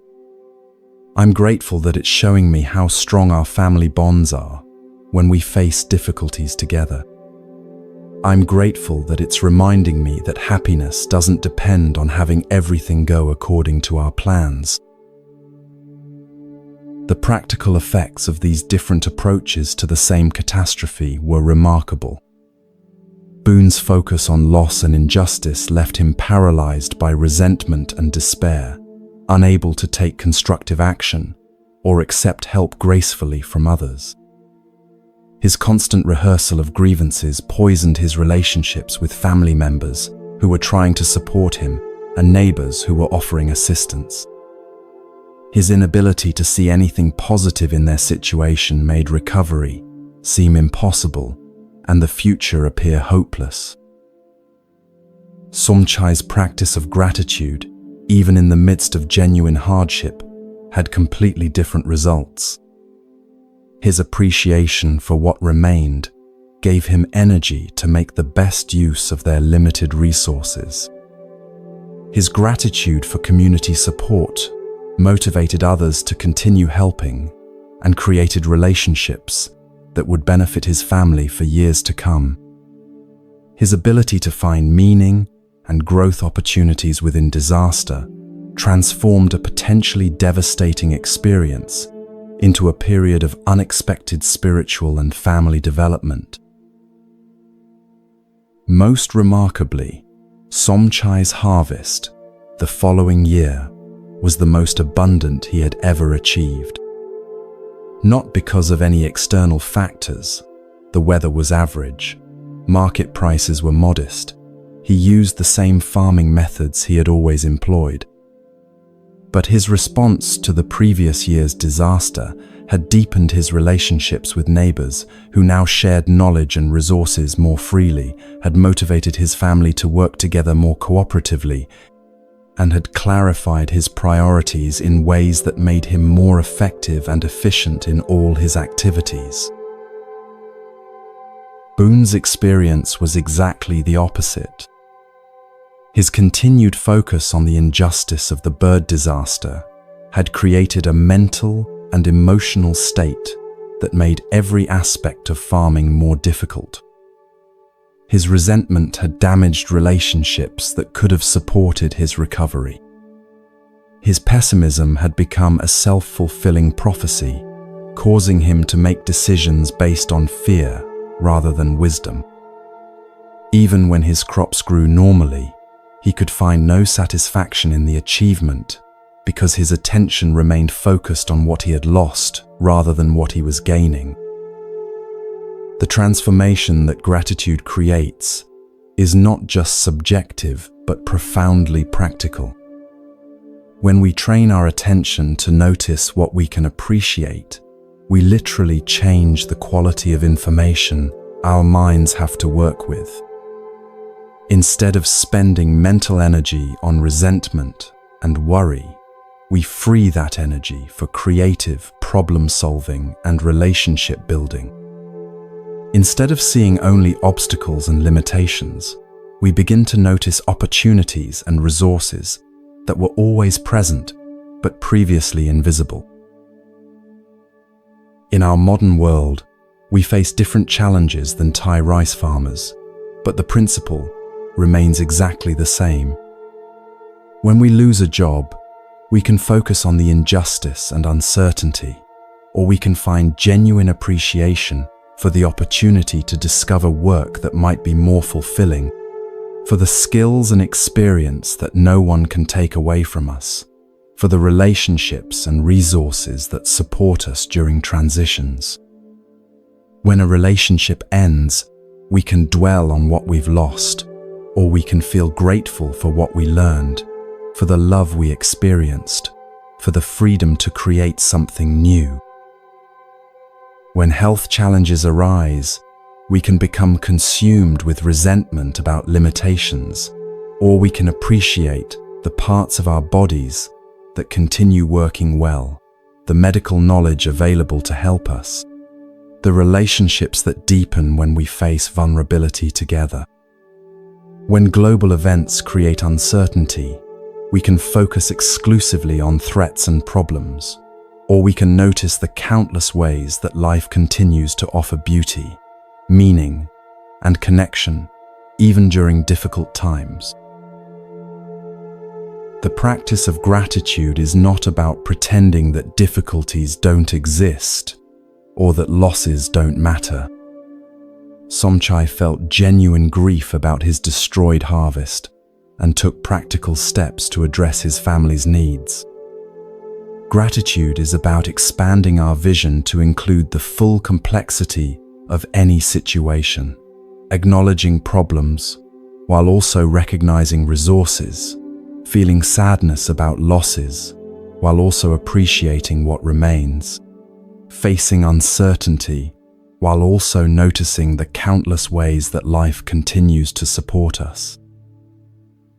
The practical application of this principle begins with training attention the same way we might train any other skill. Each morning, before engaging with the challenges of the day, we can spend a few minutes identifying specific things we genuinely appreciate, not abstract concepts, but particular realities we can see, hear, feel, or remember. Throughout the day, we can practice noticing moments of beauty, kindness, effectiveness, or simple functioning that we might otherwise overlook in our focus on problems and goals. When difficulties arise, we can ask ourselves, what can I find to appreciate, even in this challenging situation? This doesn't mean ignoring problems or avoiding necessary action, but rather ensuring that our response comes from a complete understanding of our circumstances rather than a narrow focus on what's wrong. Often, this expanded perspective reveals resources and opportunities that problem-focused thinking makes invisible. The practice becomes most powerful when applied to ordinary moments that we might otherwise consider unremarkable. Appreciating the taste of morning coffee, the feeling of warm water in a shower, the sound of laughter from another room, the simple miracle of being able to read these words and understand their meaning. These small moments of appreciation accumulate over time, creating a foundation of contentment that remains stable even when external circumstances become challenging. During his final years, Somchai became known throughout the region as someone who could find reasons for gratitude in any circumstance.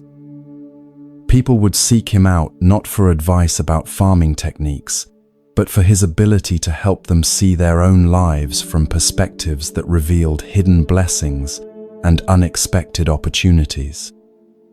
Gratitude, he would tell them, is not about what happens to you. It's about how you train your eyes to see what's always been there. Boone, meanwhile, despite achieving reasonable success by external measures, remained trapped in patterns of attention that made satisfaction elusive. Even during his best years, he could find reasons for worry and dissatisfaction. Even when his family was healthy and his crops abundant, he focused on potential threats and inadequacies that kept happiness just out of reach. His life became a demonstration of how focusing primarily on problems creates more problems, how attending mainly to what's missing makes us miss what's present. As you prepare for sleep tonight, consider the lens through which you've been viewing your own life. Notice whether your attention has been trained primarily on problems, lacks, and threats, or whether you've been practicing the kind of grateful seeing that Somchai demonstrated. This is not about judging your current habits, but about recognizing that attention is trainable and that changing how you see changes what you experience. Tomorrow, you'll have countless opportunities to practice gratitude, not as a superficial positive thinking exercise, but as a practical method for expanding your vision to include the full richness of your actual circumstances. Each time you notice something to appreciate, you're not just improving your mood, but literally retraining your brain to gather different kinds of information from your environment. Each moment of genuine appreciation builds your capacity to find resources and opportunities that problem-focused thinking makes invisible. The ninth principle of becoming unshakable is this: gratitude transforms any experience by expanding your vision to include what can be appreciated alongside what needs to be addressed. When you train your attention to notice what you can genuinely appreciate, not ignoring problems, but including blessings, you change the quality of information your mind has to work with and the quality of your experience itself. This doesn't guarantee that external circumstances will always be favorable, but it does guarantee that you'll have access to the resources, relationships, and resilience that exist within any situation. Like Somchai walking through his rice fields with eyes trained to see abundance, even in the midst of scarcity, you can learn to find genuine reasons for appreciation, regardless of what life brings. In this expansion of vision lies one of the most practical and transformative powers available to human consciousness: the ability to alchemize any experience into wisdom, growth, and peace.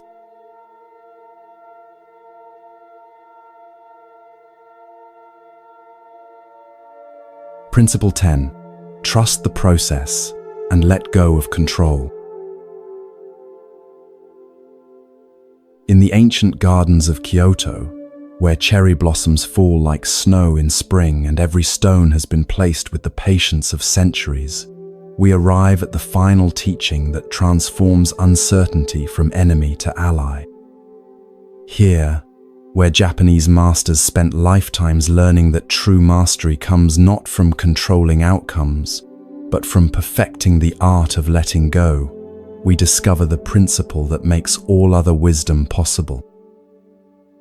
This is the story of how surrendering control paradoxically gives us the greatest power of all, the ability to flow with life rather than fight against it. The Ryoanji Temple in 15th century Kyoto was famous throughout Japan for its rock garden, 15 stones arranged in white gravel with such perfect simplicity that visitors would sit for hours trying to understand what made the arrangement so profoundly moving. The garden was tended by Zen monks who had elevated the simple act of raking gravel into a form of moving meditation, each stroke of the wooden rake both maintaining the garden's perfection and accepting its constant need for renewal. Here, where impermanence was celebrated rather than resisted, lived Master Kenji, whose understanding of letting go would soon be tested in the most personal way possible. Master Kenji had devoted 30 years to perfecting his art, not just the maintenance of the famous garden, but the deeper art of living in harmony with change. Each morning before dawn, he would enter the garden and begin the ritual of raking, creating patterns in the white gravel that seemed to embody the very essence of flow and balance. But the true teaching of the garden was not in creating perfect patterns, but in accepting that wind, rain, and time would disturb those patterns, requiring them to be made fresh each day. The garden teaches us, Kenji would tell his students as they worked together in the early morning light, that attachment to outcomes creates suffering, while dedication to process creates peace. I cannot control whether tomorrow's rain will wash away today's patterns, but I can control the care and attention I bring to today's work. I cannot guarantee that visitors will understand the garden's message, but I can ensure that the message is clearly expressed. This philosophy had shaped not just Kenji's gardening, but his entire approach to life. When the temple faced financial difficulties, he focused on managing resources wisely rather than worrying about outcomes beyond his control.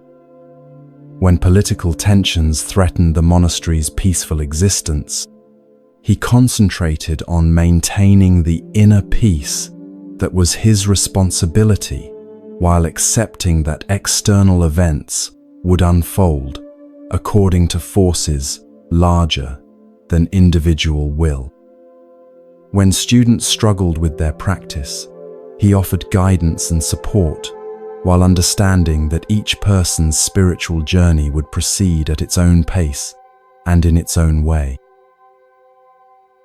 But the deepest test of Kenji's philosophy would come through his relationship with his daughter, Yuki, whose life would become the ultimate teaching about the necessity of letting go. Yuki had been born during Kenji's early years as a monk, before he had fully committed to monastic life.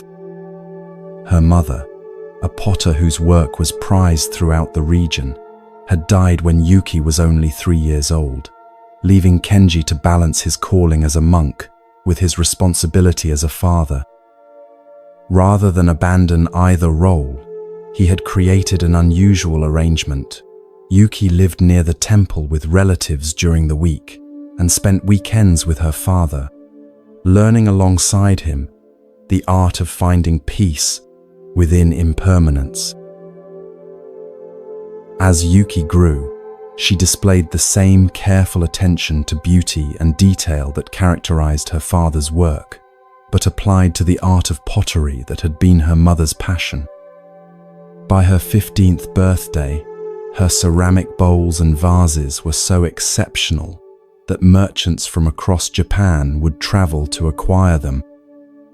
Her work combined technical perfection with an emotional depth that seemed to capture something essential about the fleeting nature of beauty itself. Kenji felt immense pride in his daughter's achievements, but more than pride, he felt a deep satisfaction in seeing how she had absorbed the lessons he had tried to teach her about dedication to craft without attachment to results. "Watch how she works," he would tell his students as they observed Yuki shaping clay at her potter's wheel.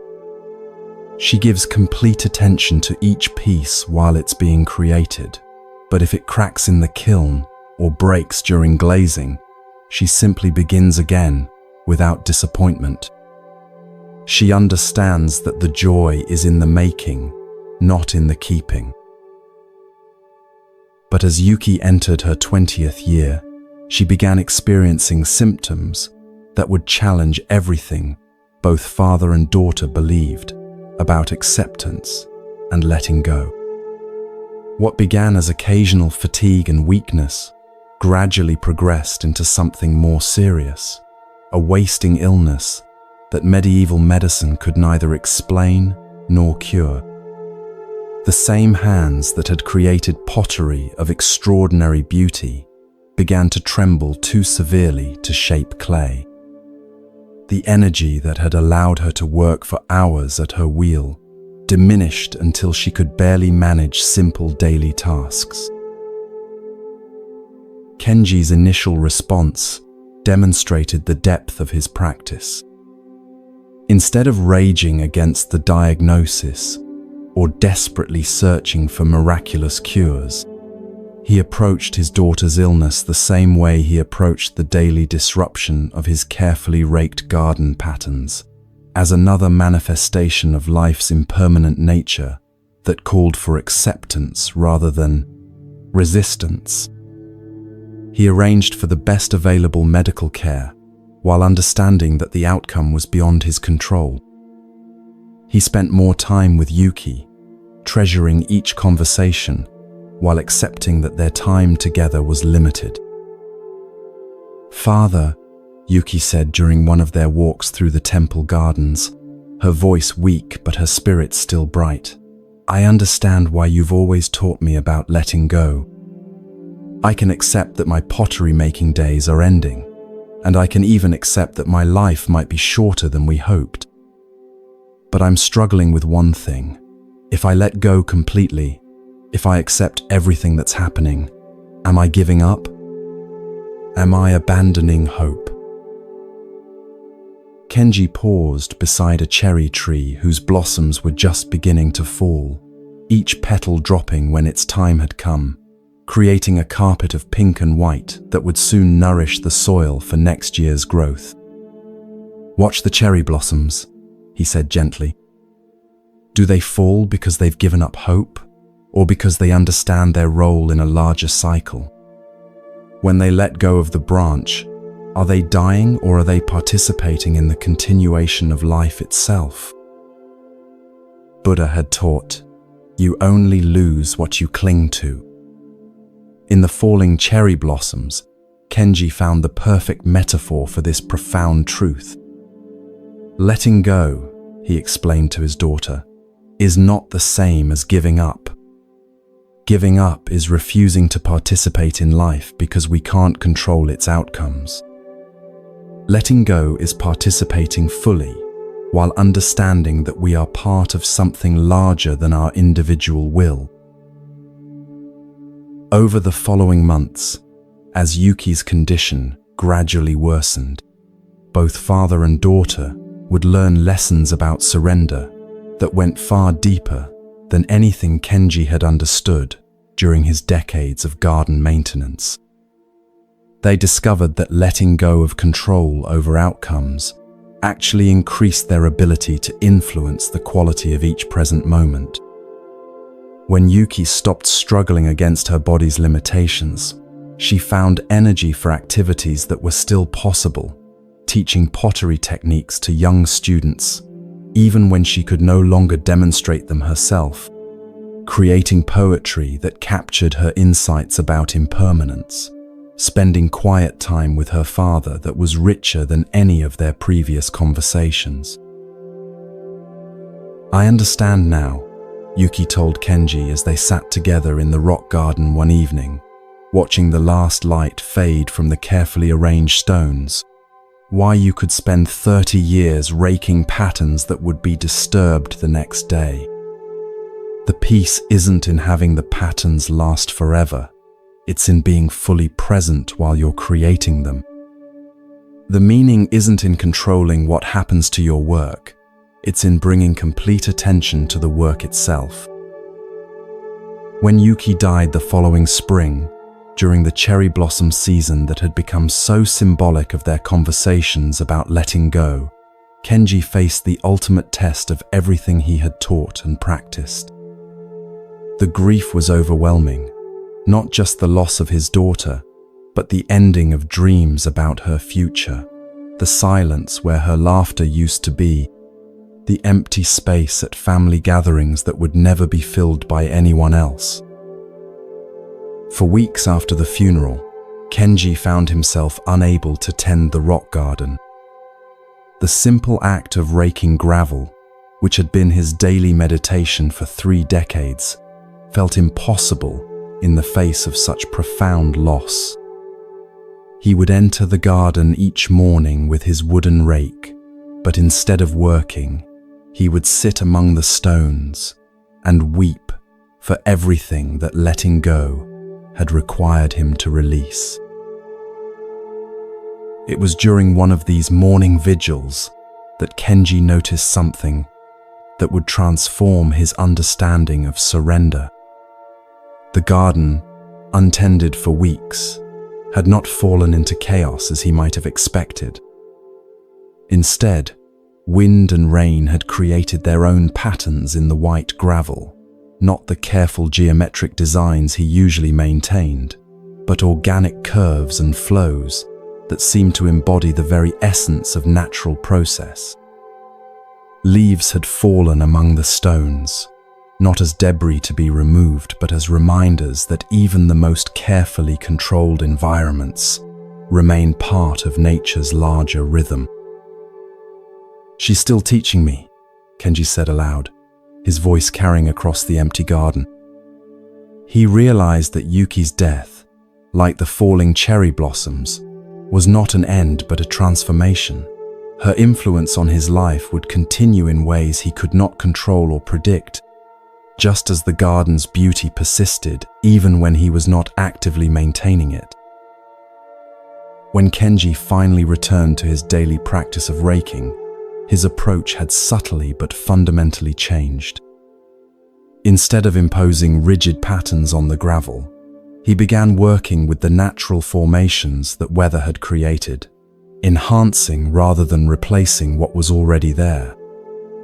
Instead of viewing wind and rain as disruptions to be corrected, he saw them as collaborators in an ongoing work of art that was larger than any individual's vision.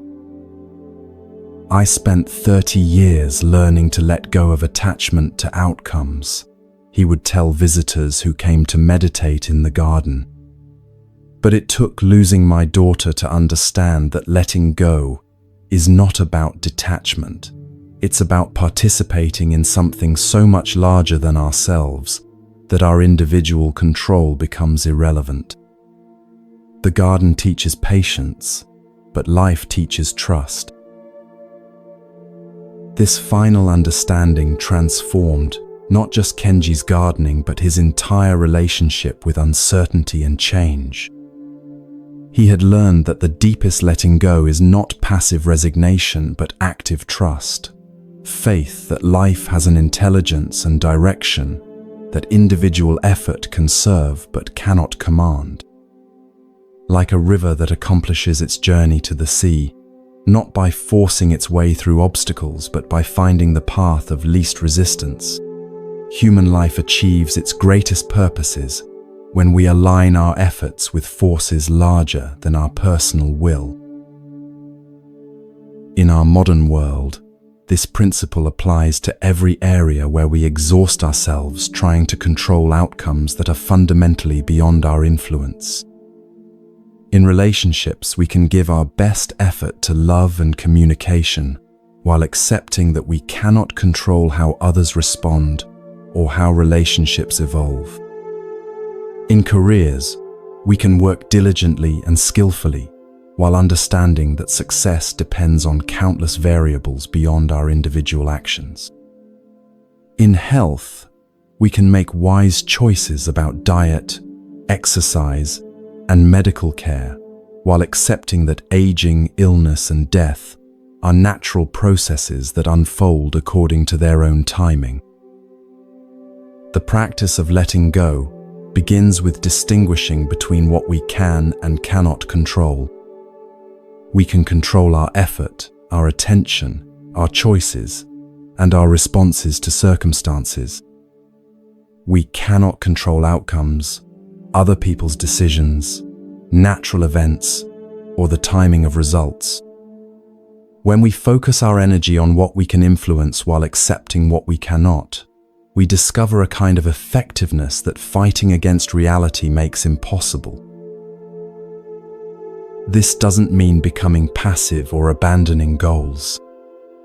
Kenji continued tending his garden with the same care and dedication he had always brought to the work. What changed was his relationship to the results. He found satisfaction in the process itself, rather than needing specific outcomes to feel successful. This shift from attachment to dedication, from controlling to participating, freed enormous amounts of energy for creativity, problem-solving, and genuine responsiveness to changing circumstances. The deepest teaching of letting go is that it opens us to possibilities we could never have planned or controlled. When we stop insisting that life conform to our limited vision of how things should unfold, we become available to opportunities and insights that our controlling minds would never have imagined. When we trust the process rather than demanding specific results, we often discover that life has plans for us that are more interesting, more meaningful, and more fulfilling than anything we could have designed ourselves.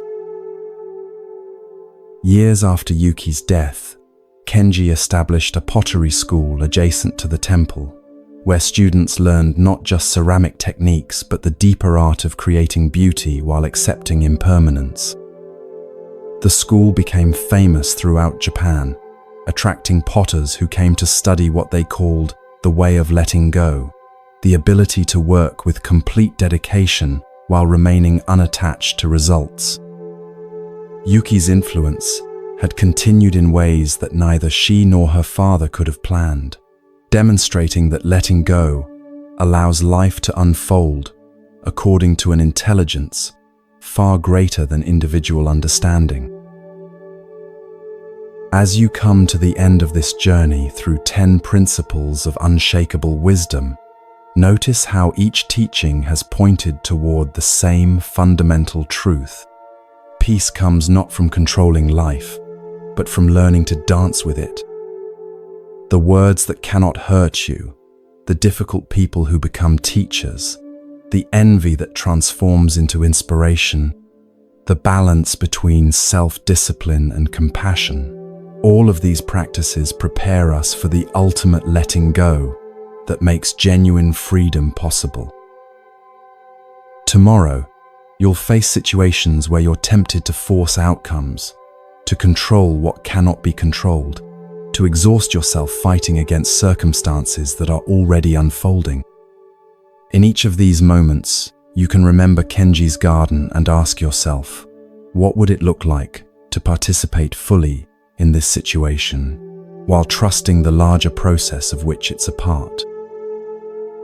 The 10th and final principle of becoming unshakable is this: trust the process and let go of control. Focus your energy on what you can influence, your effort, attention, and responses, while accepting what you cannot control. When you stop fighting against life's natural flow, you discover that you're part of an intelligence far greater than your individual will, and that this intelligence can accomplish through you what your controlling mind could never achieve alone. In this final letting go lies the secret of all the previous teachings. You become unshakable not by building stronger defenses against life's uncertainties, but by learning to flow with those uncertainties so skillfully that they become allies rather than enemies.